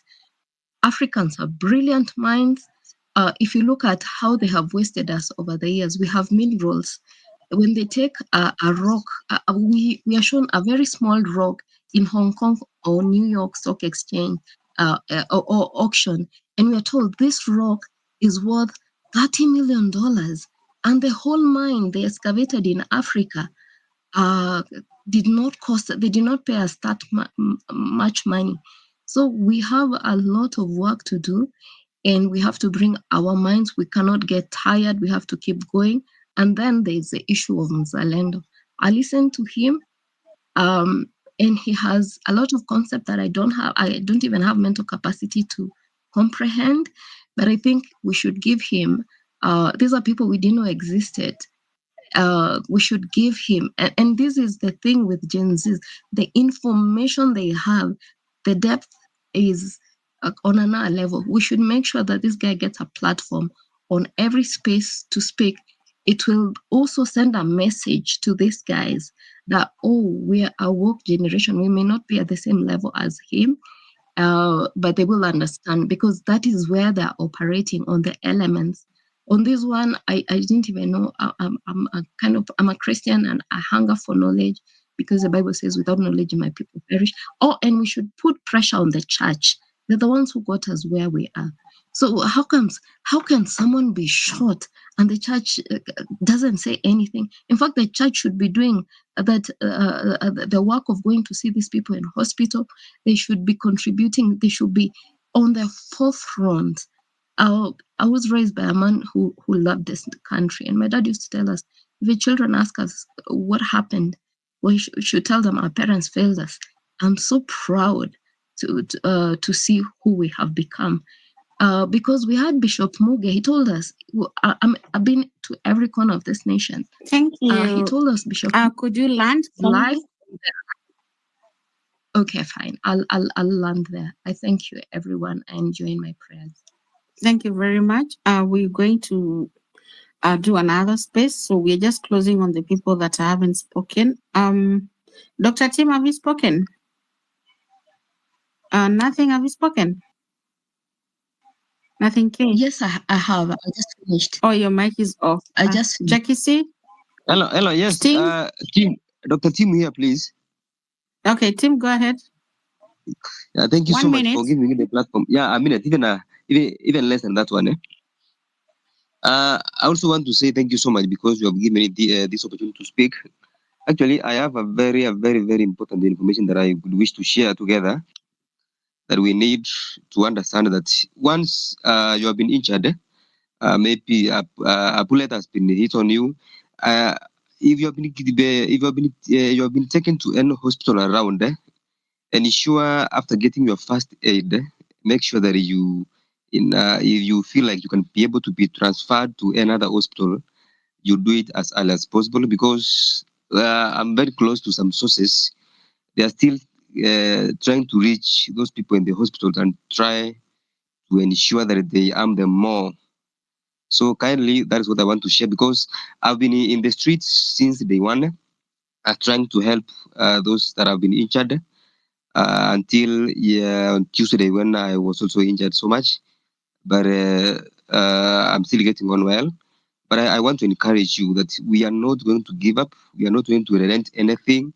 We are not going to shit anything on these guys. We are the medicine to this country, and we want to change it fully. We want to give a new look to this nation so that we can be able to take control of everything. We have to ensure that whatever that we have started, let us not give up. Let us not be intimidated by anybody in the government, because we want to ensure that we are on the right track up to the end. So kindly, my information is very simple. Once you have been taken to any hospital around, after you have been injured, make sure that if you feel like you can be able to be transferred, make it as earlier, so that we can be able to save more lives on the same. So thank you so much. I want to waste much of your time here. Thank you so much. This is Dr. Tim. Thank you. Thank you so much, Tim. Thank you for that information. Kindly check your inbox. Then we're going to Jackie C. Good evening, guys. Good evening. I'm doing good. I was about to sleep. Okay, I'll take a minute, not more, not less. So I'd like to congratulate you guys for your efforts. Our voice has been heard across Africa, Europe, maybe the States, Australia. Our voice has been heard because kind of advocating for a better change in this country. Is it only me? We can hardly hear you. Move closer to your mic. Okay, am I clear? Yeah, right now you're better. Okay, thanks. So I was saying, I'd like to commend you guys. Your voice has been heard across Africa, Europe, the States, this Australia. Kind of you guys have been heard. So the other thing I'd like to tell you guys is that God said that take back your country. We cannot live in these conditions. Each and every day, the country becomes worse because of this leadership. Go outside there and take back your country. Thank you. Thank you very much. Who's not spoken that is on the speaker panel? We closing. I haven't spoken. My name is Frank. Okay, Vintim. kindly go ahead. Go ahead. Yeah, thank you so much. Good evening, everyone. And I'm glad to talk to you because I am so happy with the revolution. And I know I've come late, but maybe next time when I get time, we should speak about what we are fighting against. Because maybe sometimes people are just coming to the street thinking it's just Ruto must go. We are fighting about monetary colonization. We are fighting about food colonialism. And these are the things that the whites have pushed into this government. These are things that have been inherited since the days of Kenyatta. And we've been carrying these burdens. So it's a lot of stuff we need to talk. And I heard somebody speak about information overload. No, a revolution needs information. You know, it has reached a point somebody is being asked, what next after Ruto? We have answers, man. But if we don't make these spaces to be places to share those kind of information, then we'll get lost. Another thing that we should know that these people are out to divide this movement. They'll bring the tribal aspect, they'll bring the age aspect, they'll bring all kind of angles to try and divide us. But one thing we have to know that Che Guevara used to use, it's called the foco theory. The foco theory is where few people come together and carry the mantle of the revolution. It actually, in Cuba, it was 82, 86 or 82 people. We can have small groups of people, say 20 people. From this space, we make friends, we form our own WhatsApp group. So when we come here, we are coming to demonstrate. But all the information we share in secrecy, because as we are here, there are very many bloody NIS, DCI, and all those motherfuckers here listening. They have to go. So they can't listen to our plans. So when we have such small groups, we can make it. Thank you, guys. I'm sure next time I'll get more time and we'll share more. Thank you. God bless you all. Let's fight on. Thank you very much. Who's not spoken? Beryl, just a simple request. Yes. Actually, the other time I spoke on a space and my previous handle luckily was suspended. So this one is new. I'm requesting that you follow me and I'll also follow you guys. Who is talking? Thank you. That is, who is speaking? My Twitter handle is Kipet at Kipet 1687445. Thank you. Okay. Who is not spoken? We are closing I up. haven't spoken. Who is this? King. King, kindly go ahead. The space is acting up. I can hear you, but I can't actually see anybody. Okay. Yeah. Okay. Okay. Mine first is just to congratulate every one of you who have participated actively in this revolution, and I urge you to press on. Another thing is to just condole with the fellow Kenyans who have lost their loved ones, everyone who has friends who have lost anyone. Poleni sana. My phone is acting up. Okay, anyway. I would like to first say, kwanza safari ya mamba haikosi burukenge. And I just want to echo what Franklin and Ozalendo and the others who have spoken. I'm in Bondo, and currently the rhetoric that is going around is that Kikuyus want to take power through the back door. And what I normally do when I hear such stuff and from people who are grown-ups, I call them out immediately. And I would like to encourage everyone, if you hear any rhetoric that is tribal, anything that is negative, call them out, educate them, let them know what is going on and what the fight is about. That's all I have to share for now. You guys have a good night. Asante sana. Thank you for being brief. I believe if you left out, Frank, have you talked? Jakisi, have you spoken? Yes, I've spoken. Oh man, you got a feedback. So we Yes, I've appreciate spoken. everybody. Sorry, Frank? Spoken, thank you. You're welcome. I believe everybody has spoken. Kioti, the space I think is tired. We appreciate everybody and united we stand. Kioti, I don't know if you have divided we fall. Yeah. Sure. Try to keep your mental health. Try to walk. Can you hear me? Better. Who is speaking? Hi, Ibrahim. Yes, can you hear me? Okay. Yeah, 1 minute. Okay, thank you. We're talking to Ibrahim from Migori. Nilikuwa nataka kama tunaweza fanya maneno mengine hapa alafu at least tunaweza tukasaidia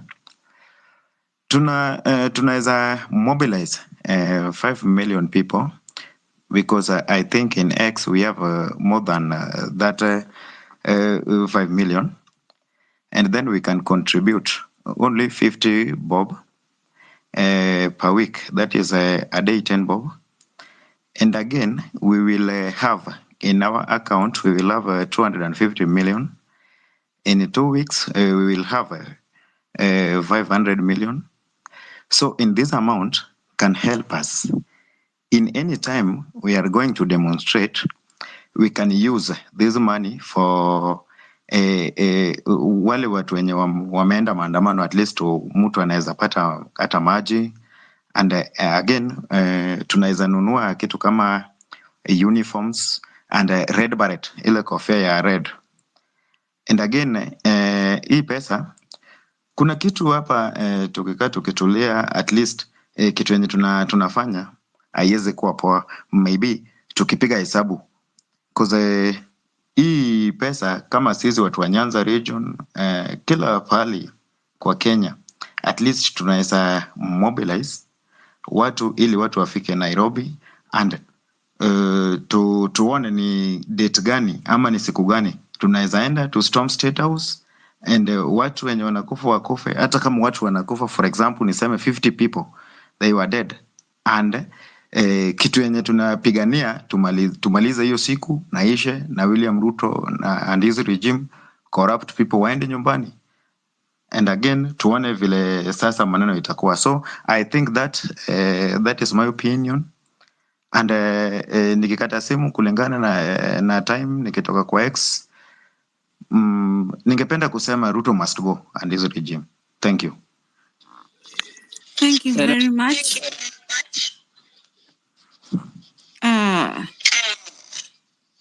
There's somebody who is really wants to speak. If you're on the speaker panel, can you speak?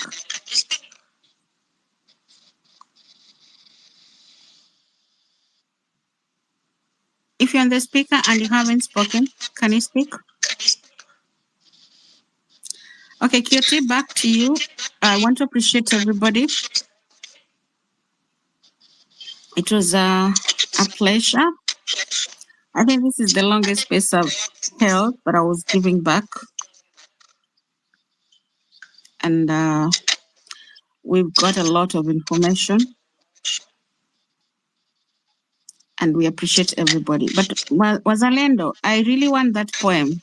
It's not a creation. It's not something that came on your mind.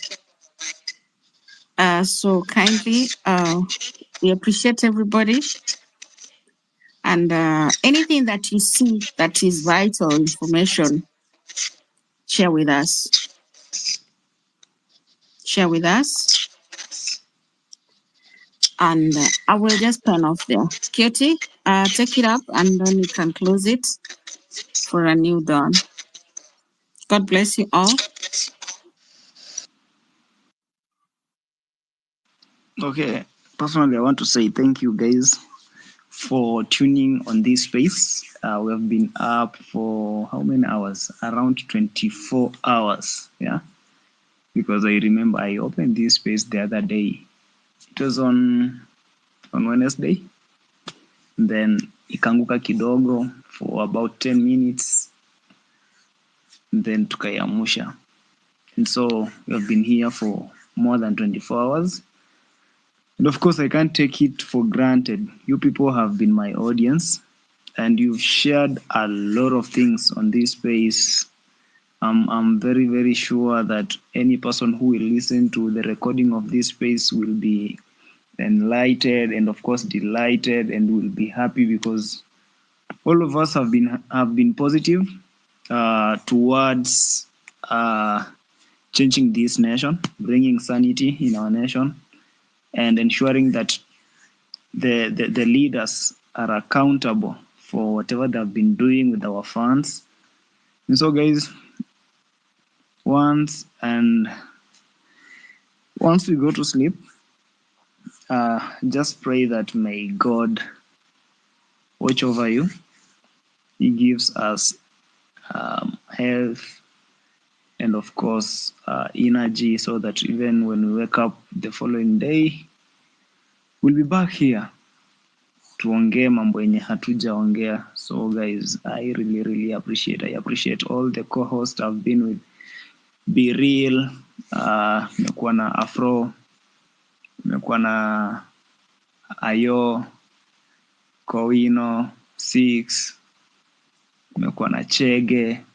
All of you guys, you have been a blessing to this space. So thank you so much. Na wale wenye mlinitumia credo, I really appreciate. Yeah, your credit itaniwezesha.